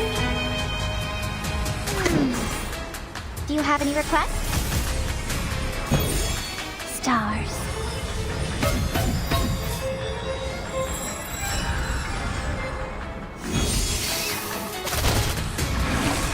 Listen up.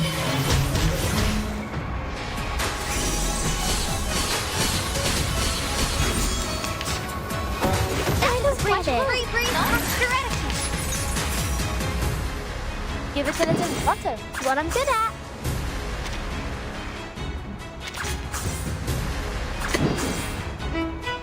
Purge the impurities. Leave me alone, you phantom. Up and at it. Eliminate what is false. Do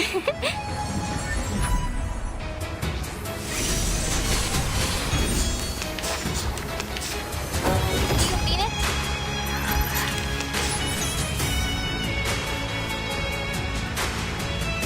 If the depths of myth is nothing more mere reflection. Just another ship. It's what I'm good at.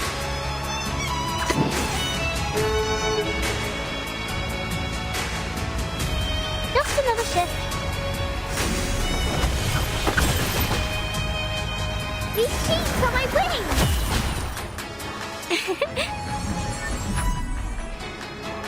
Laundry time!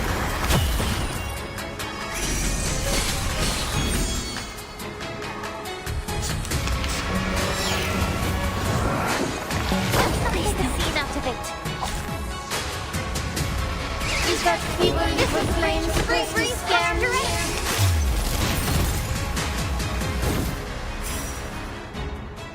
Open your eyes! It is heat-treated. Give it a little water. Purge the impurities. That was quite rude, no?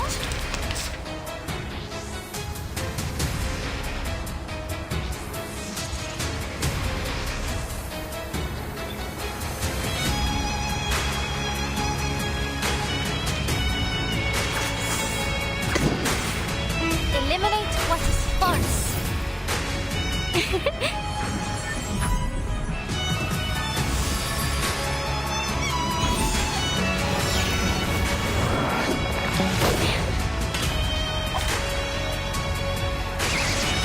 Let's not make a scene out of it. It is heat-treated, no? That was quite rude, no?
Greetings.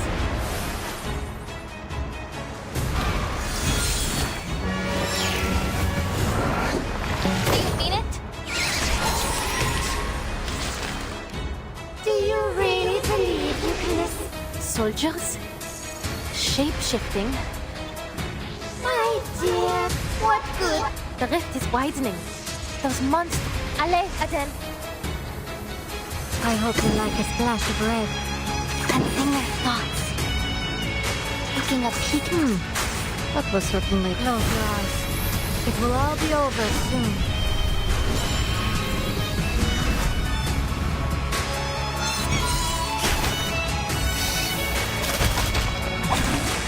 A little surprise.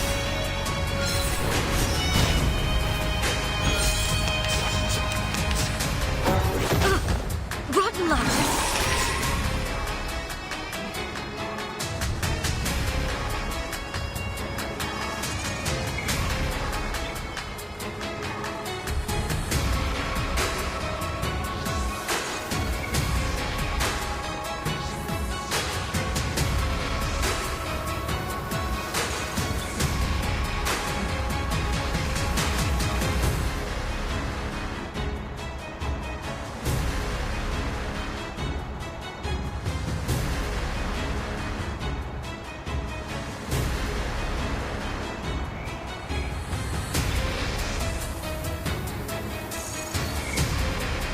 Sensing their thoughts.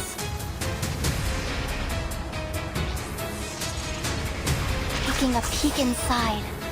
Agreed. Give us a little butter.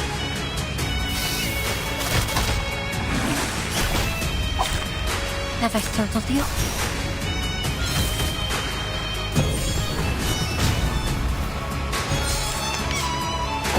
Look away from me.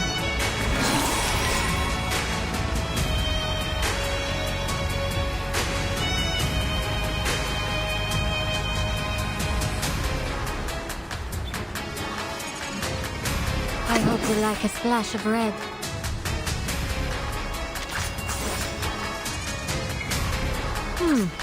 That was certainly a choice. Close your eyes. It will all be over soon.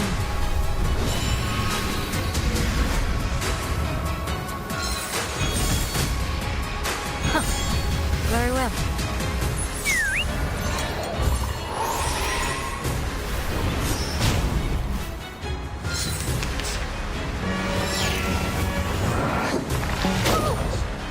Is that evil little flame supposed to scare me? Open your eyes and...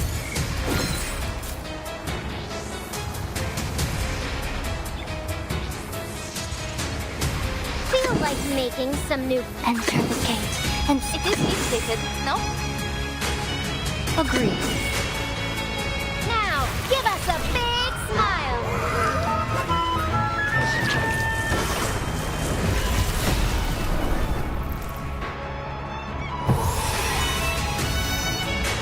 Purge the impurities. Leave me alone, you phantom. Our blood will burn.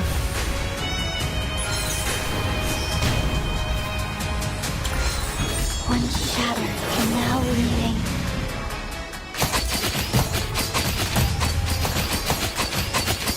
If the depths of myth is nothing more than a sea of collective unconscious, then the creatures born from it must be...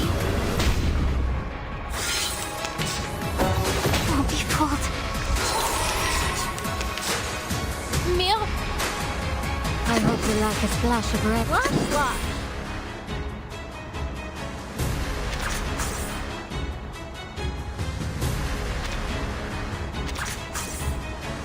Close your eyes. It will all be over soon.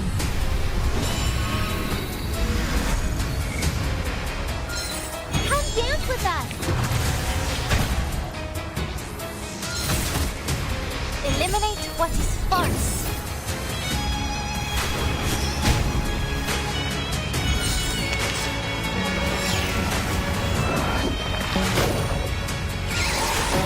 Won't be fooled. Give us a little butter. Listen to this.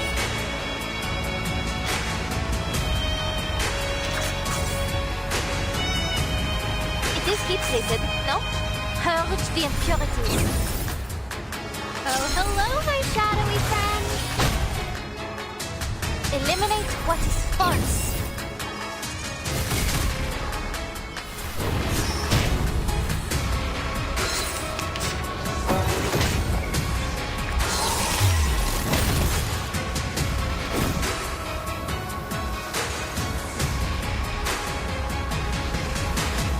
Feel like making... Give it a little water. It is heat slated, no?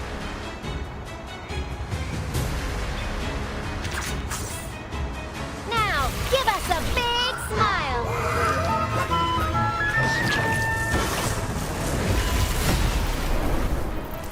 Purge the impurities.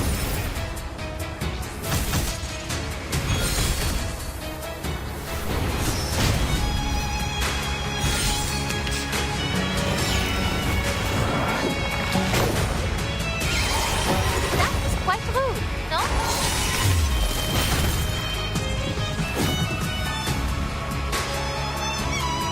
Agreed.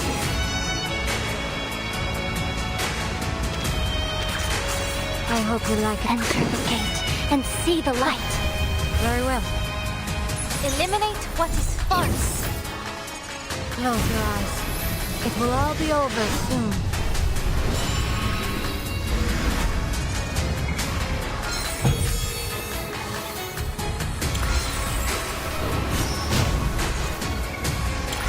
One shatter can now remain.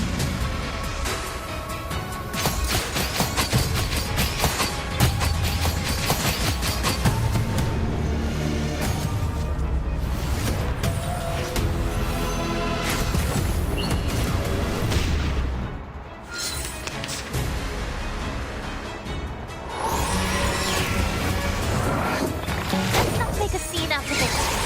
Let's not make a scene out of it. I'm nobody. Just a tour guide from Paris who can handle a car. And tell par le feu.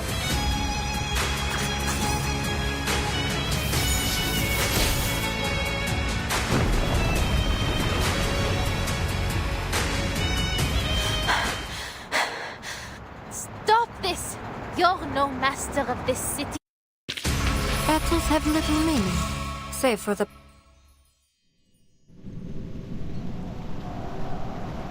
She's going to destroy the key, Beryl.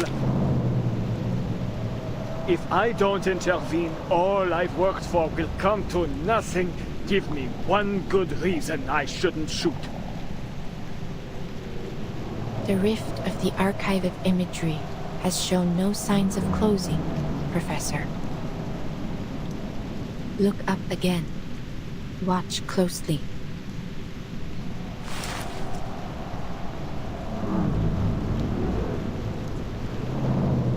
The diamond has already served its purpose. It has torn the rift open. The depths of myth is trickling down over us as we speak. Let's see what more the little gemstone can do in her hands.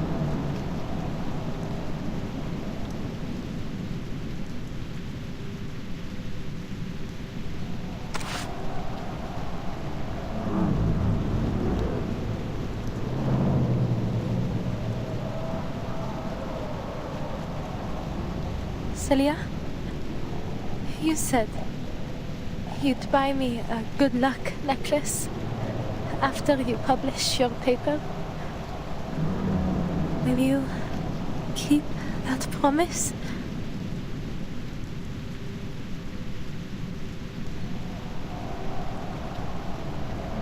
You're too cruel, Adele. Why didn't you just tell me? I wouldn't have had to write all those silly letters.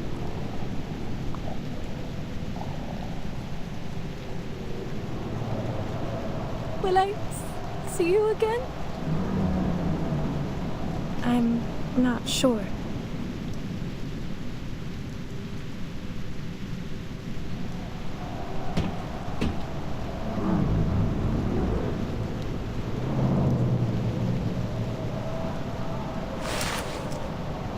The art of resurrection is elusive and unknown.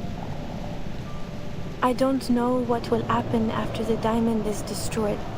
What Felicienne said, it was just speculation. There's no more time, Adele. Make your decision. Now.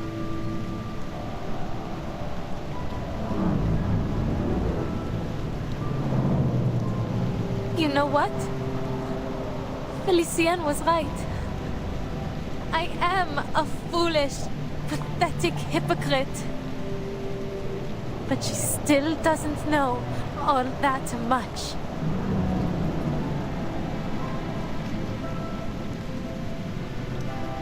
You were never the damsel in distress.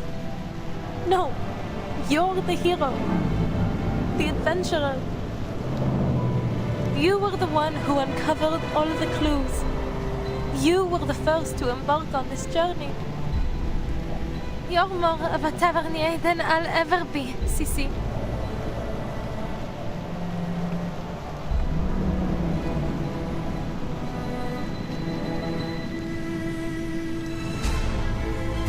Don't be silly, Adele. That never mattered to me. It wasn't the tales of gemstones or adventures that drew me to the Tavernier family. It was you.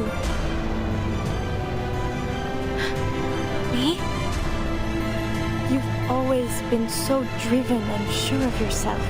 Even when we were kids, you never hesitated, never looked back. I wish I could live without regrets like you do.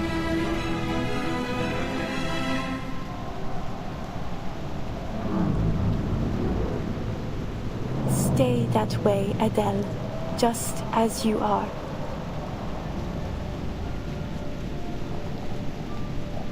Well, maybe not completely without regrets. That's asking the impossible. But if you hesitate now, I'll be disappointed. So go on. Follow your art, my dear friend. I believe in you.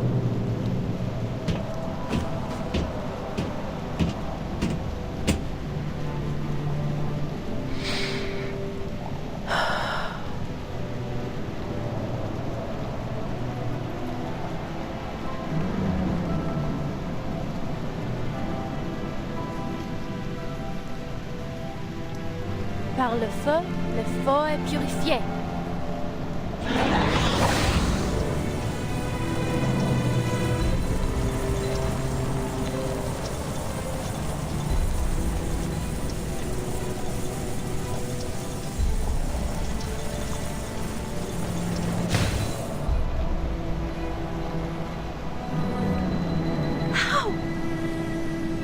How can it still be here?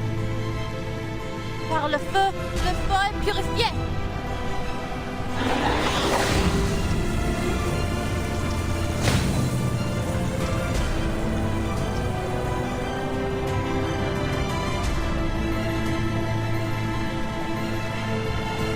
I burned the beast of Gévaudan. I even burned Felicienne. So why can't I burn this diamond? It is from the depths of myth, isn't it? Surely it can't survive your fire. It isn't possible. It's only a symbol. A primordial symbol, yes. That is precisely why it survives.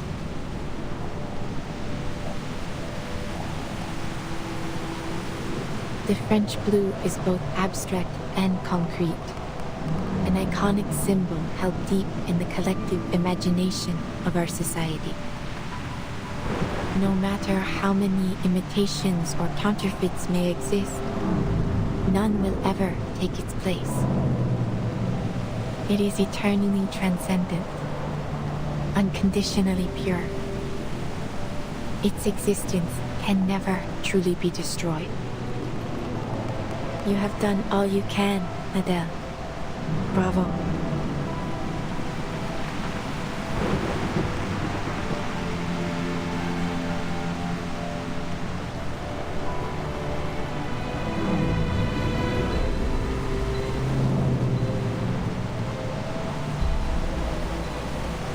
But I failed to destroy the diamond.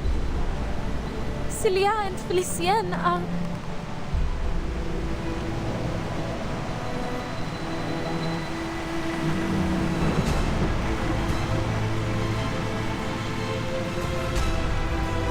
countless streams converge and intertwine here in this moment. An unstoppable downpour is coming. And in it, you are a remarkably stalwart droplet. Your struggle has at last reached its conclusion. The rain, it is about to fall.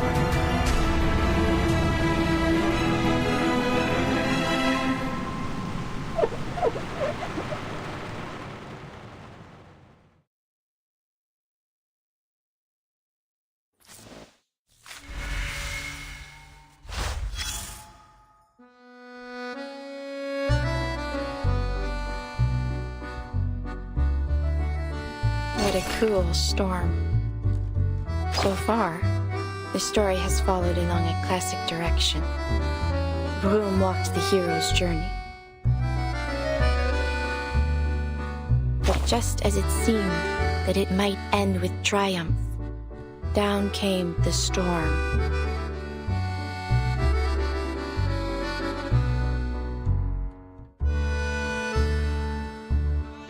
This is the 5th joke fate has played on me.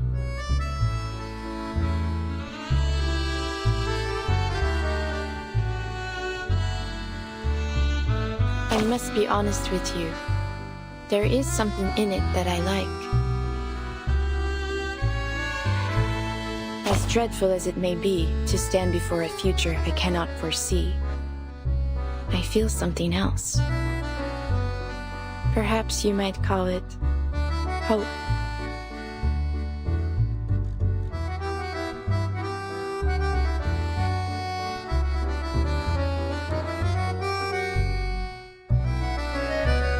For someone born with my abilities, there is a strange beauty in moments like these. To know how it feels to know nothing. Yes, though I understand it may come at a great price. Perhaps that is why the Vigile Bureau and the Foundation have kept such a keen eye on me. Perhaps they think me one of those storm advocates. But why would I advocate for it? I have never asked for it.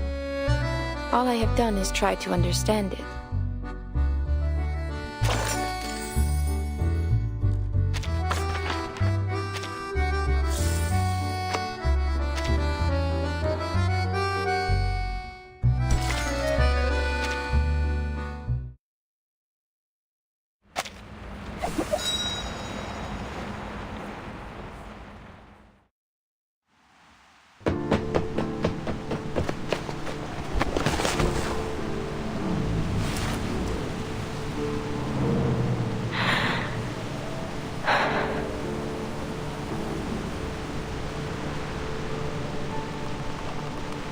Just as it was meant to be. What? This ridiculous sight. This distorted Paris.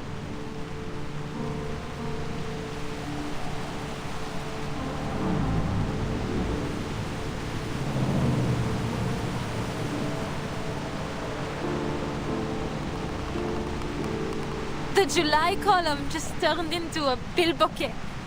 The Vert Galant statue replaced with some bizarre lobster. And my friend is disappearing before my eyes. And you're telling me that all this was meant to happen? It's all so meaningless. So absurd. Is it?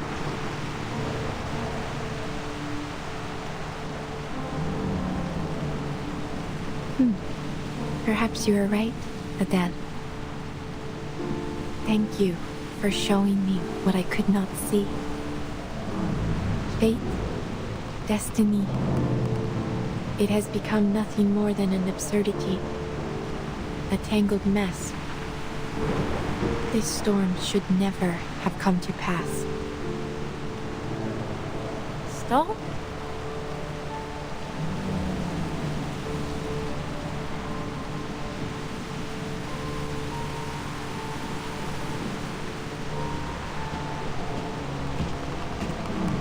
This storm is quite a delightful surprise. Look at this mass hysteria. It's becoming ever more unified. As if some force, some wind is drawing them together, controlling them.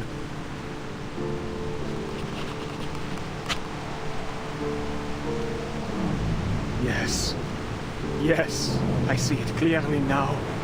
The world is a stage, a performance with no script, and we have arrived at the moment when the curtain must fall and the scene must shift. This upheaval, this shift we've ushered in, has been intensifying the turmoil of the era. What a marvelous device. It's just the spark we need to ignite a cleansing fire. With this power, we can manipulate the appearance of the storm as we please. The changes to the mass hysteria, yes, it's all obvious now. They were born from the collective subconscious. We are mere actors on this stage, for the material world is nothing but a projection of the mind.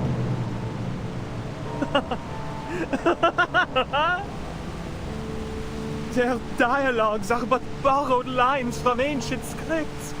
Their passion, their love for life, an oblivious repetition of the same narratives. The play has no script, yet tells the same story. This material world, it is nothing more than a flicker on a cave wall. I've seen it. The ultimate truth. The truth that even the transcendental law feigns to hide. But I've seen it now. I've seen it. The depths of meat itself will also be corrected, just as all the errors of the reality. But who decided which of these errors are wrong to begin with? Or perhaps what is right is essentially an endlessly repeated chain of errors.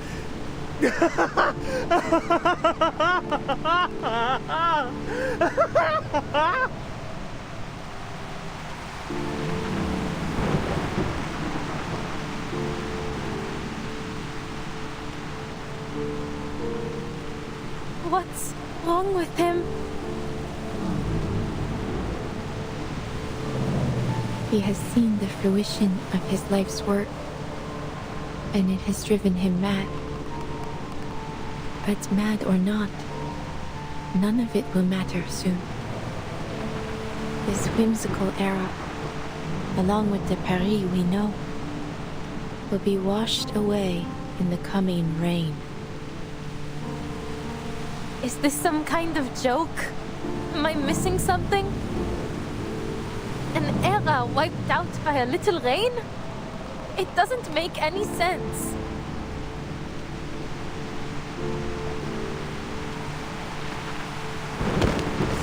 No!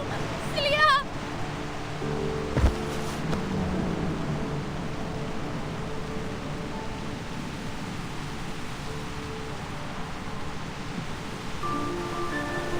Paris. La ville lumière. La ville de la romance. Une tapisserie de symboles. Elle n'hésite jamais à montrer toutes ses émotions. Les passions chaotiques de points de vue qui s'opposent. Les complots mis en scène dans ces ruelles anciennes et étroites. Parce qu'elle défend ton droit de choisir, de crier ou de te taire, de regarder en arrière ou vers l'avenir, de vivre sous une monarchie ou une république, et une myriade d'idéologies. Tu peux te jeter dans le maelstrom ou en créer un nouveau toi-même, Celia loves this city so deeply. She knows everything about Paris, from the catacombs to the top of every tower. Celia deserves to live, not me. Why? Why does Celia have to vanish? Nous nous tenons dans un vaste jardin où les sentiers s'entrecroisent à l'infini, accueillant des bifurcations sans fin, des choix sans fin. Hernani, Notre-Dame, les montgolfières qui flottent au-dessus du palais Saint-Pierre. Ces philosophies trouvent leur forme, circulant de lèvre en lèvre, de cœur en cœur, à travers tous ses habitants.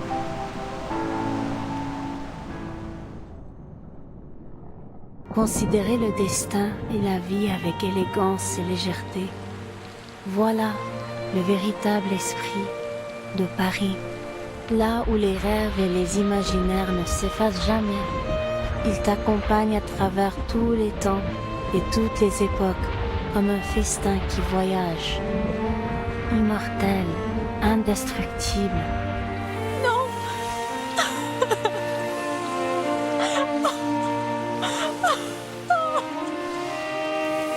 What more is there for me to seek in this meaningless, inferior world? The true world, the one that matters, has already descended. Voila, see that? The clearest, most perfect water at the bottom of the archive. Now, so close, almost within reach.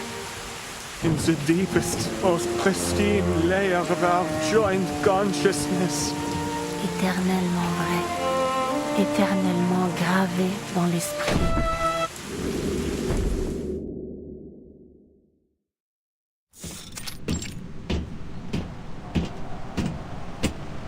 The rift is closing. The storm will now correct the faults of this era. The city of light descending from the sky, the phantoms walking among the living, and the legendary beasts roaming the streets. They will all vanish. The mad have fulfilled their wish.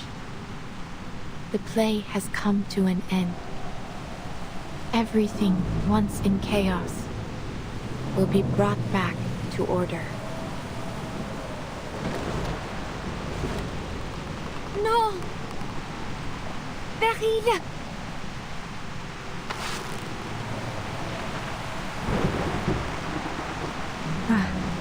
You have awakened.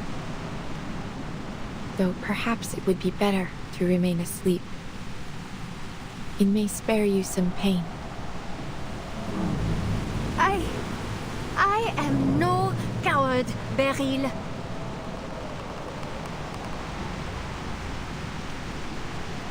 But you have to fix this. You have to do something. Tell me how to change this. Just a hint. I refuse to vanish like this. To disappear after finally clawing my way back.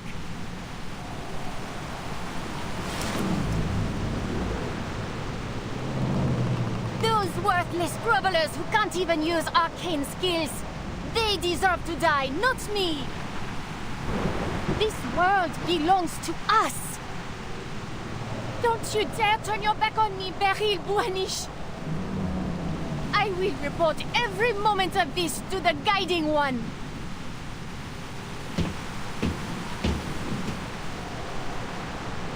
I saw what you did to Laurent Roseau. You drove him to his death. You've never been loyal to anyone. You're nothing but a soulless profiteer. You care for nothing. You never believed in any of the principles of Manus Vindicte. You never wanted to bring back the beautiful world we once had, did you?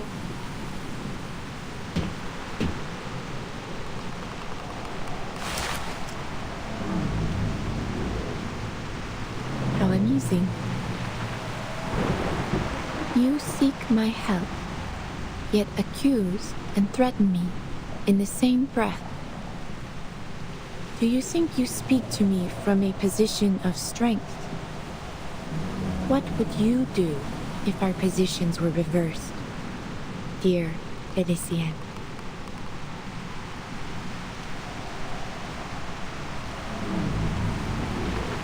There is nothing more to say. It has been a pleasure, Madame.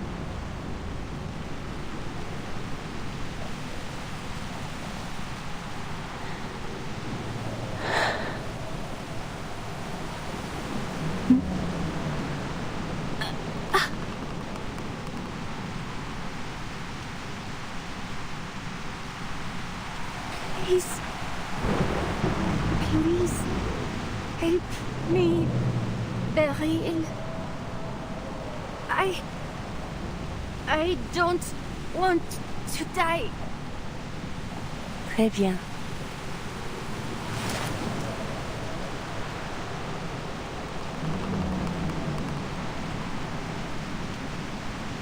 What do you think, Adele? Should she be saved, or pay for what she has done with her life?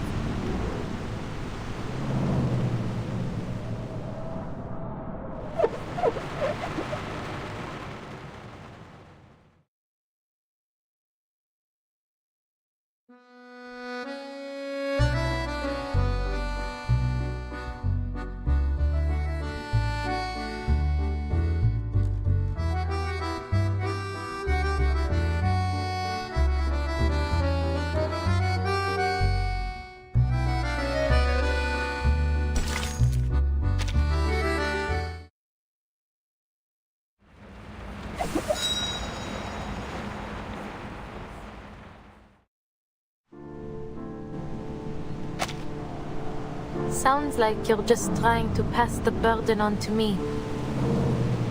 Whether she lives or dies, the weight ends up on my shoulders, doesn't it?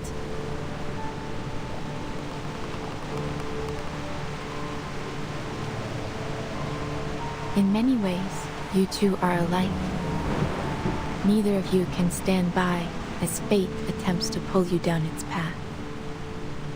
You fight. It is no wonder that she could reach into the depths of your mind. Now, her very existence is in your hands.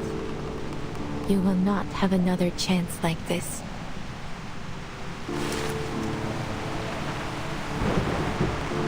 Your friend and the original Félicien perished in the same way. It is likely, then, that she has returned to the depths of myth. Should Félicien live, she may become the key to discovering the truth of that realm.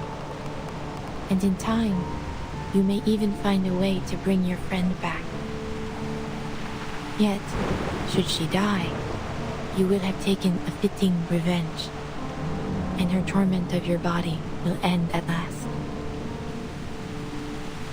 Swear it then. Swear that every word you just said is true.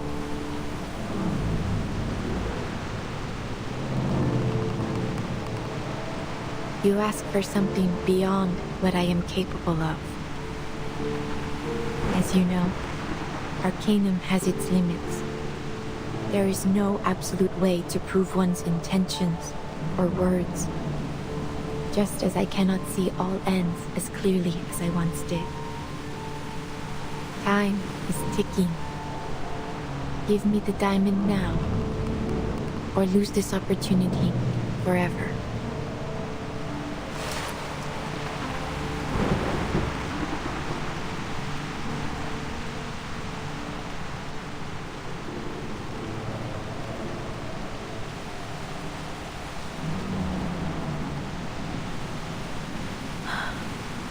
Take it.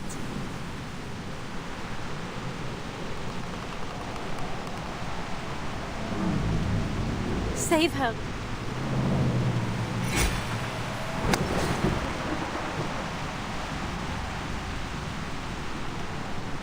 Merci beaucoup. You have led me to the answer. I will respond with the sincerity it deserves.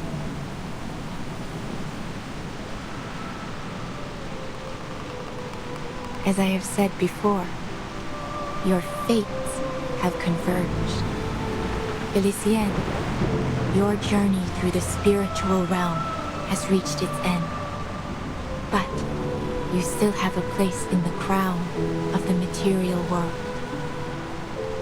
Now, the Numa that has reached the edge of one world must begin anew in the next.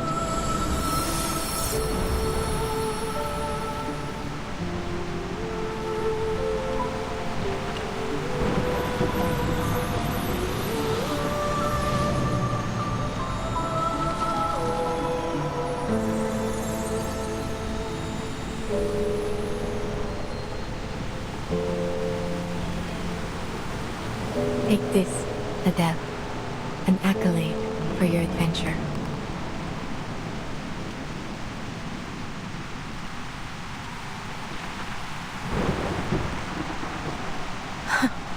An accolade.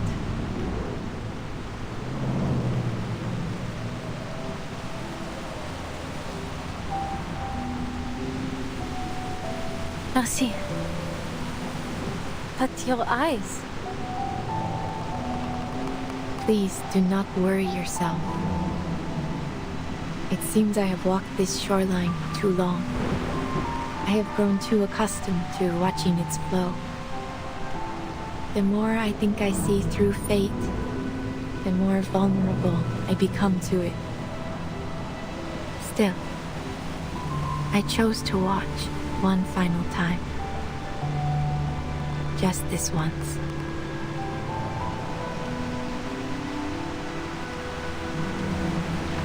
It makes for a fine imitation. Your flame separated the French blue from the smoky quartz it had inhabited. I simply gave it a new vessel, a clear quartz. It was the best that I could manage. I hope it will suffice. And I hope both you and Felicienne will be satisfied with it. Will she wake up soon? And when that happens, will I still see her image in my hallucinations like before? You will suffer no more hallucinations. And she will awaken again. In time. Yet you will be the sole master of your body. She is but a soul quietly bound to it. So long as neither of you strays too far from the other, her soul should remain whole.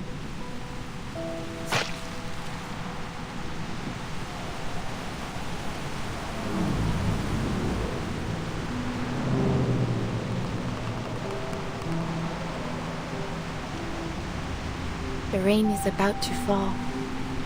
We must go. By dawn tomorrow, this world will be washed clean. I must admit, I enjoyed this ending of yours. But whether you continue to the next chapter is up to you.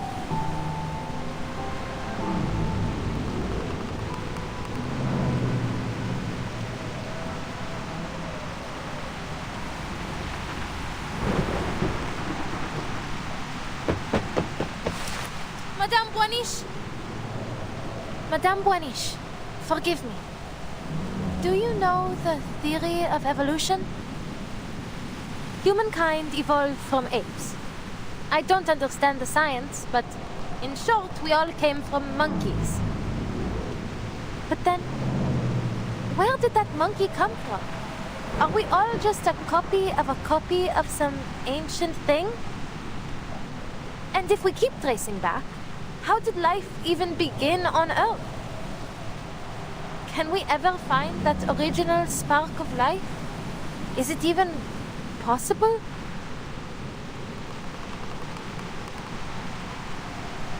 What I'm trying to say is, things rarely have a single clear cause. The birth of life is complex. It can be influenced by all kinds of factors. Maybe that applies to fate as well. So, whatever happens, I don't intend for my story to end anytime soon.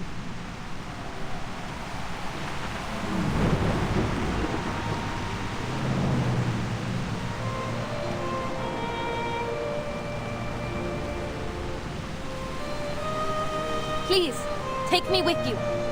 There must be a way to avoid this storm you spoke of.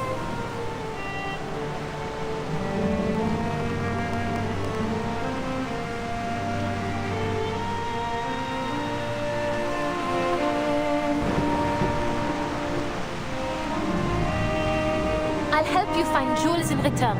Answers, anything. Whatever it is you seek. A generous offer. To honor your sincerity, I shall give you an answer. What is it you wish to know? The truth about the storm.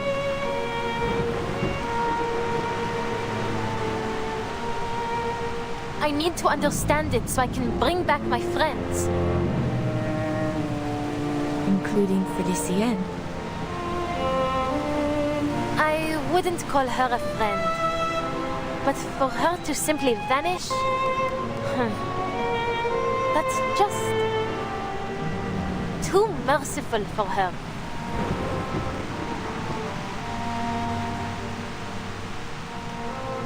Would you still accompany me, knowing we may gain nothing in the end? I would. You can't just sit around waiting for something terrible to happen, can you?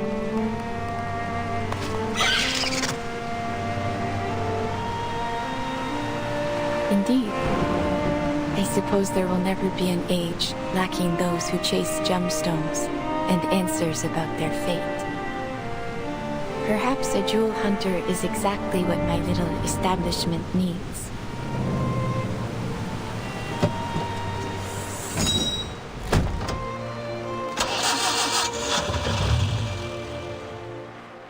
Which way do we go, Madame Boiniche?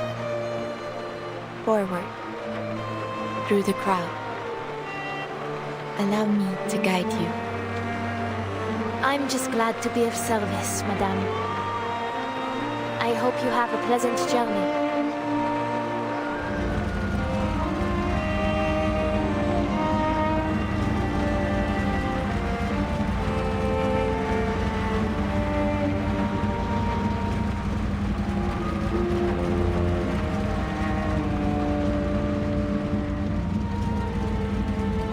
For a long while going forward, I may not be able to divine with the same precision I once had. Yet this feeling of not seeing has a comfort of its own. If our fate truly is guided by a higher being, I must imagine they are blind. I hope that when I awake, you will have reached your destination.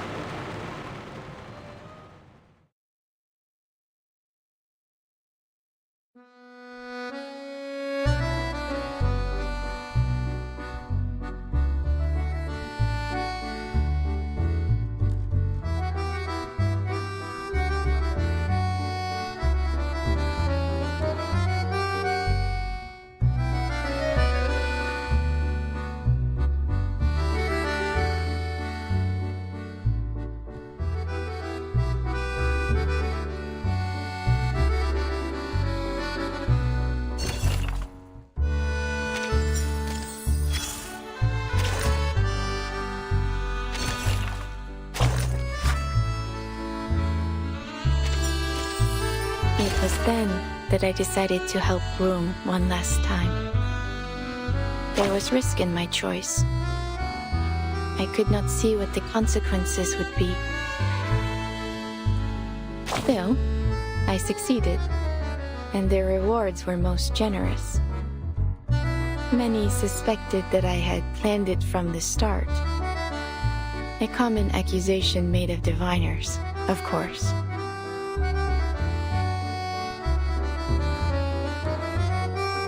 think I did not punish her enough.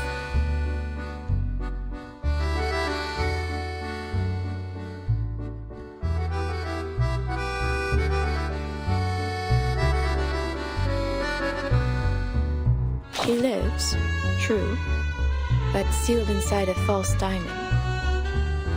I doubt that was the life she had intended.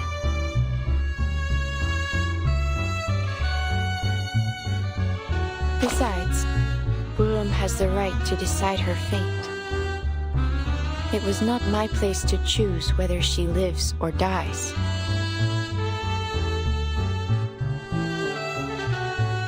If there is anything to take away from Groom's story, I would suggest this.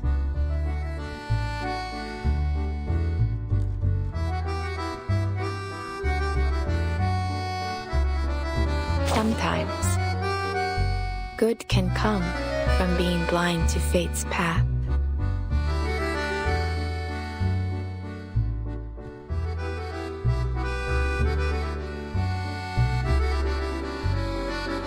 How exciting it must be to arrive in this world knowing nothing, and, after a long, beautiful journey, realize just how much there is still to discover.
Here.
In winter, birds hop around on the fields and peck at the crops.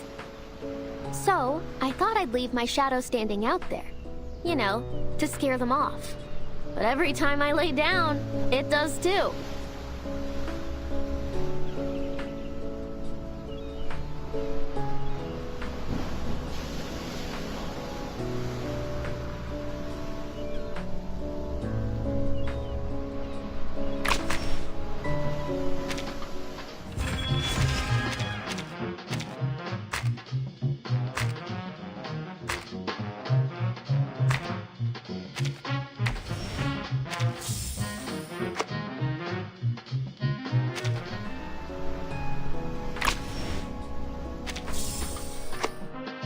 If the night is the shadow of the sun, then could we say...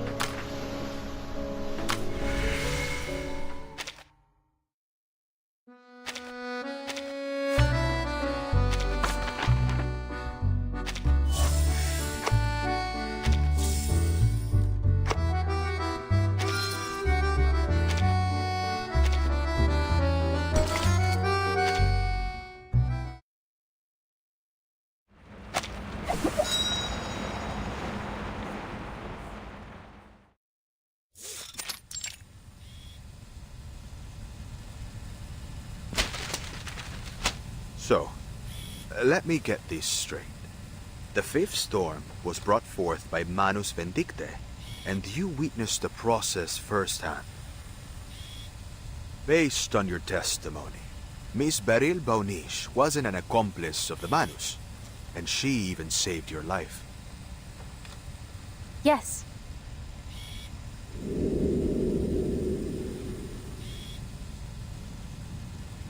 And after that, what happened? I followed Madame Boanish's advice and made it to a shelter that could resist the storm. The rain got heavier and heavier along the way, but thankfully we made it there just in time. It's such a shame my little cab didn't have room for anyone else. I know that there's still a Paris out there, but it's no longer my Paris. Everything I loved there was washed away in the rain. Just as the prophecy said.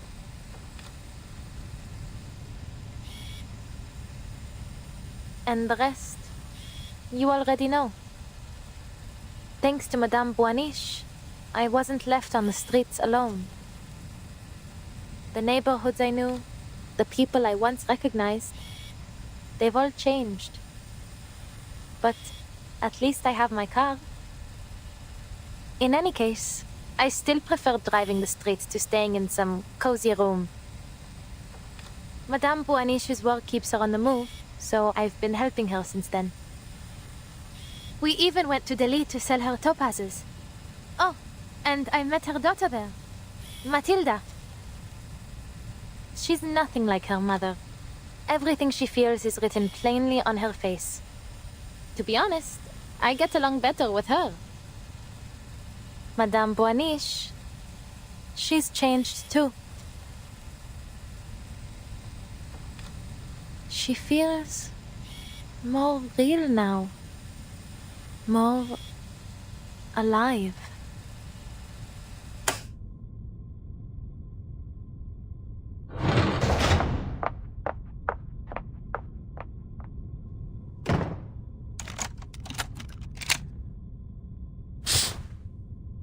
It seems Miss Boanish is in the clear, based on the witness's testimony. She claims Beryl Boanish saved her and has remained at her side for years. If there were anything suspicious going on, she would have noticed. I wouldn't be so sure.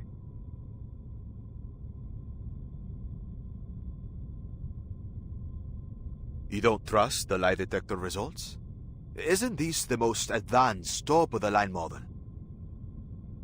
Advanced or not, machines can fail. I prefer to trust my instincts.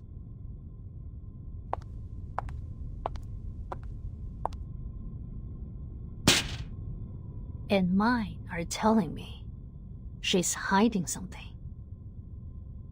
About the fifth storm? that.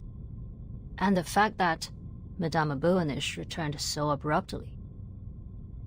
After the 9th storm, she vanished without a trace. Who would have thought? She would stroll back in out of nowhere, acting as if nothing happened, with some big revelation in hand.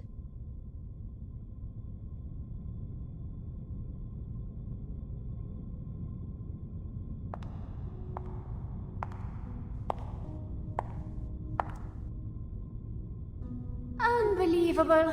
One sloppy mistake after another. You'd have been less conspicuous if you'd just written liar all over your face. You should count yourself lucky I covered for you.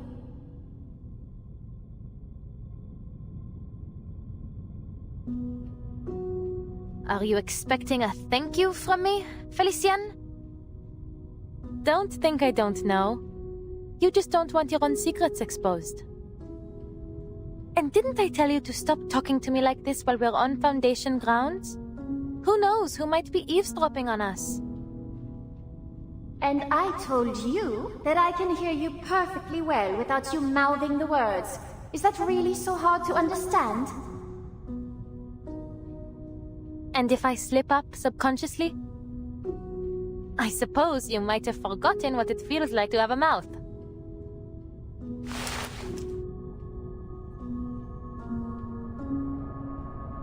Always so rude to me, while you offer nothing but praise and fawning to that woman. You ought to have listened to me, gone to meet the Guiding One and pledged your loyalty.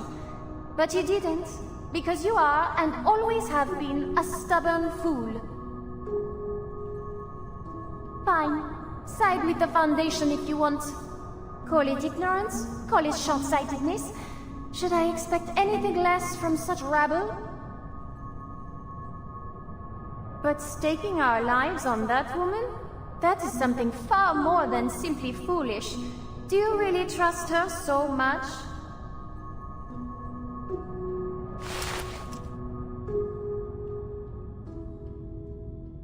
I do. I believe in Madame Boanish. She'll prove I made the right choice.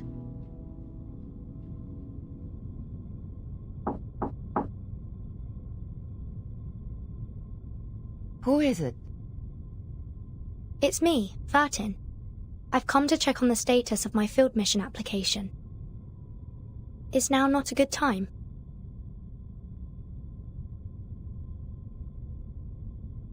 Please, come in, Bertin.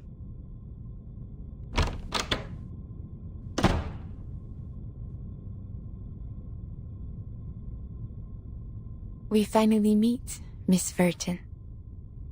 Matilda has told me much about you.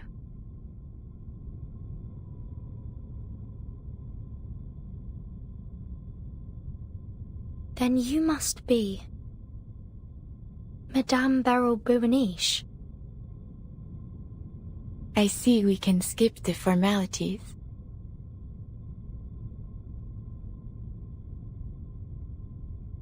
You have seen the golden thread, have you not?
No need to worry.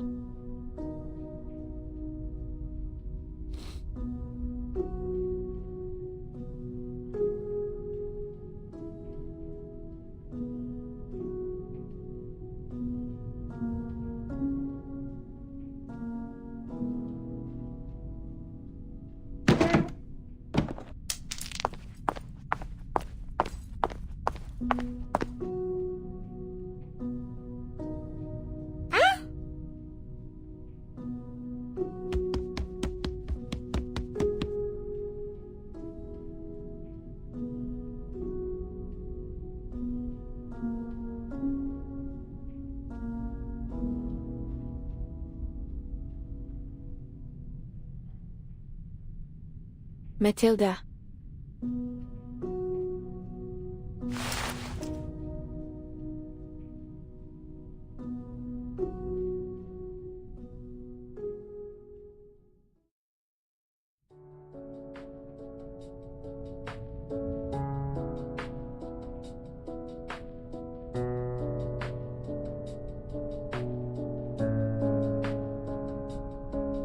Elle va bien, je suppose.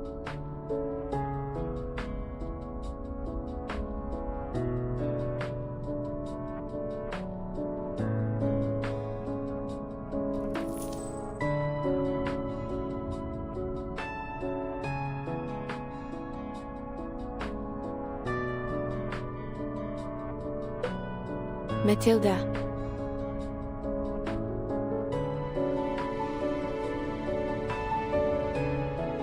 Why is that?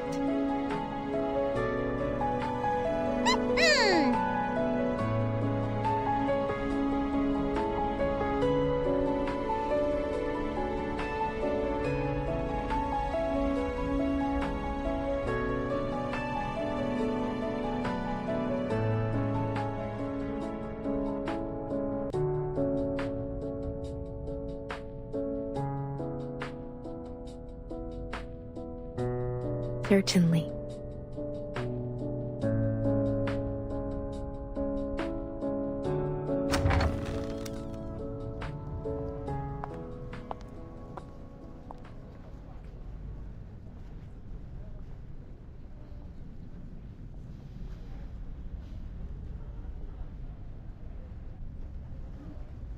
Pardon? Comme c'est très impoli.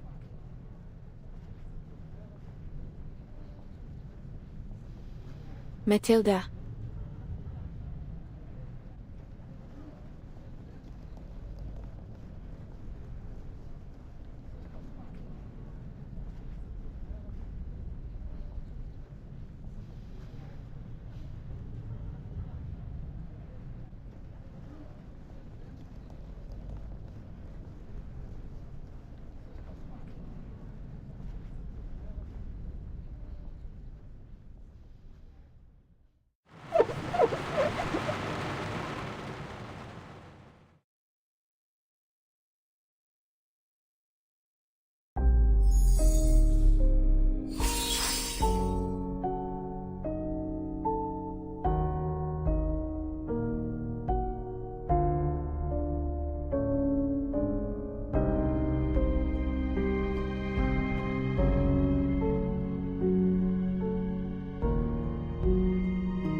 Matilda.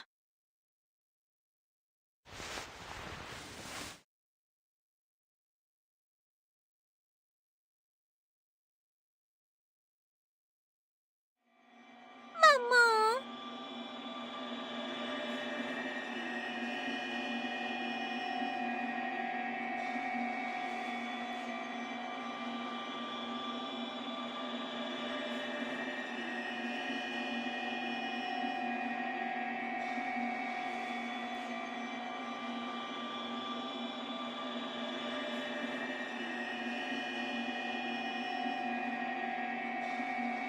Douce fille.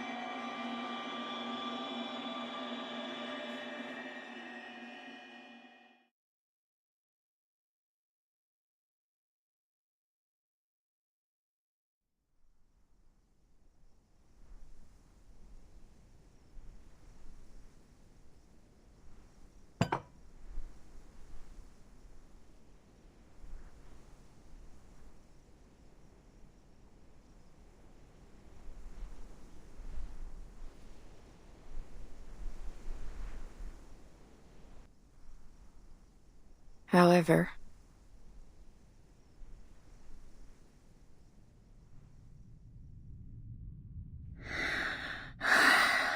Très courte.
I see.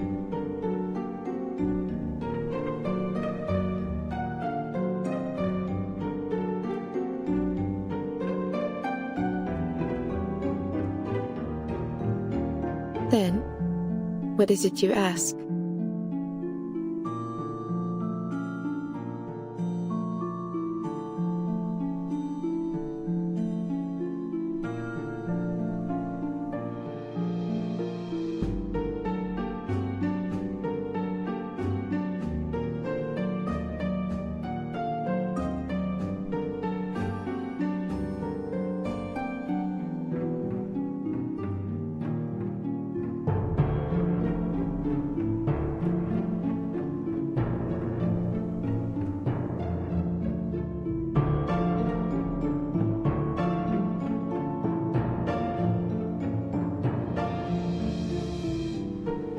A reign beyond prediction.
You must be the jewel hunter Maman spoke of, right?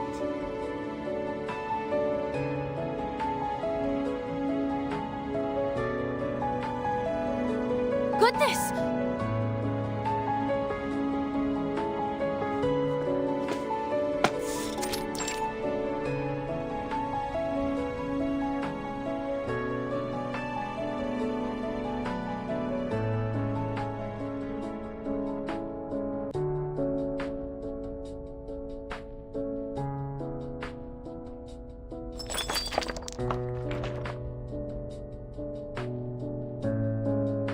Matilda.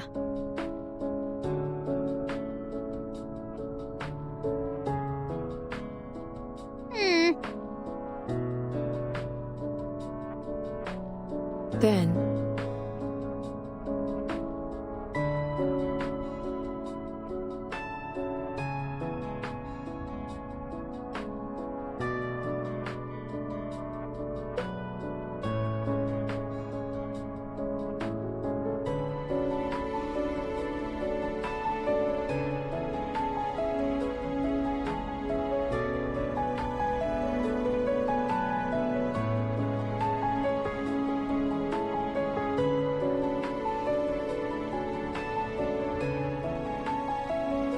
Maman, qu'est-ce qu'il y a?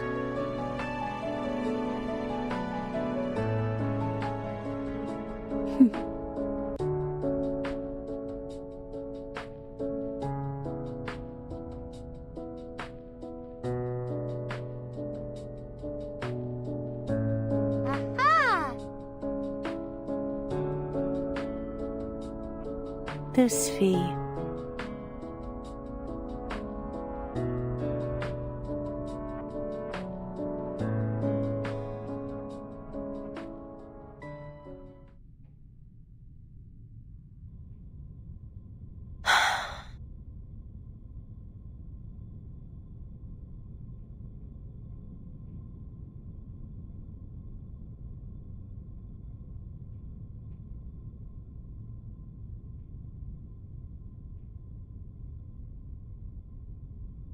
I see.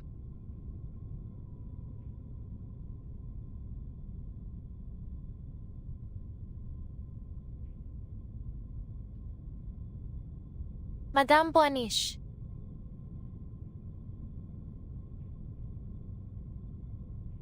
As you can see,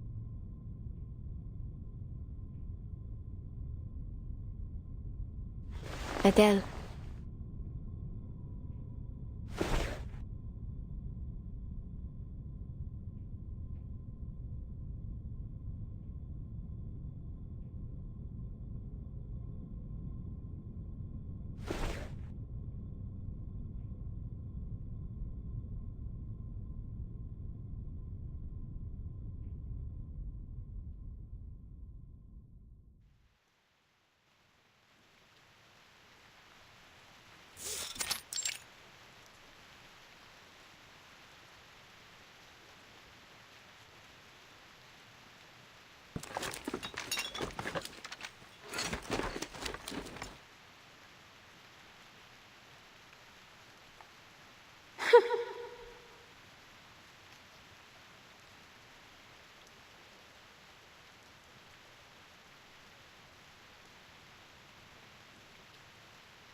Madame Boaniche.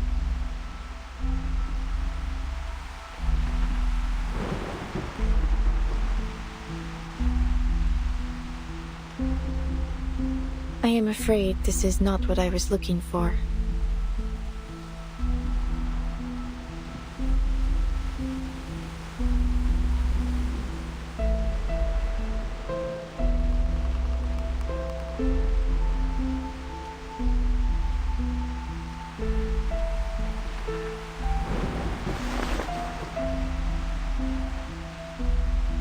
The truth you seek, Adele. Did you find it while you were out on your search?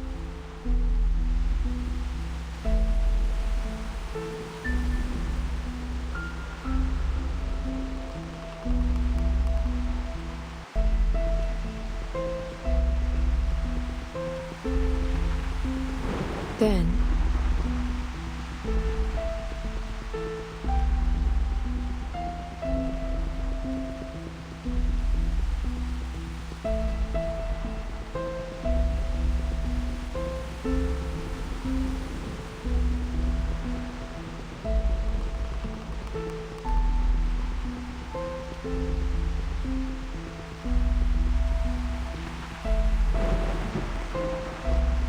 Beryl, what's got you so on edge of late?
on edge?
I see.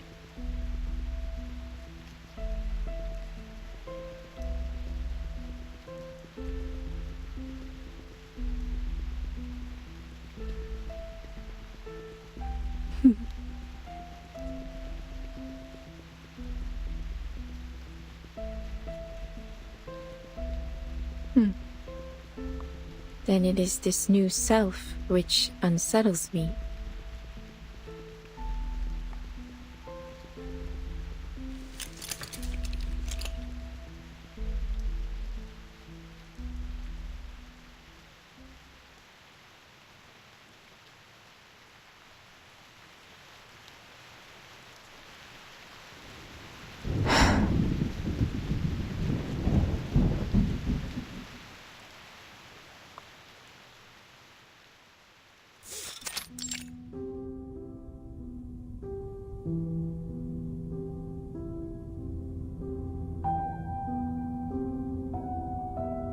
My mother.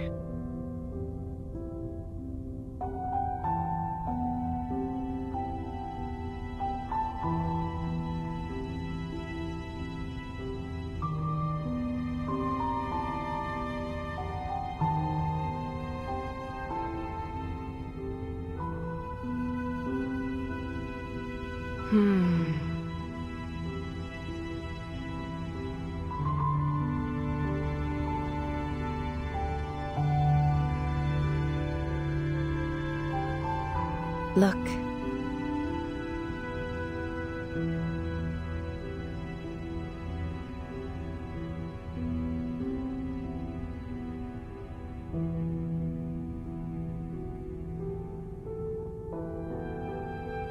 As you can see,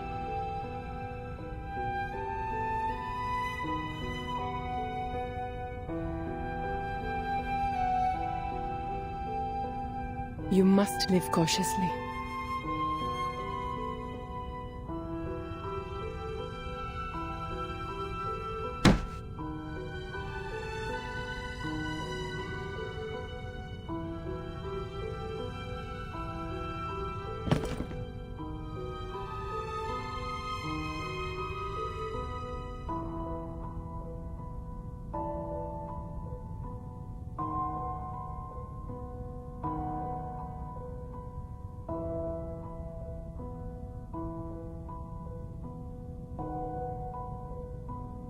And then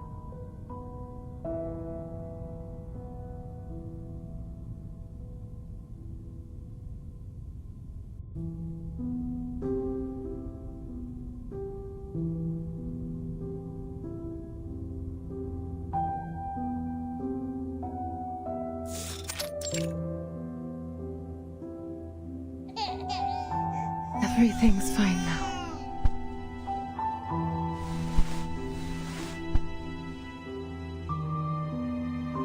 My mother.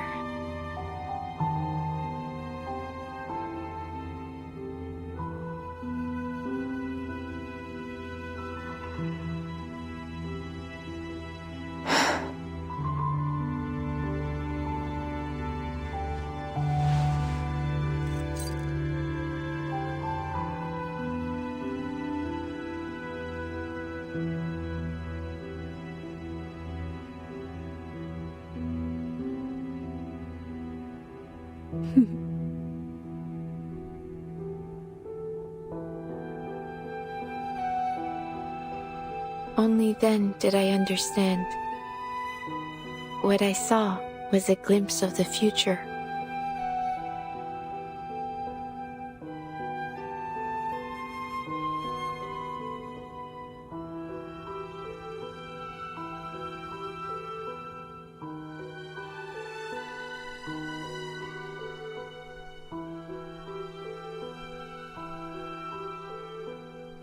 And then,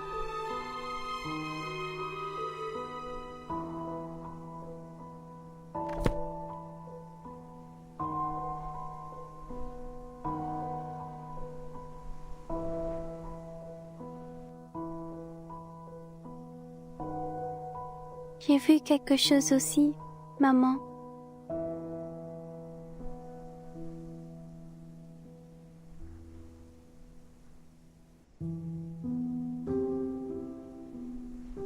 You mean? Allons-nous donner vie à ma vision?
and then,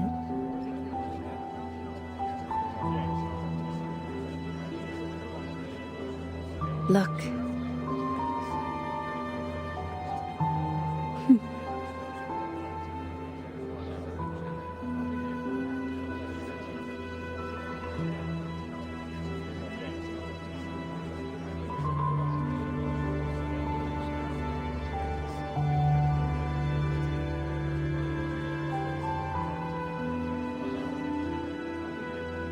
Huh.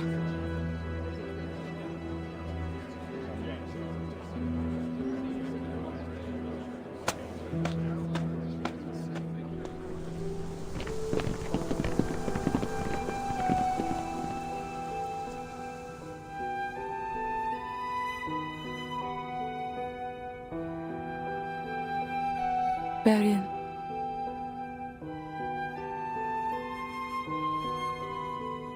Beryl, que vois-tu dans mon avenir?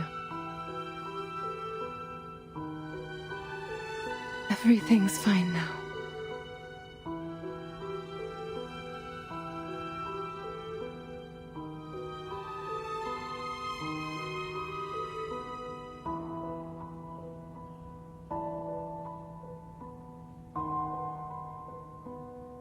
Maman, dans 3 mois, ta vie sera prise lors d'un vol.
Fate always keeps its promises.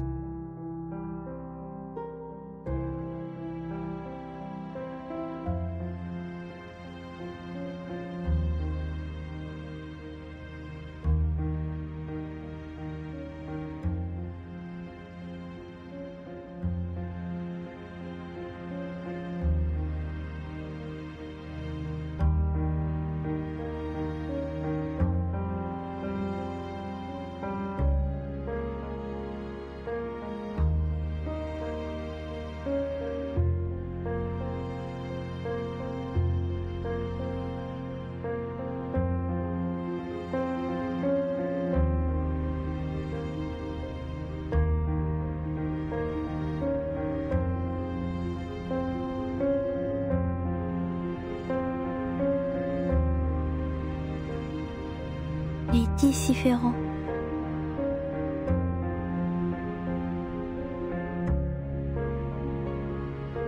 And then,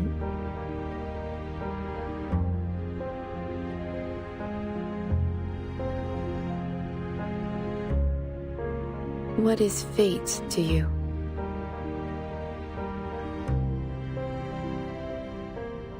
My mother.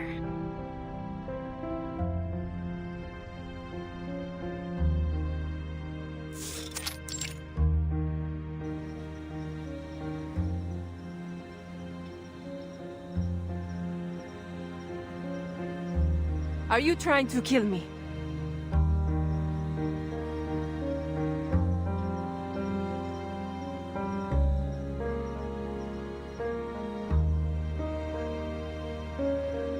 Huh.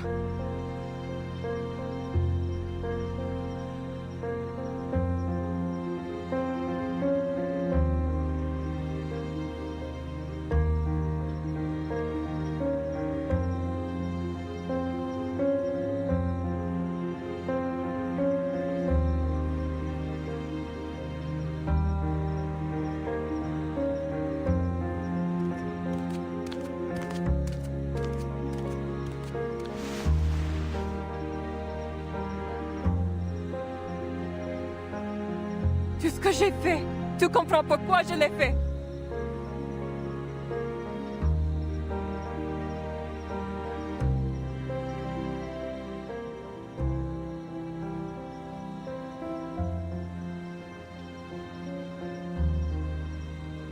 Ça va.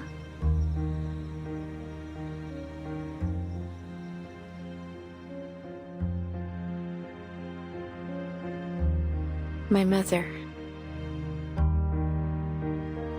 As you can see,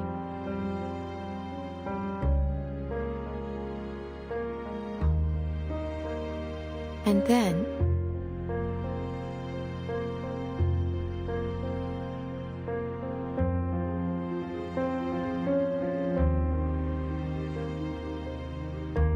it was touching.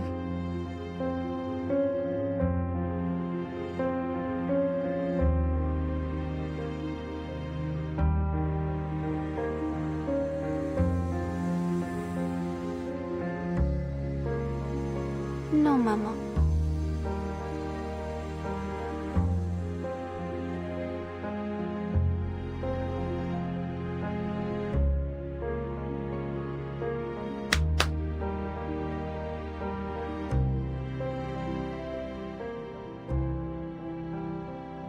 Peut-être.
C'est mon choix.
C'est le destin.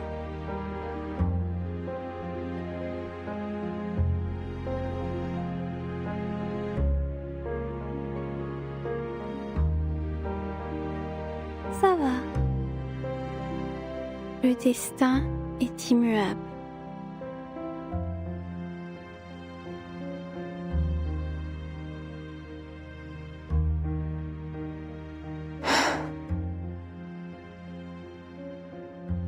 I was grateful. Fate is a woven net, and we the prey, caught between the fibers. And yet, it leaves us just enough space to breathe. Enough to make us believe we still have the freedom to choose a path, which is, in fact, the only one left to us. It was touching.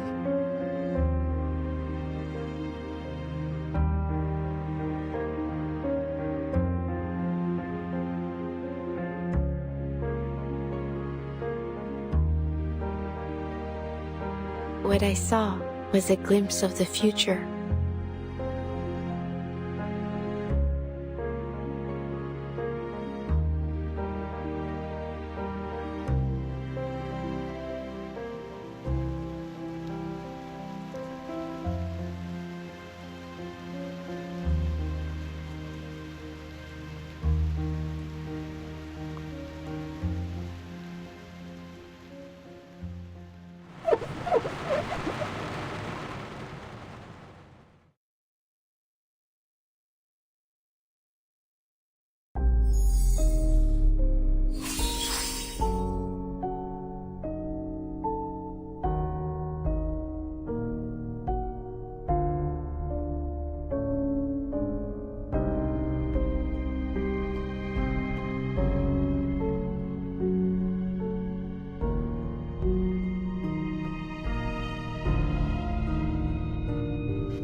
am afraid this is not what I was looking for.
Unbelievable.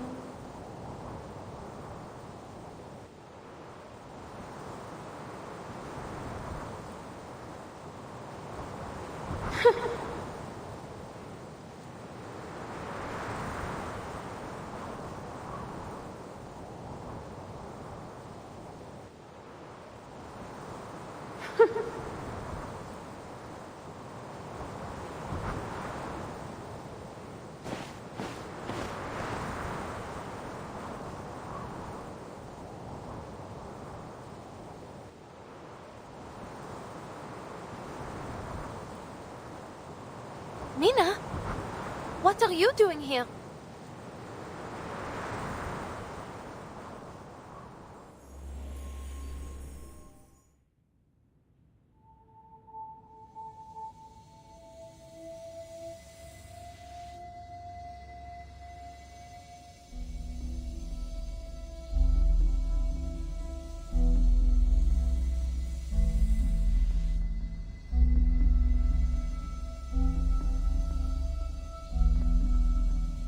But...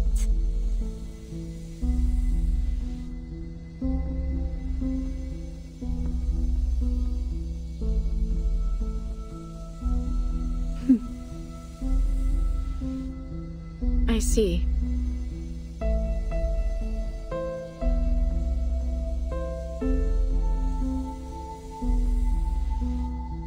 Adele.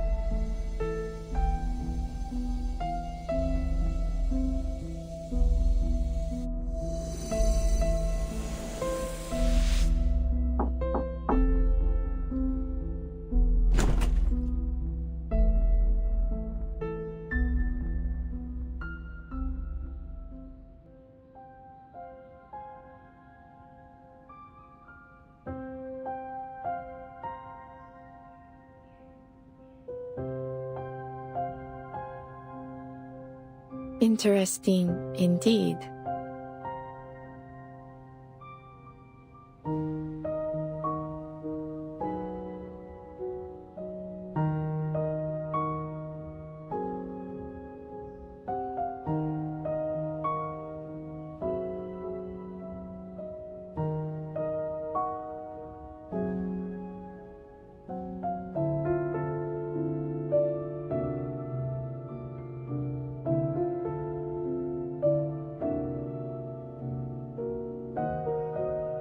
I am afraid not.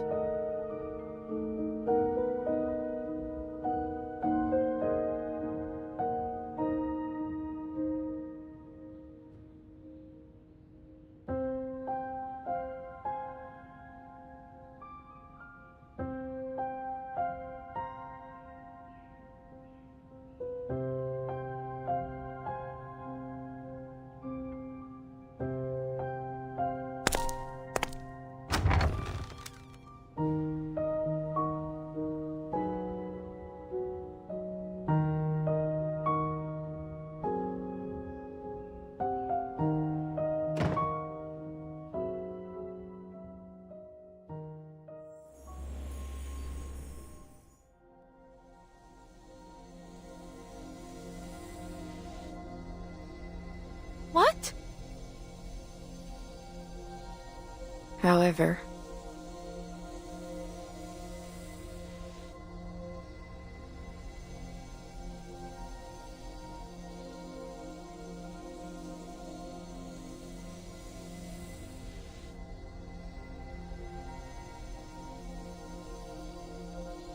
But...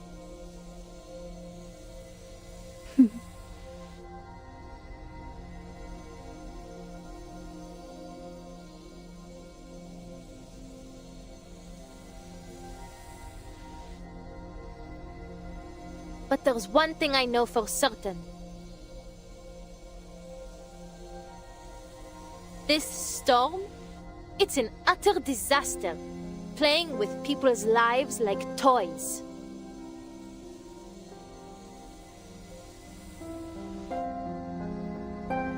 yes, it has only brought disaster.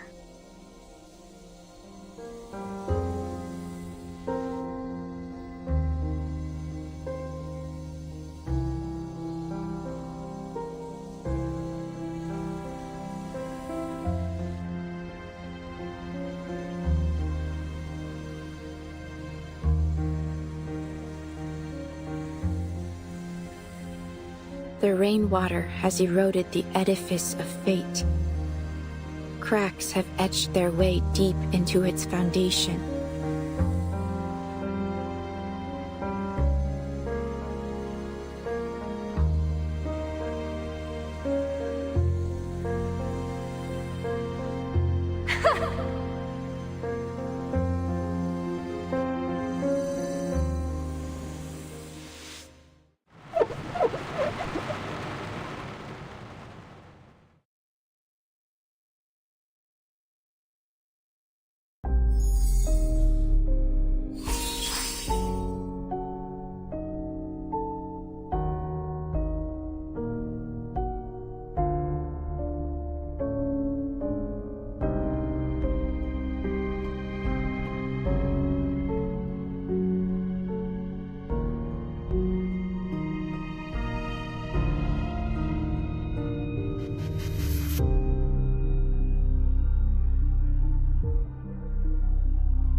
But...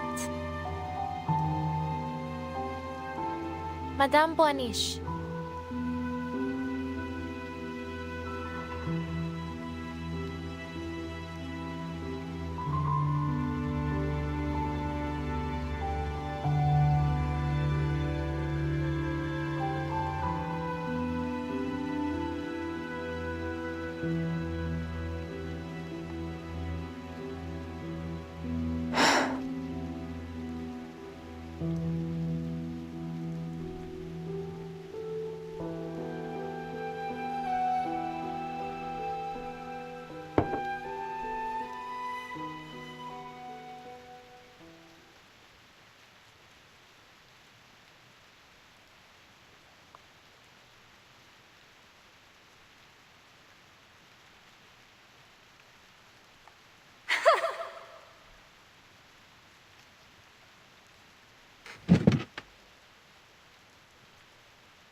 The fates of many commingle here.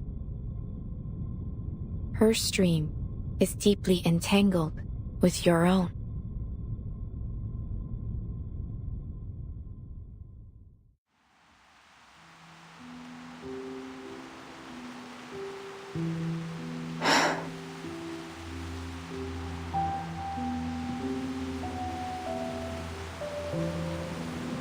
I have been watching from the riverbank for too long.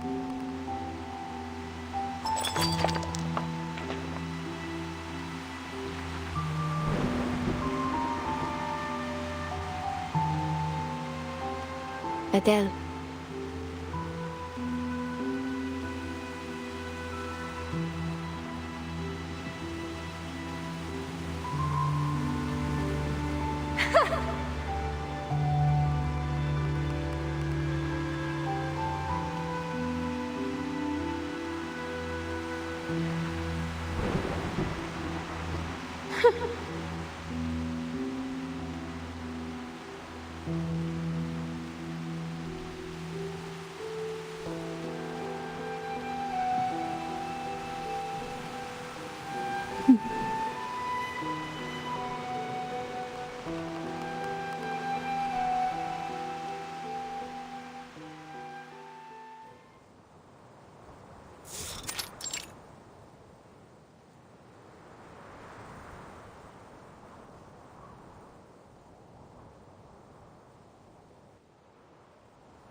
I am afraid not.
As you can see,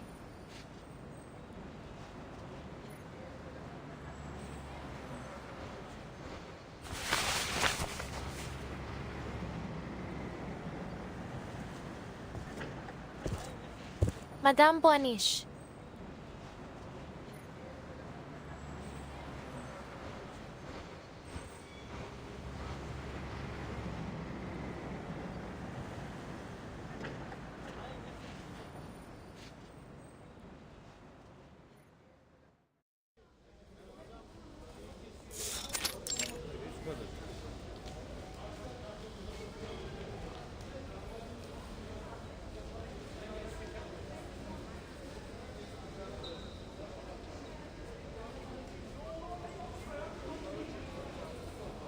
I am afraid not.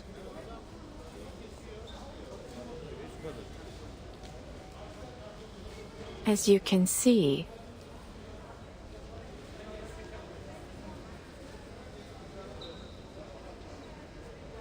but...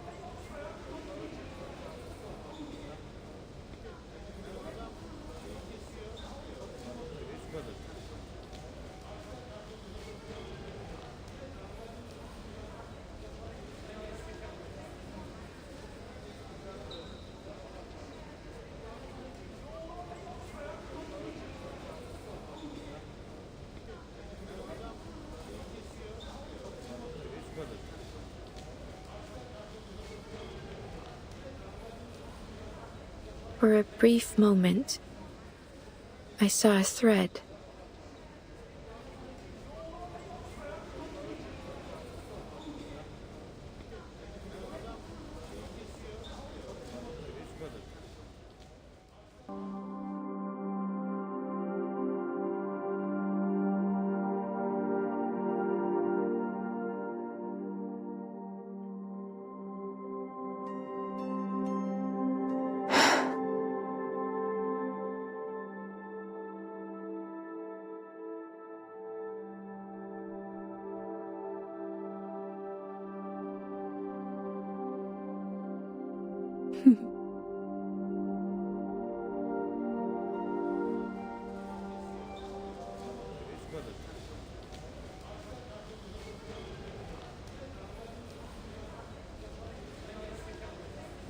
However,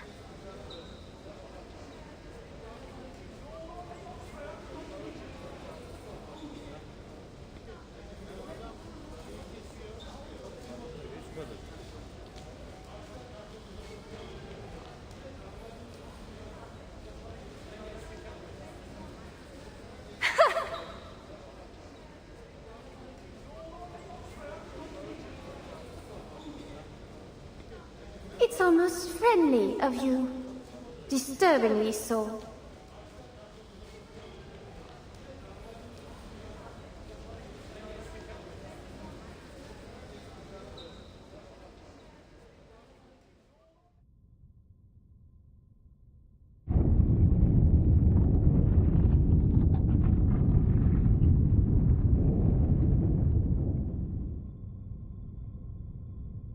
What's going on?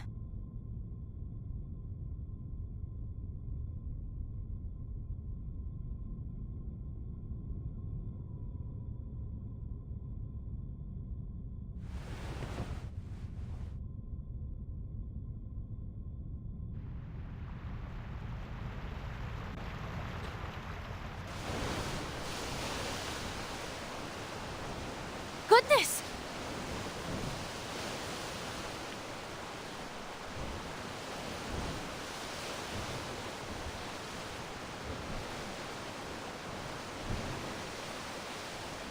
What?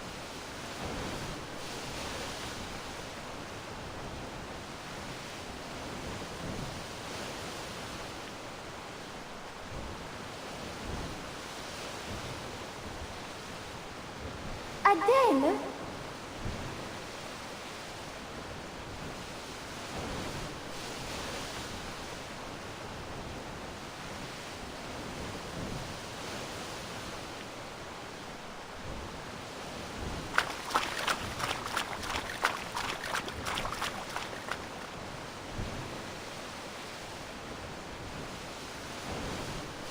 Most unexpected.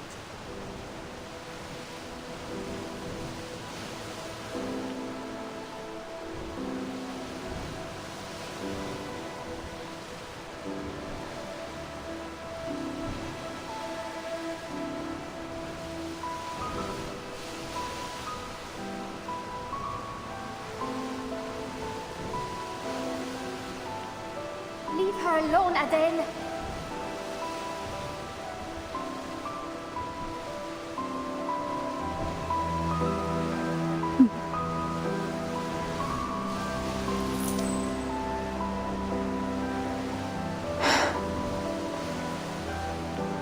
Adele.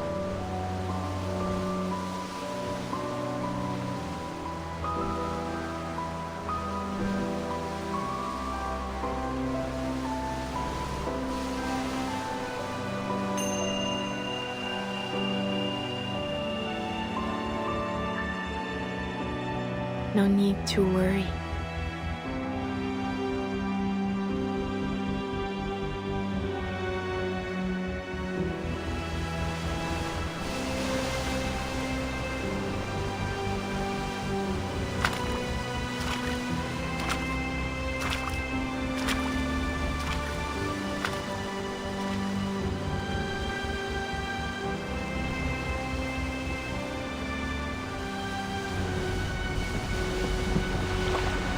Cette douille, cette porte, cette entoure révèle les séphirotes.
I see.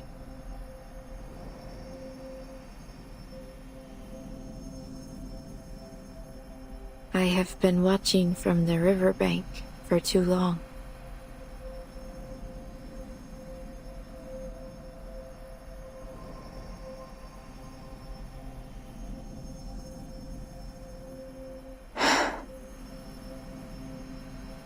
How can one truly know the river if they never step into it?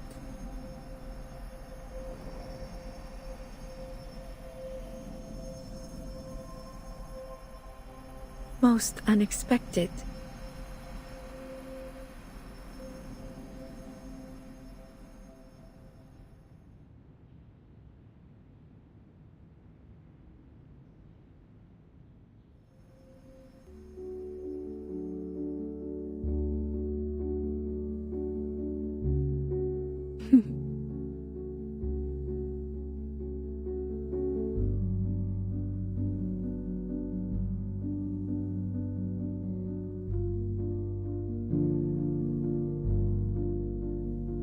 a rift, through which the prisoners of fate chanced to glimpse you.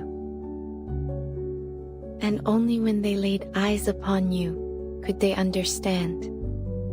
You are disordered, yes, but... Tu es absolument, et de façon inattendue, à couper le souffle.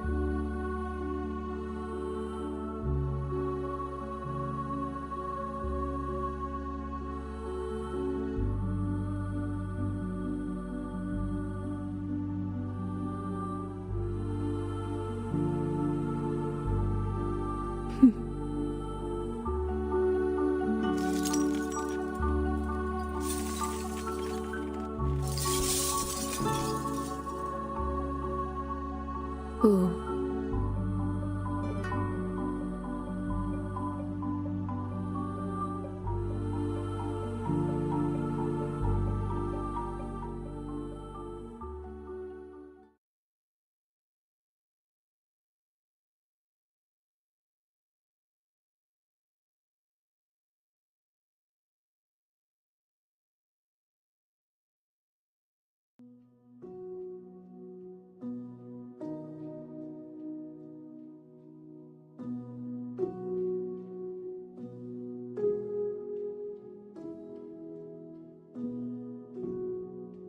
Goodness!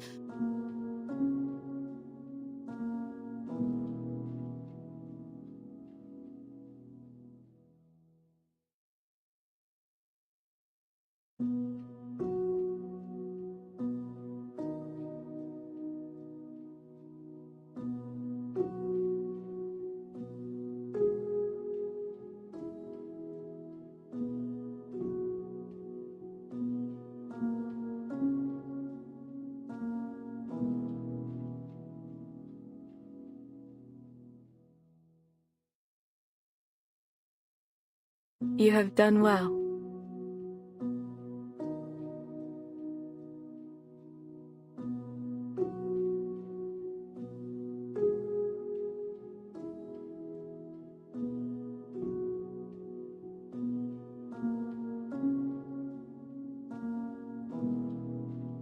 There is someone I must see.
Dérive dans le vent l'a scellé le destin. I can hear it. It is here. Fate has revealed itself to you. A secret revealed. Mon officier n'est pas un capitaine. Oh, excellence! Stay away from me.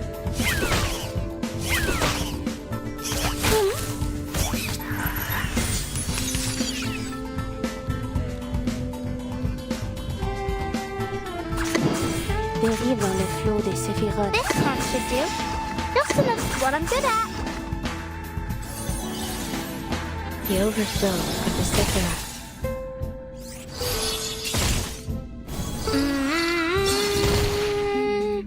You are not welcome here.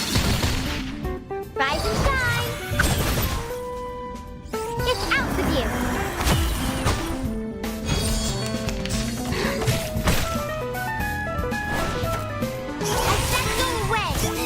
Be careful!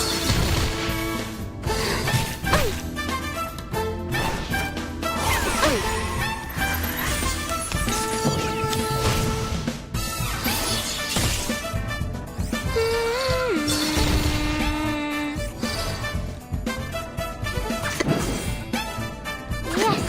Comme l'a scellé le destin.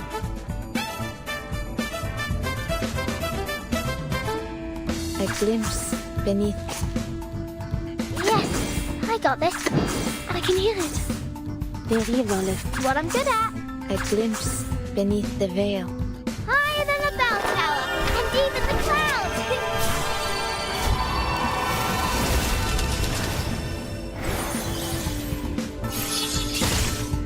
Tu peux la jeter maintenant, la charme d'opéra. Fate has revealed itself to you. Laundry time.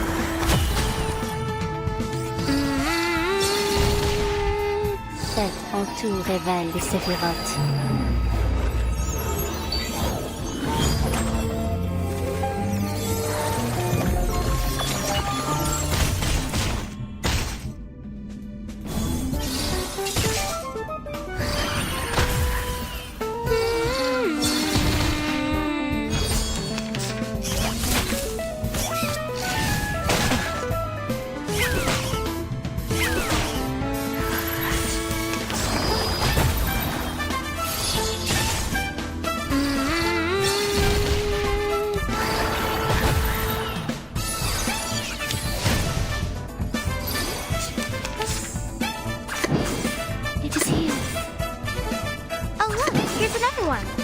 Dérive dans le... Just another shift. This part should do.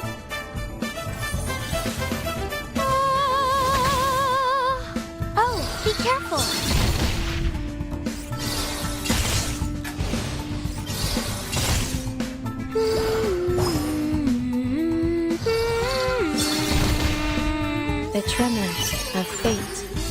These sheets are my way! Oh, be careful!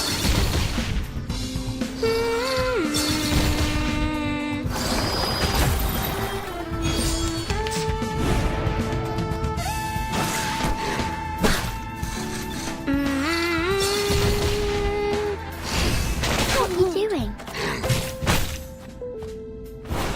Oh, be careful!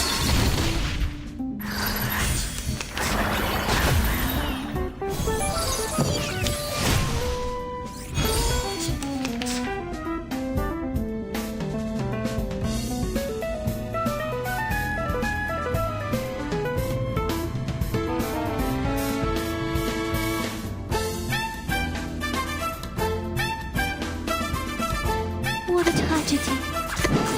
Comme l'a scellé le destin. It is here. You want me to? I can hear it. Soffoca il sangue! Soffoca il sangue!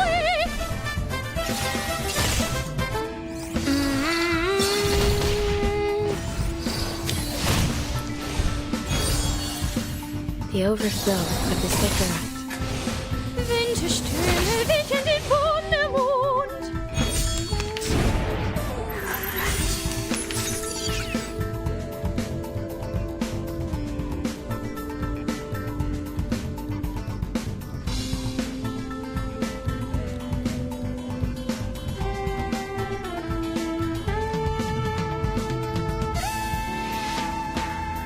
You want me to? A glimpse beneath the Dérive dans le flot comme l'a scellé le... It is here. We'll find our home one day.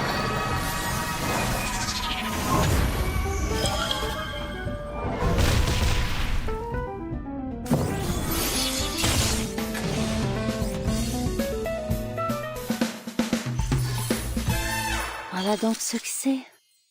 Atteindre la fin. Non la prophétie, mais par mes propres mains.